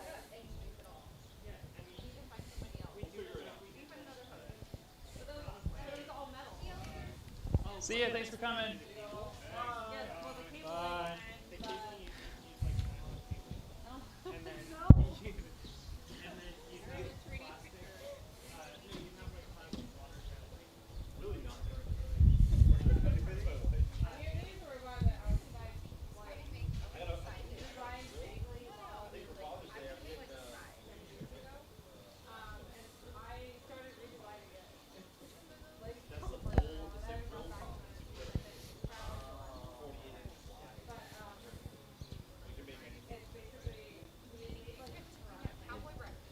Yeah, this stuff grips really well, but it doesn't adhere to the hub at all.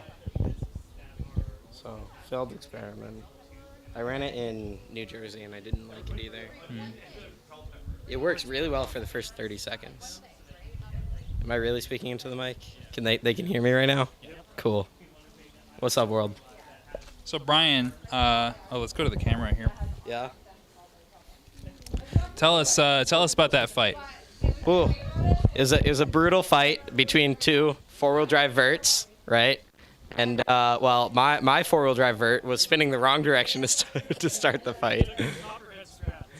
Yeah, definitely intentional. But that's the way she goes. You did manage to break his weapon that way. Yeah, honestly, I'm shocked that mine did not break even worse. But it held up and eventually just like fused itself to the left upright, a classic. Yeah. I will not be fixing the robot. I kind of want to go in the pool. So you'll be forfeiting your next fight. Yeah, I will be forfeiting my next fight.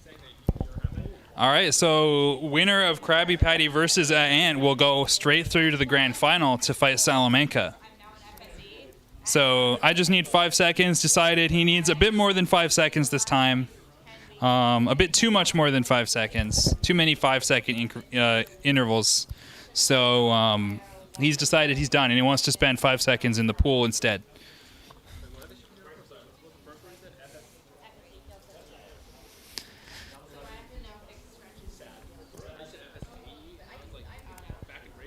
I'm not back there. I did do that, but no.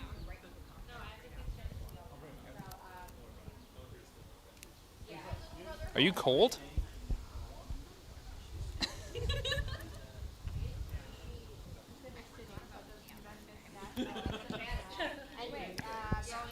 So how is the water temperature? Well, as the air temperature decreases slowly and the water temperature remains constant, the water feels colder and colder, so I'm thinking about getting out here. I got to get in there at some point.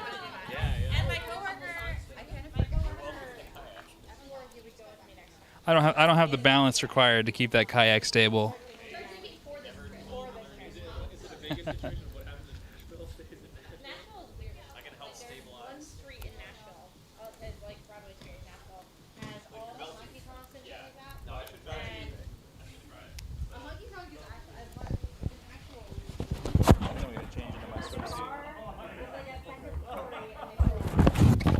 All right, Nick wants to get in the pool, so this is Seth here, taking over the announcing for now.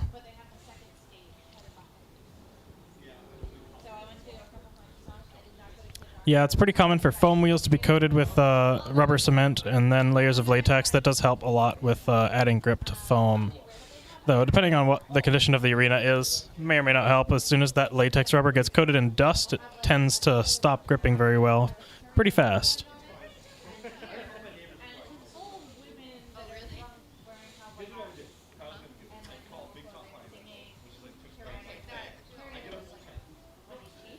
Hi, Curtis.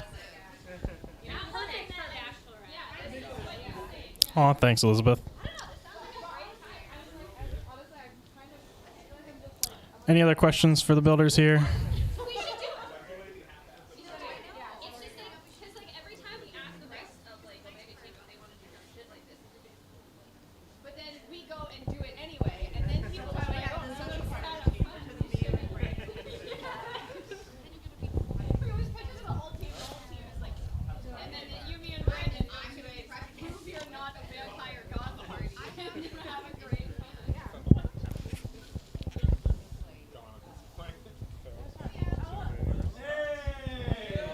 Oh, it's Jameson Go.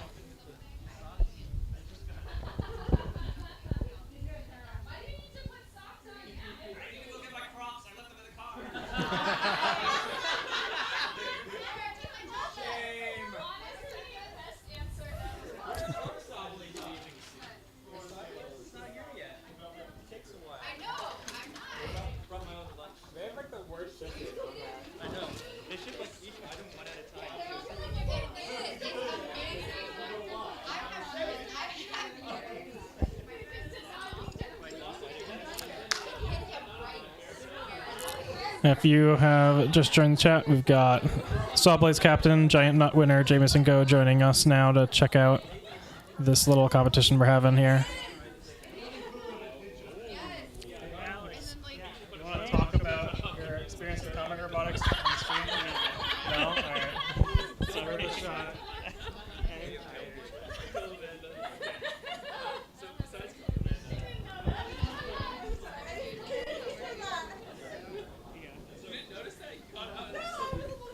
Jameson, the chat wants to know, how will you swim while holding the giant nut? YouTube stream chat wants to know, how will you swim holding the giant nut? Yeah. I didn't realize this was being live streamed.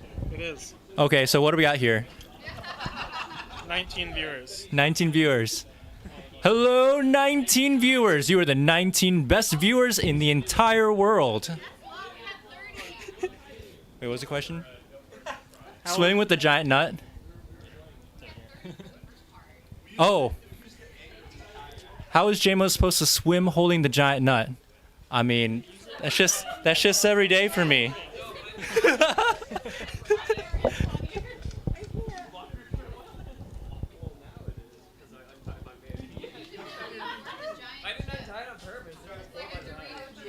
All right, I've been handed back the microphone as it looks like we have our Melty Brain loading into the box for a little Twitch test here. This is Deep Dish? Deep Dish? Yeah, Deep Dish. Deep Dish driven by Austin, one of the Ripperoni team members. Meanwhile, in the background, Sawblade's teammate Eli is restoking charcoal so that we can have a nice barbecue dinner with help from Jameson.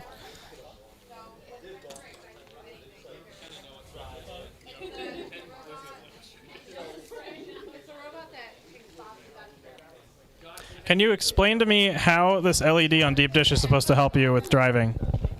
So the LED is configured to blink once per revolution, and that shows me where the robot thinks is front. And that's one of the hardest things about Melties, is basically keeping kind of the pulsation of the motor. Well, not pulsation, but basically on a Melty you toggle the motor on and off really fast, and you have to do that in sync with where you want to go. So the LED is supposed to point away from me so that I can, sort of control the direction that it's trying to go. But this one's not working too well. I think I was gonna originally have 2 wheels, but I just ran out of weight, so ended up with 1 wheel, and I think that was not a great decision. There's a lot of other Melties that have 2 wheels, and they seem to do a lot better. Multi-brain spinners are a very interesting and unique form of robot. The idea is basically, multi-brain is just the term that we bot builders call it because the programming needed to make it work melts your brain. But essentially, this robot spins around super fast using, in this case, only 1 wheel. And just by turning the motor that's powering that wheel on and off at very precise times, it can, in theory, choose what direction it is heading in instead of just spinning in place. However, the method of locomotion is generally referred to as a translational drift. That's like the generic science-y term for it. It is now dead, says Austin.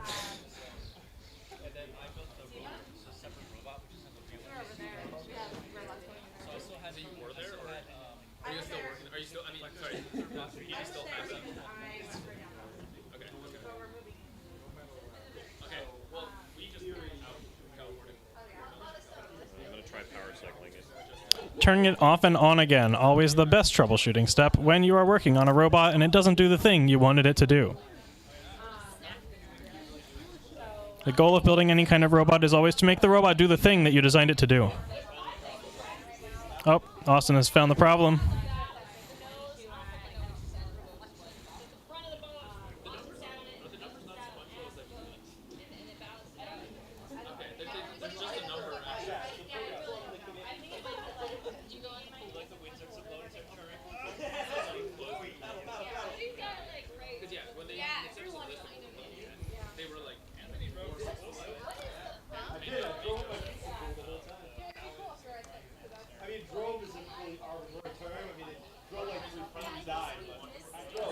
So the PWM cable that goes between the sort of brain controller and the motor had just come unplugged. So there's your problem. All right, he says a PWM control cable for the speed controller that drives the motor came unplugged, basically. So it was no longer getting commands to move. Let's give it another quick test here.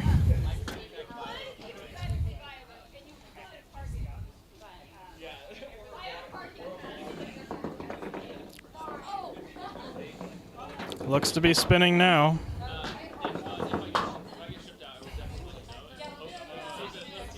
It's really hard to see that LED on the stream because the sun is bright, but trust me, it's pretty bright in person.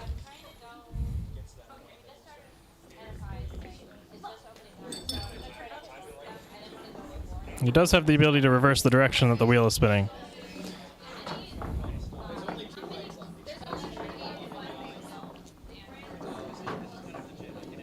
One of the interesting things about this bot Deep Dish is that most multi-brain spinners, simply because the builders of them aren't masochists, use off-the-shelf speed controllers to drive their motors. But this robot is using a completely custom motor driver that Austin designed himself. He also designed the motor controllers for Ripperoni's weapon system. Looks like it's working pretty nicely now.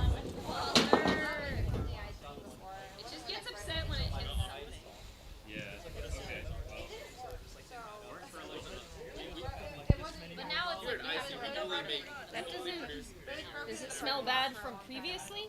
It's fine.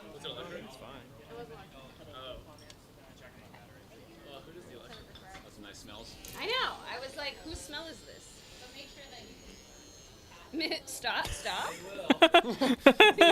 Please stop. There's no weapon. Slightly more technical difficulties. No. I'm just Twitch testing. All right. Justin's about to load Salamanca in for a Twitch test after Deep Dish is done testing. Because Brian decided he's done. Oh, really? Yeah. He doesn't want to fight anymore? So he's going to forfeit his next match. Okay, so we heard it here from Justin, but Brian Boxall has decided he's going to forfeit. It only takes 5 seconds from its next fight. So Salamanca is now the winner of the winner's bracket final, I believe. So now he is just testing to make sure that his robot is working to fight the winner of the loser's bracket.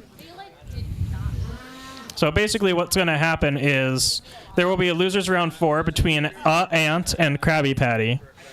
Then the winner of that will automatically win the loser's round 5 fight against I Don't Need 5 Seconds, and then be seeded to fight against Salamanca.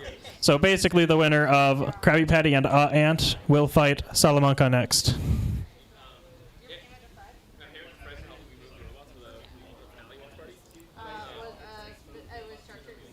I didn't realize what that meant. I didn't realize what that meant. So you know how Red picked up and then afterwards I was like, I offered to great. I was like, I'll buy you beer. Yeah, I'll buy you beer. And then I was like, once again, I don't remember anything. And then he was just like, what if it's not beer? And I was like, oh, sure. He's like, find me green chartreuse. Dave's are like, we'll buy you a bottle of alcohol for me. And I was like, oh, do I okay. have one for you? He's like, you should buy, like, I would like some we went one place to look for it, and the store guy just laughed. He just laughed at us, and he's just like, yeah, if you find it, buy it all for you.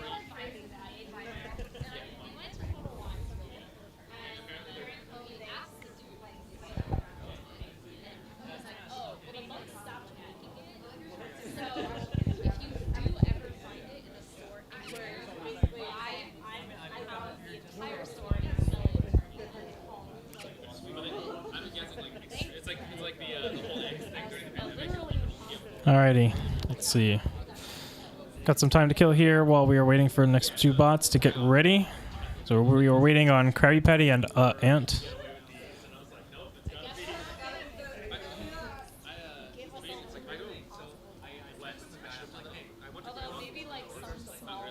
Yeah, we talked about throwing the losing bots into the pool, but I think that was deemed to be unsafe because we don't want lipo in the pool. Alrighty, we've got Krabby Patty showing up, ready for his next fight. Alright, Ant is on its way, so we are going to get a robot fight for you guys real soon.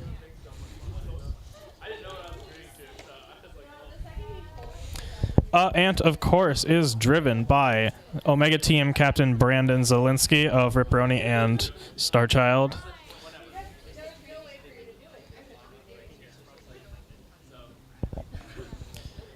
While Krabby Patty is a nice bright red ring spinner. It is by the same builder as NHL bot Oh No Oreo, which is also a 3-pound Beetleweight ring spinner. Though in this case, this is a plastic Antweight 1-pound bot, fully 3D printed.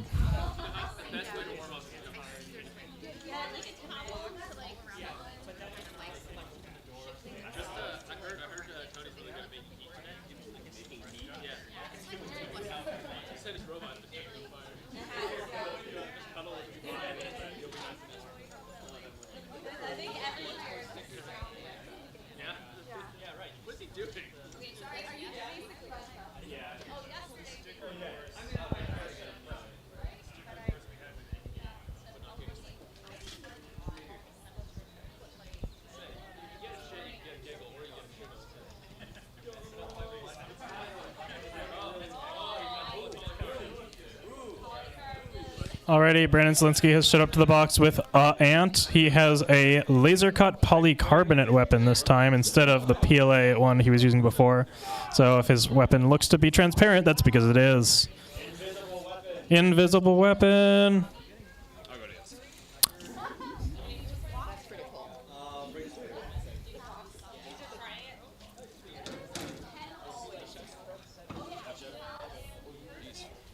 Alrighty, let's get the camera situated so you can actually see the fight again. That good noise.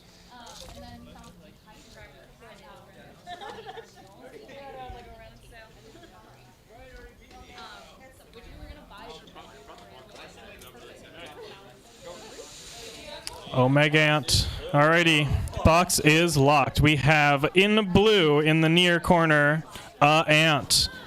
Running upside down for this fight so that its weapon is lower to the ground. And in the far corner in red, we have Krabby Patty. Oh.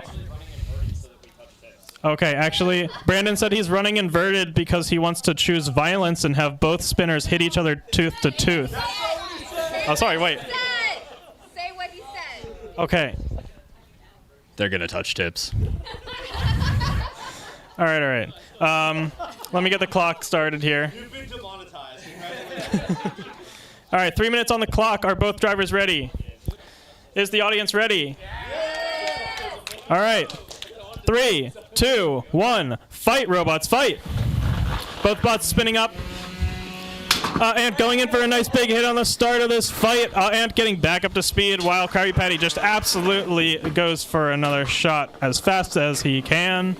Getting a ring spinner spun up and having both wheels stay planted to the floor is quite the challenge, but Krabby Patty managing to do so right now. Having a very hard time making sure he knows which direction he's facing, making sure that he can engage properly with Ant weapon to weapon. Oh, such huge impacts. We've got shrapnel coming off of the ring on Krabby Patty. It looks like Krabby Patty's ring has cracked all the way through. Can Krabby Patty spin up again? I don't know, but Ant is taking advantage of its relative slowness now and going in for the kill shots. Oh, that ring is just coming apart, guys. We can see bearings through the ring on Krabby Patty. Ant's weapon down for the moment, but he has his frame dislodged. It looks like Ant's frame is coming apart like a sandwich with one piece of bread being stripped off of the top. The motor can still spin just a little bit, but I don't think Brandon wants to risk the rest of his bot getting turned into shrapnel here. With his opponent's weapon down, there's no point in risking more damage to his own, so now this is a control battle. Ant trying to push around Krabby Patty. We have 1 minute and 40 seconds left in this exciting match.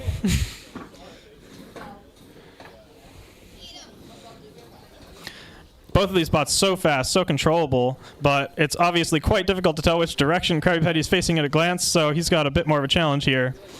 But Krabby Patty clearly has the speed advantage. Uh-oh. Krabby Patty stuck on the corner. Can he get free? Come on, Krabby Patty. Need to see some motion. 10, 9, 8, 7, 6, 5, 4, 3, 2, 1. Oh! Saved by the bell. We have this fight keep going. Krabby Patty is still driving around, pushing around Ant, hoping not to get stuck in that corner again, I hope. There's so much debris all over the box, mostly from just these two bots in this fight. We've got 47 seconds to go in this match. Can one of these bots prevent the other one from taking the W? Can one of these bots get the other one stuck on some debris in the arena? Both drivers doing an excellent job. Both drivers having so much control and so much aggression in this fight. Honestly, it's hard to say which bot's being more aggressive. I think I might give the edge a little bit to Krabby Patty, only because it's faster, but it's pretty hard to say. Krabby Patty going in for a nice little pin here against Ant. We've got 18 seconds to go. Who is going to take this one? 10, 9, 8, 7, 6, 5, 4, 3, 2, 1. Give it up for both of our drivers. Looks like the weapon on Ant still spins very slowly, and the weapon on Krabby Patty makes grindy noises. Makes noise. Trying to show that his weapon is functional, but it's just making some noise. If you spin the body, it's It is a sound-based weapon now. All right. Audience judges. Who thinks that the red bot Krabby Patty won? yeah. Krabby Patty. Who thinks that the blue bot Ant won? We have our winner by unanimous judges' decision. It is Ant, Brandon Zielinski.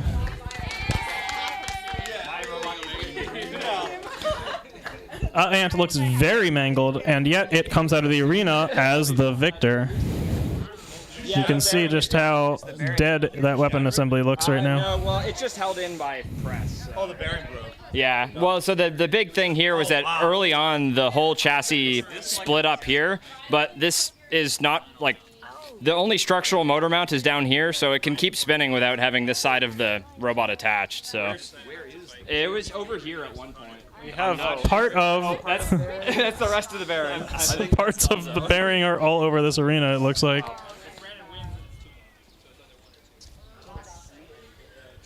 I saw it at one point, but we might have hit it after we knocked it out. So it might be.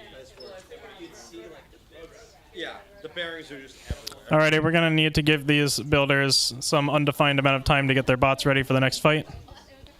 Well, we're gonna give Ant an undefined amount of time to get ready for its next fight. Krabby Patty is unfortunately eliminated. So Ant advances to the winner to the losers bracket final. Wins against I Don't Need 5 Seconds, who's forfeiting, and now has to fight Salamanca in the first final. Now, Salamanca is undefeated, so if Ant wins, there will have to be a second final, because this is a double elimination tournament, to determine the true winner. If, however, Salamanca wins this next fight, that is it for this event. Salamanca is crowned the winner of the entire tournament today.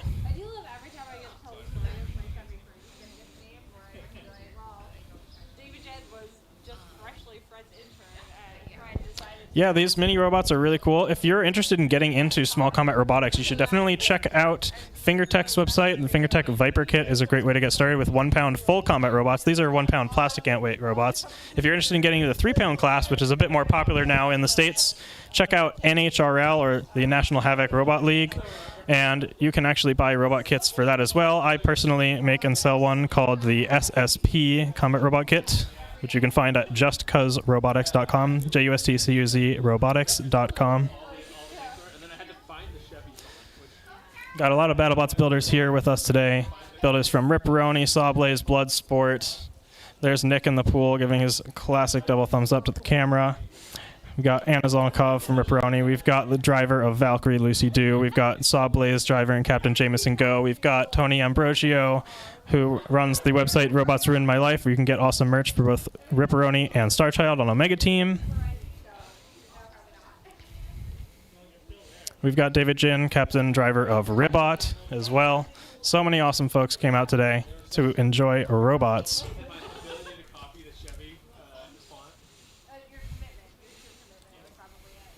Yes, the Malice team sells a SCAR plastic ant kit as well. I forgot about that. You can check them out on, if you just Google Malice Battlebot, I'm sure they'll come up.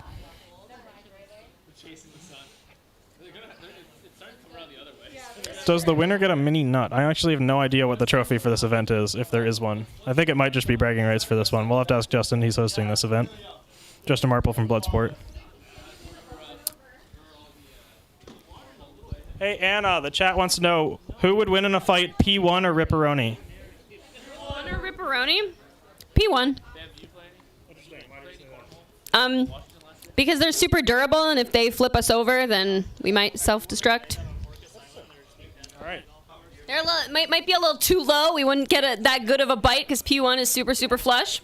But, you know, I mean, that's the vibe with Ripperoni, is that anything can happen at any time. If we land a lucky hit, then we win. If we don't, we don't. So Ripperoni is not exactly a ground game robot, whereas P1 very much is. yeah. Yeah, we hate ground game. We don't want to fight it. Like we know that that's a really tough game to get into at this point, and avoiding it is honestly better for us. Makes sense. Awesome.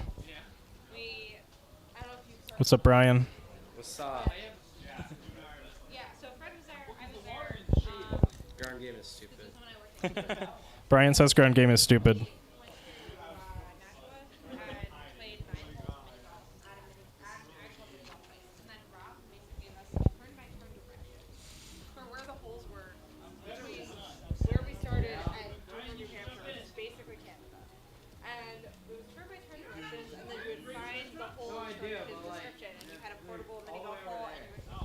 Any other questions from the chat here?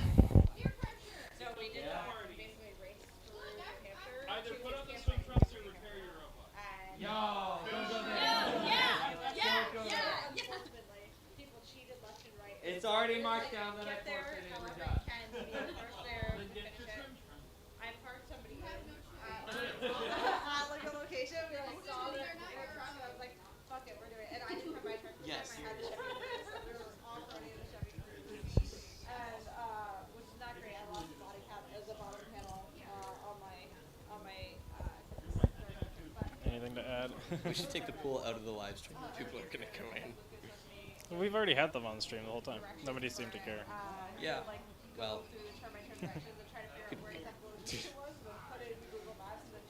As in, all the girls care. All right. So I'm gonna go get pizza. I'll be back in like 15 minutes. Okay. Brandon is currently working the bot. He says he's like 15 minutes away, so we come back, do the finals. Okay. And we'll see if people want to stick around or do a fire pit or they just want to leave, whatever. Okay. Yeah, that sounds good. All right. All right. So it looks like it's going to be at least a 15-minute wait on that final fight as Brandon is fixing his robot.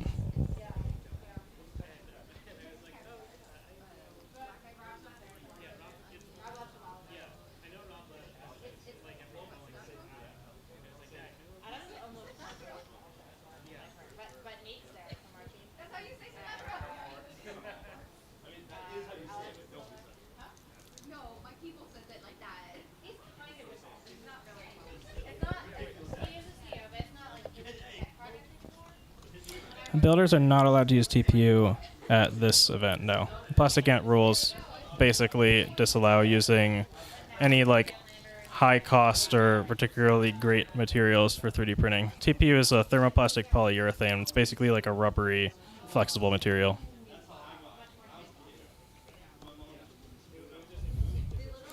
What robot would I want Bloodsport to face the least? Good question. I mean, we didn't do great against Minotaur. Probably another Minotaur or Copperhead rematch. Kay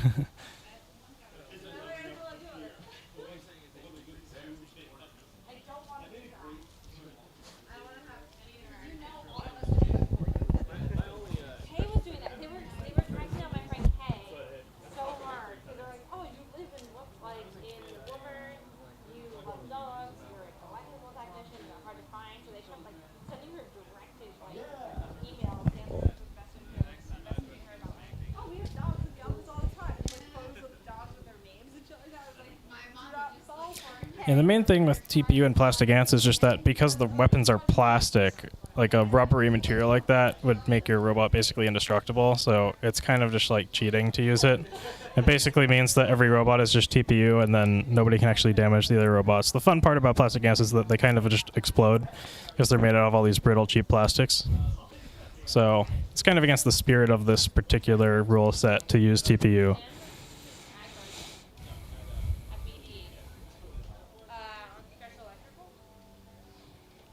It's far from indestructible when you're fighting against steel weapons, but definitely pretty indestructible to a PLA blade.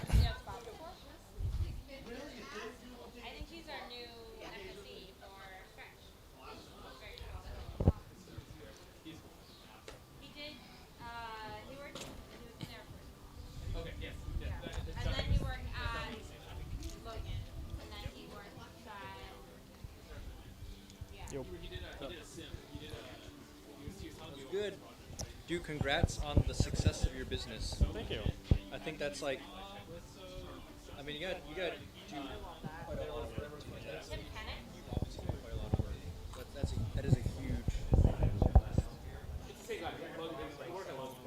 I'm looking into now stopping trying to do the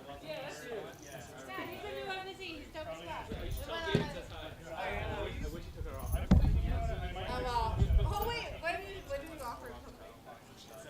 Recently? I'm just curious. He works on the spot. He's been at BD for a while. Did he just? He did. I guess I'm guessing he was debating starting like decided to say station. But that's really funny. I'm gonna tell him. No, I'm gonna tell him.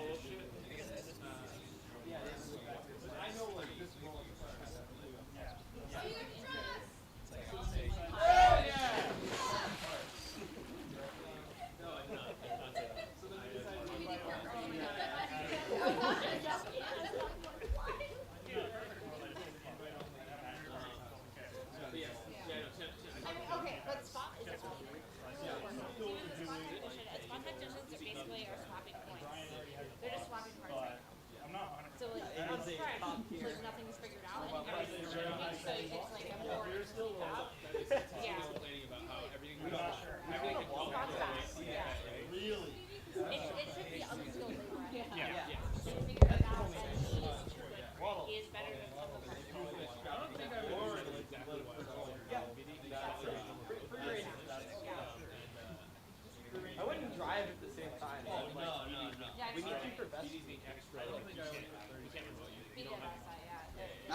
But yeah, so like it's like it's a little I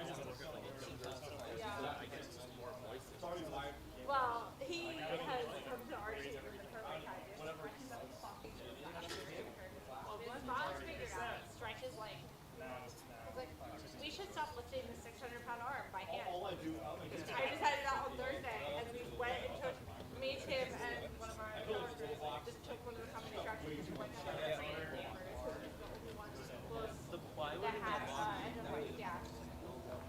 Picked up an engine hoist, figured out how to do it, lifting from it. Because I was like, we need to stop lifting this. My back is fucked up. This guy is doing 2 billion pounds. Like, we can't do this. Like, we can't.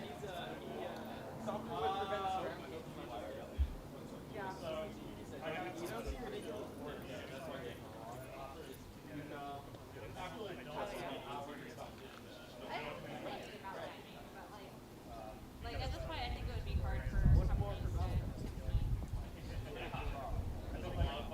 I mean, in like 3 years, I can always get paid for it. Yeah, so that's what it comes. They got rid of the stay bonus, which was like every year they would give you some percentage of your basic. Hold on, Austin. They give you some percentage of your base pay every year in addition, and it's stacked. So 4 years in, you would be, or I guess your 5th year, you'd be making almost twice your salary. So they're killing that for me. Like 6 inches into the steel.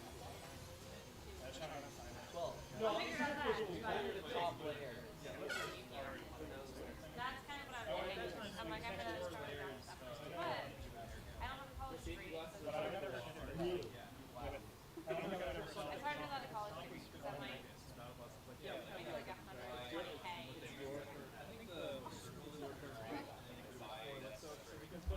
I don't know how to do that. They should go back to that. As a mechanical technician, no thank you. They're good. You have another woman to work on. Like Triton just came back. That's kind of the same.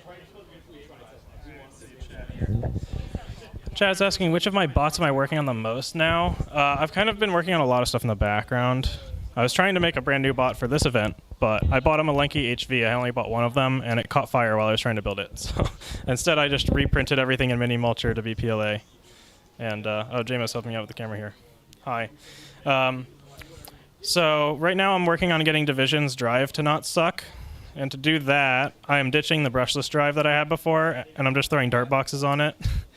Because previously I've been doing the single stage introduction brushless drive, which is really, really finicky.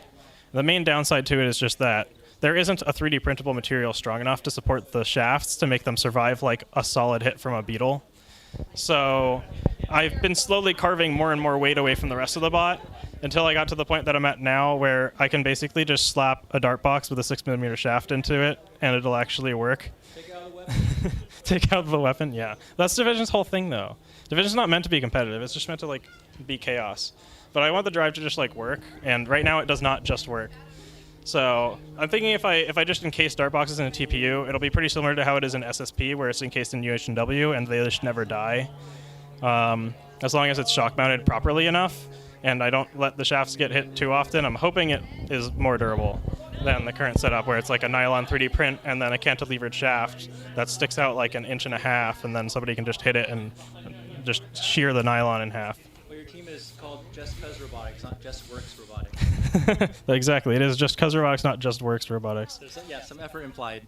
Can I give the box a go, or is it... Yeah, go for it. All right, we're gonna have another quick test by Deep Dish here. Yeah, and I'm gonna put in my data logger. That's what He's got a data logger to put in the bot. All right, we got some more questions from the chat here. Let's see. People saying that TPU can't be printed on Ender 3. It can, just really slowly. Yeah. Personally, I run a business, so I don't want a printer that is a project. I want a printer that just works and is a tool. So I currently have the X1 Carbon. I've been meaning to review it.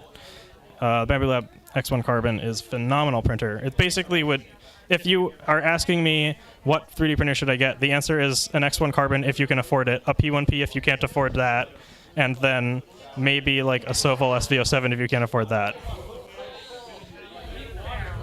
I haven't used the Sovol though.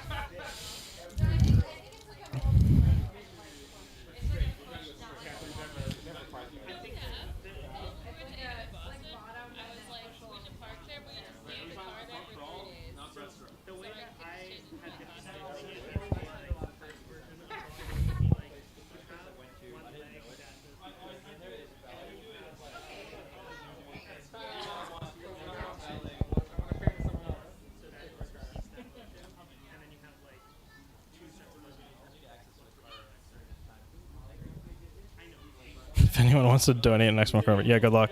I don't even have an affiliate link from Bamboo Lab to do my review with. I just have to be like, oh, I have to actually be honest with you people and say that I like the printer and I paid for it with my own money, and I don't even have an affiliate link to try and get people to give me money when they buy it. I think this might be like the first 3D printer review watched by more than 100 people where that's the case.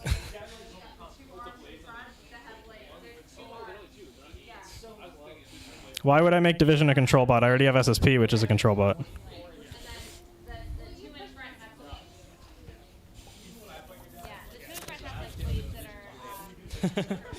SSP kit with Division blade would be insane. Yeah.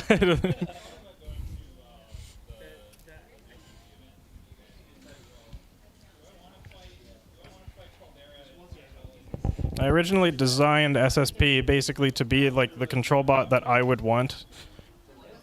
And then I also tried to make it something that could be mass manufacturable in the process of designing it. It wasn't really like, I mean, I think there are a number of builders who like design a robot and then they're like, oh, I should make a kit version of this. And then I have to like change everything about it to make it actually mass manufacturable and mass reproducible. I thought about that from the start with SSP, which I think is why it works so well as a kit, because like one of the biggest design decisions was not 3D printing the chassis, because it would take 12 hours to make each one. I don't know. Go for hole.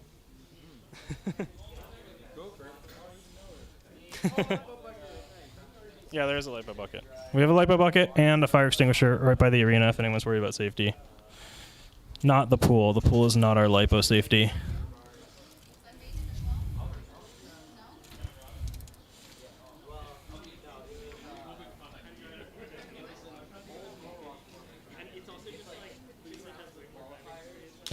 It would probably be SSP1, yeah.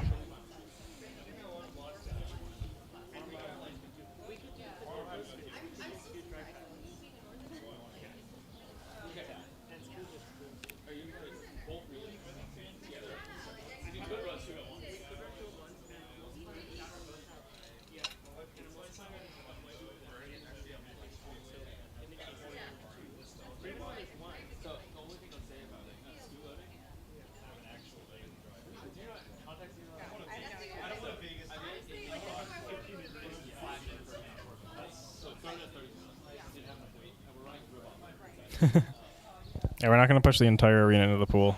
That'll be a bad time.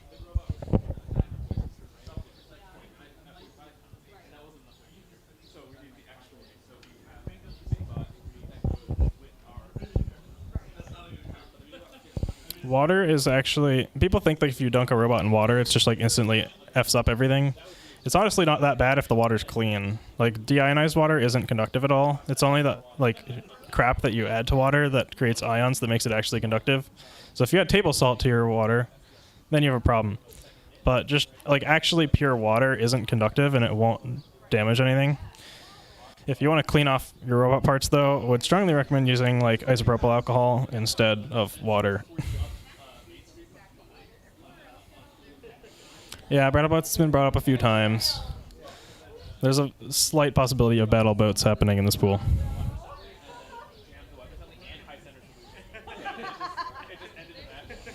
What is the best 3D... I'm assuming that's 3D printer for the best price? And is it cheaper to get a 3D printed bot parts from a 3D printing place than it is to own one and replace one? I mean, obviously, whether it's more expensive to own a 3D printer is down to how much you print. Like, if you're like me...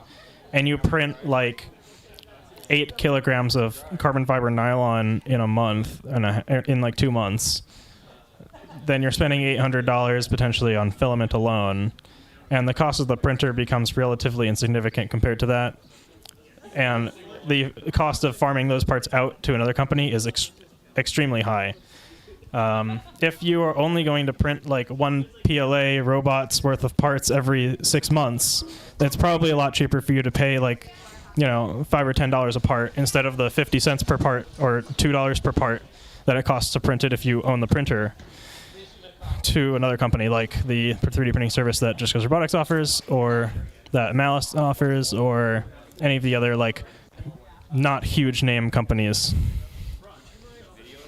Oh yeah, I'm going to record on Austin's phone what happens with his robot.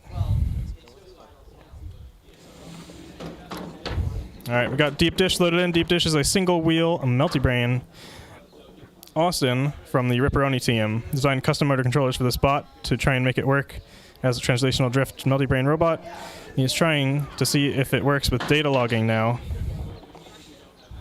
So I'm assuming he wants me to video on his phone so we can sync it up later with the data logging info. It looks weird on this phone camera because it looks like it's spinning like 3 revolutions per minute, but it's actually spinning probably like 500.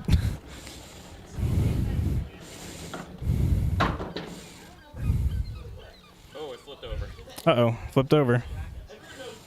It cannot drive upside down, apparently. No, I put a structural Dorito bag on top of the Structural Dorito bag on top of the data logger. Nice. Here.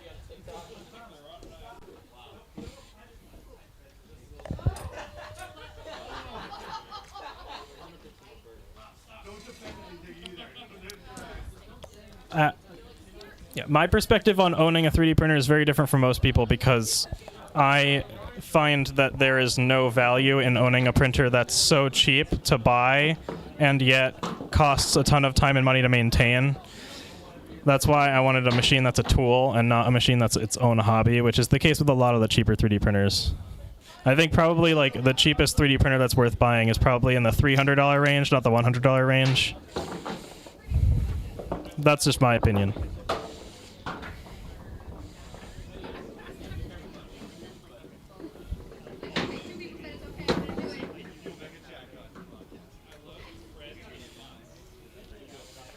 Honestly, the best 3D printer for dollar is probably the Bamboo Lab P1P for $700 because it's basically the $1,200 X1 Carbon, but without some of the bells and whistles. And you can add modifications to it later to get back most of those bells and whistles. So you're essentially getting a $1,200 printer that prints better than most $3,000 printers for under $1,000.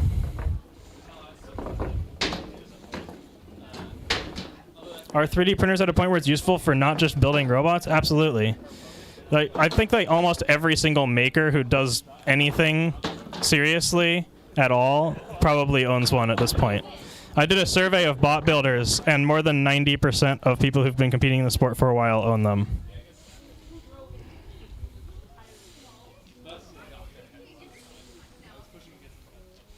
Yeah, buying a cheap printer or buying a kit to learn about how 3D printers work, if that's what you're into, is definitely a viable strat. Like I bought a Prusa Mark III's kit. That was a machine that I used for a long time. I got, I think, over 100 days worth of print hours on that machine before I bought my X1 Carbon. And then it was sitting unused on a shelf because the X1 Carbon was just so good. So I ended up selling it.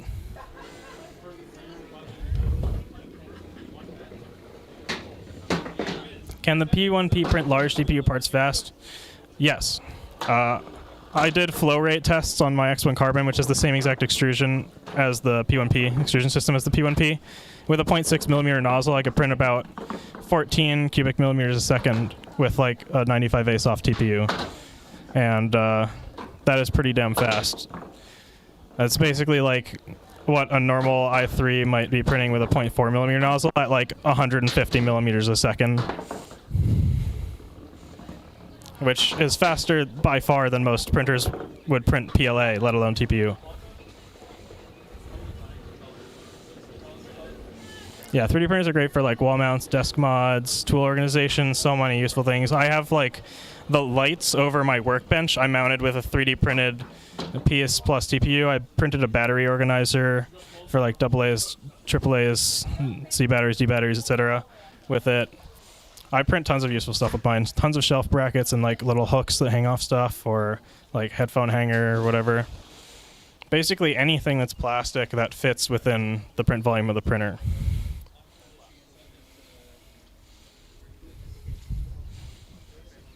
And I think 3D printers are a fantastic tool if you're interested in designing anything, because if you're into CAD design or 3D modeling at all, being able to make the things you design real is pretty much the main thing. My favorite TPU for 95A That is a good question. I buy too much of it now because of the SSP kits to keep it reliably in stock with just one brand. I would say that SaneSmart TPU is really, really good, but it's annoying because it's only sold in 800 gram spools instead of 1,000 gram like most. I tested a bit with Duramic TPU. That seems to be pretty good, even though it's a lot cheaper. I wouldn't say it's like my favorite though, because it comes out a little bit softer than SaneSmart.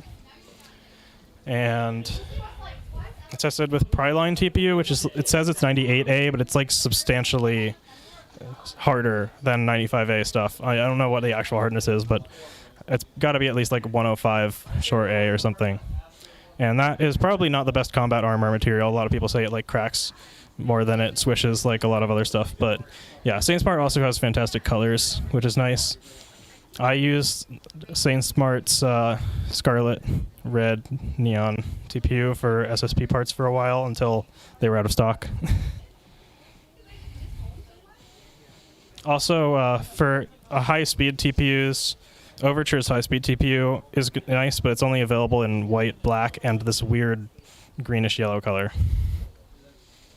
They call it grass green, but it's like almost bright yellow. Matterhacker's build TPU is pretty good. I haven't personally tried it, but I know that Calviniba printed some parts on links with it.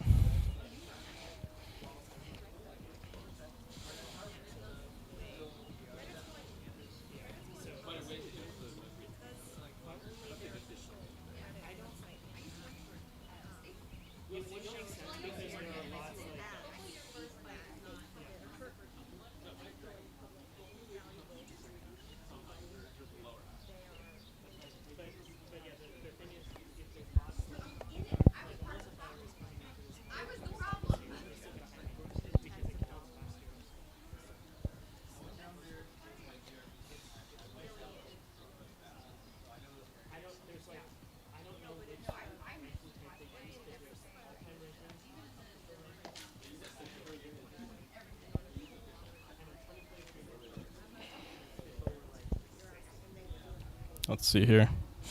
Let me talk about one thing about if you're considering a Bamboo Lab printer. You might look at the AMS system and be like, oh my god, I can print in 4 colors. Printing in multiple colors is not all it's chalked up to be. It makes your prints take absolutely forever because every filament change adds like several minutes. So if you have to change colors every other layer, which is how it's typically configured if you're printing in like 2 colors or whatever, your print that's 100 layers is now going to take at least like 200 minutes, whereas before it could have been like a half-hour print. So it makes prints take absolutely forever. I would say there's like 3 use cases that personally I would actually like to use the AMS for. Number 1 is the convenience of just being able to hit print and select which color it goes in or which material it goes in. That's really nice. Like having like 2 colors of PLA and 1 color of PETG or 2 colors of PETG loaded in the printer at all times, or even one in ABS at all times, is pretty nice because you just don't have to load before hitting print. Number 2 is being able to do like 1 layer in a different color just to have like a label in text that's in a contrasting color. That's pretty nice. And number 3, which I haven't personally tried, is doing a breakaway support or dissolvable support material that's separate from your printing material. But that also requires like switching off a ton. However, when you're using it for support material, one thing that you can do is have just the interface layers be a different material so that it's easier to break the supports away, but you're not just like using the support material and switching between that and the regular material all the time. So your prints don't take quite as much longer as they would otherwise. But I personally have no need of printing a 4-color like tchotchke or whatever with multicolor printing. It also wastes a ton of filament because you're purging between every single one of the color changes and after every color change.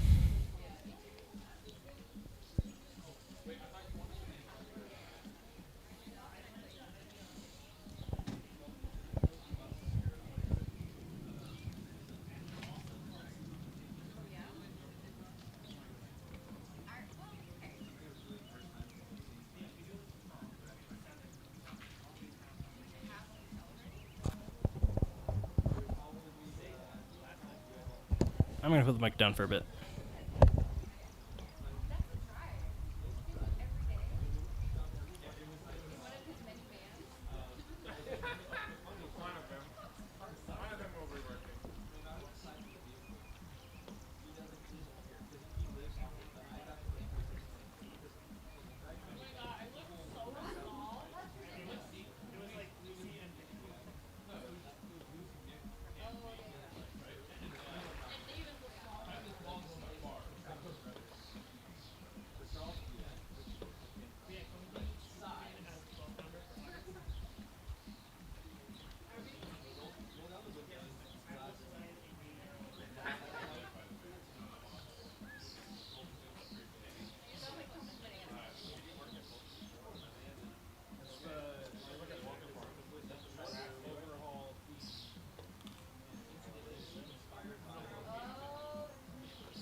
Alright, looks like we've got about 5 more minutes before we should have our final fight of the day.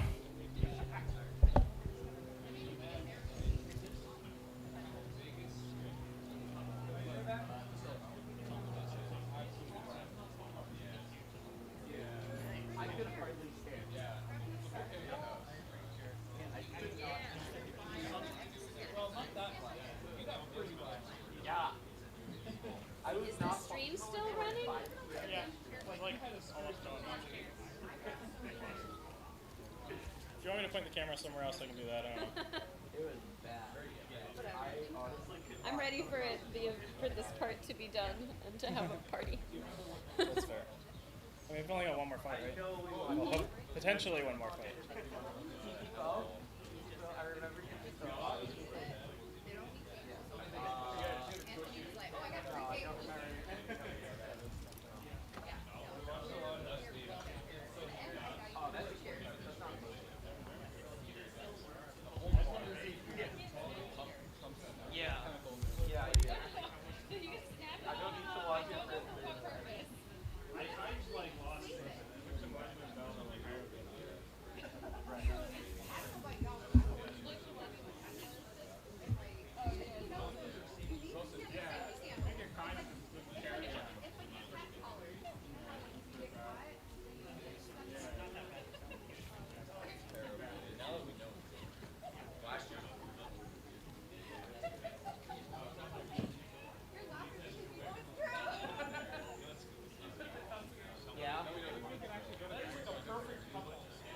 Well, it is a couple there. Yeah.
Salamanca's doing a quick test, it looks like, or maybe just loading in, waiting for its opponent.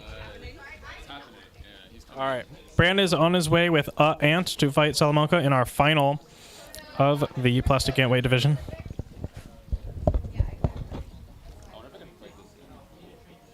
the boat? In the boat. In the boat. Do you want me to tether you?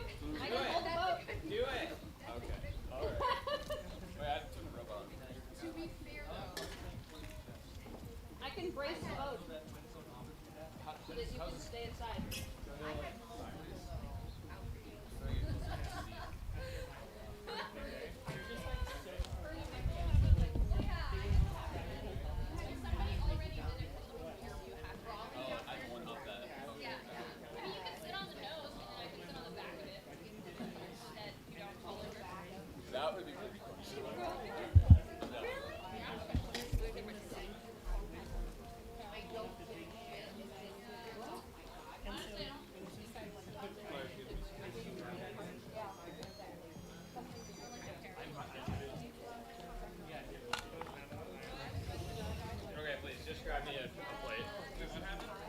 No, nothing. Don't worry about it.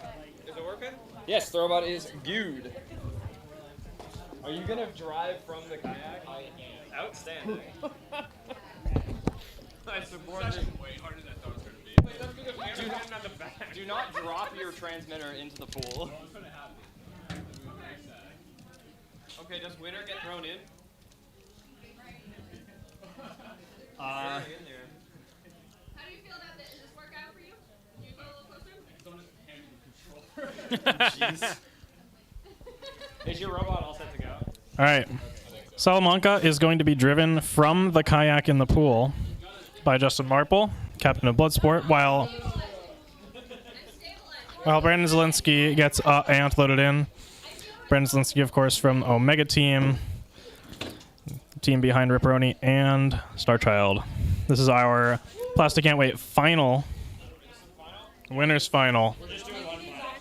All right, so we're doing a sudden death final instead of doing the double elimination way where you'd potentially have to fight twice. So winner of this fight takes the event.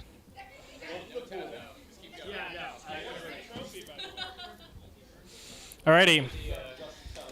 Got 3 minutes on the clock. Brandon, are you ready? I am ready. Justin, are you ready?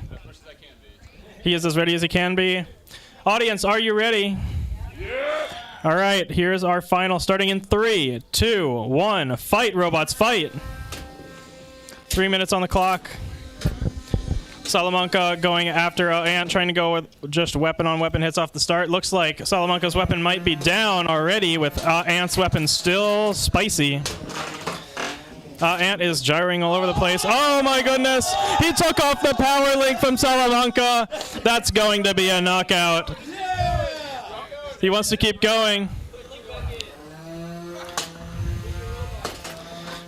Justin wants his robot to be ripped apart, so Ant is going to give it its best shot. The power link on Salamanca has come out, so Salamanca is completely non-functional.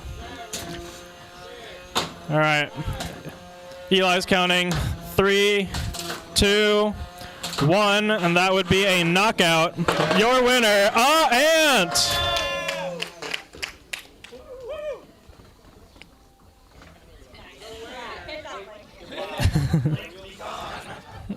Lynx, of course, the bane of existence of every combat robot builder.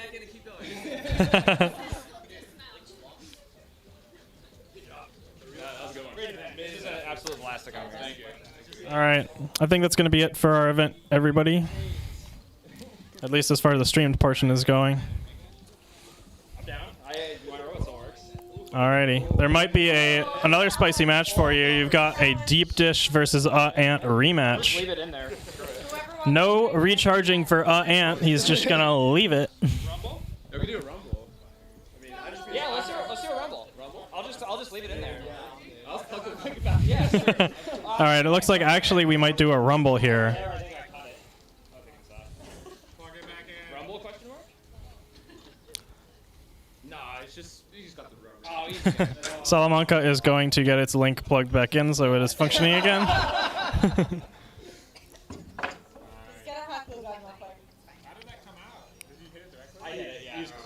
I came up over and just landed on it. I think it was just one of the wins a win. All right, so it looks like we might just do a rumble with whoever else has a working robot in a minute here.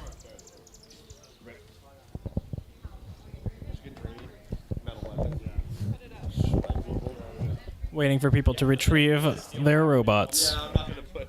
Yeah. You don't want to put it in again? Seth and I both put metal weapons in. Yeah, just put Dreamy with the. Yeah, with I the can put beater Dreamy in. Actually, no, we put the. You have no, like, you have It has no no wheels. parts for it. Yeah, it's no wheels, no ESC. It's just an arena hazard. Oh, that's true. At that point, just puts Nintendo in. I will say, GoPro makes a shockingly good webcam. Yeah, it's held pretty good. Quality is quite. I was looking at it. It was at the pizza shop. It's quite good.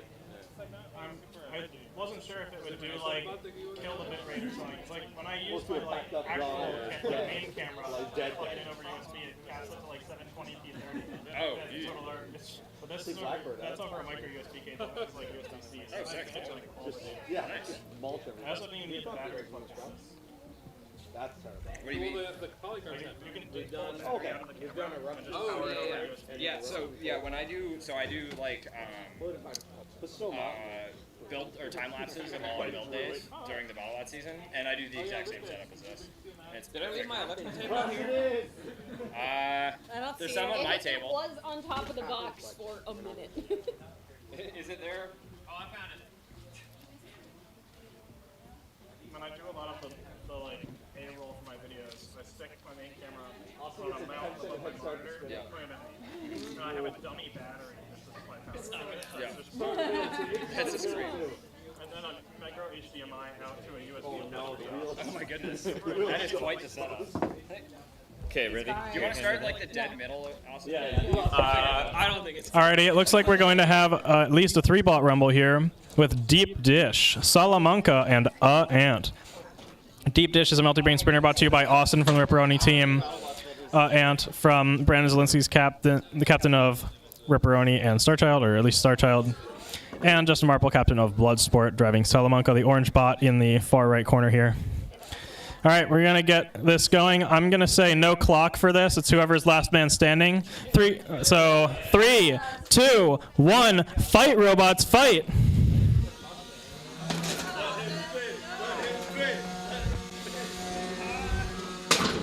Oh! Powerful hits here from Ant and Salamanca. Both weapons still working. All drive sides still working in all 3 robots. This is some pure chaos going on here. Deep Dish keeps spinning. As long as he's spinning, he's winning. And just going after Salamanca. Salamanca's weapon seems to have chipped a tooth, and Salamanca's missing a wheel, maybe even 2 front wheels now. Salamanca's weapon's super imbalanced and can't stay spinning for long. But drive still works with the 3 wheels you've got left. Ant being shoved around a little bit by Salamanca as Deep Dish. Oh! Looks like Salamanca's gonna hide in the corner now because his top plate just shattered. While Deep Dish and Ant go at it. Ant having some weapon issues. I am hearing the whine of a sad, solid motor. Is your WEF motor stalled? Sounds like Ant's weapon motor might be out of commission. Deep Dish is still going. Salamanca technically still works on 3 wheels, but looks a little bit worse for wear here.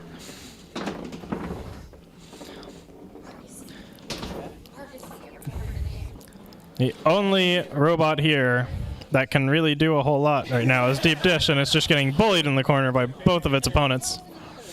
Very nice for our robots to color coordinate here to be completely different colors from each other. You got orange bot, blue bot, and red bot covered in electrical tape.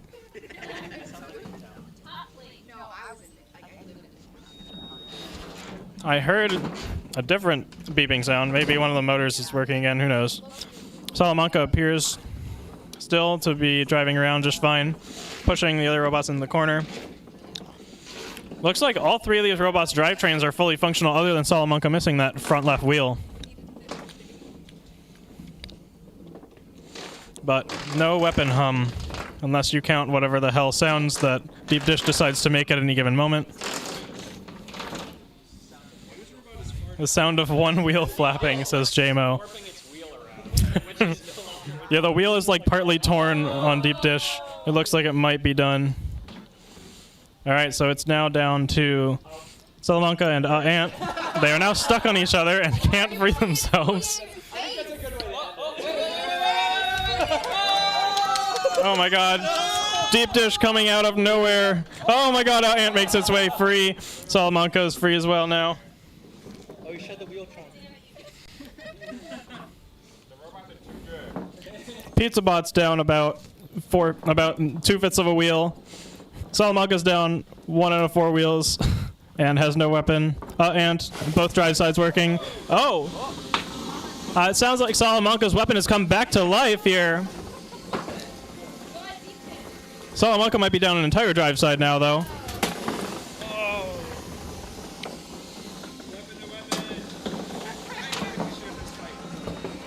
This is a lot closer of a fight than I thought it was going to be.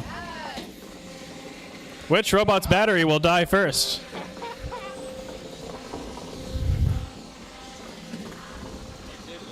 Oh, thanks. Yeah, I'm just leaving. Alrighty, Salamanca spinning in circles with its weapon going. Deep Dish continuing to spin in circles as its weapon. Sort of. Deep Dish is having a very hard time moving with only most of a wheel. Oh my goodness, the drum on Salamanca just popped out. I think Salamanca's done.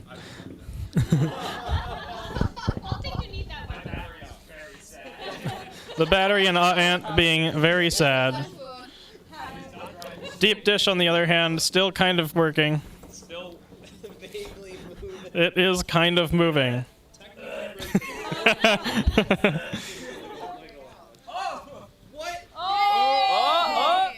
that's all I got. That's so sad. Looks like this might be the end of our fight here. Hey, it's good enough for 100% energy transfer. Oh, yeah. That's good enough for Battlebots. It's good enough motion for Battlebots. This is true. I think that's a knockout. It's possible that Deep Dish cannot unstick itself. I think we might have to declare Ant to be the winner.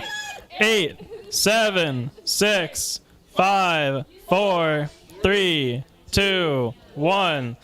Knockout. Your winner is Ant. You're all winners. We are all winners. We're like the real winners. We are done now. We are winners because now we are done. Wow. One robot was. Oh, it smells bad in here. Gotta love the smell of melty plastic in the morning. Just leave it open so we can air out. Nice. Oh, that's a good That's sound. a very good sound. I think I grenaded a bear. Sounds like Ant's weapon bearings might have gotten destroyed. The motor is so hot. Oh my god. The motor's just completely gotten so hot it melted the support that it was attached to. Material of the century. It wasn't just okay. I think I'm just gonna leave it here and then actual chassis. Oh, it's just Pieces of the chassis of Salamanca broke. yeah. That's crazy that instead of coming off, the top plate was just like, nah, this corner is gonna coming up with. Oh goodness. The screws are the strongest part of the robot. That's I mean, that's extremely true. Good noise. Yeah, I have a ratcheting weapon now. Ratcheting weapon. Very good. All right, I'm gonna go take the battery out, so if it's sad, it doesn't explode. Thank you. I'll be back. That'd be great.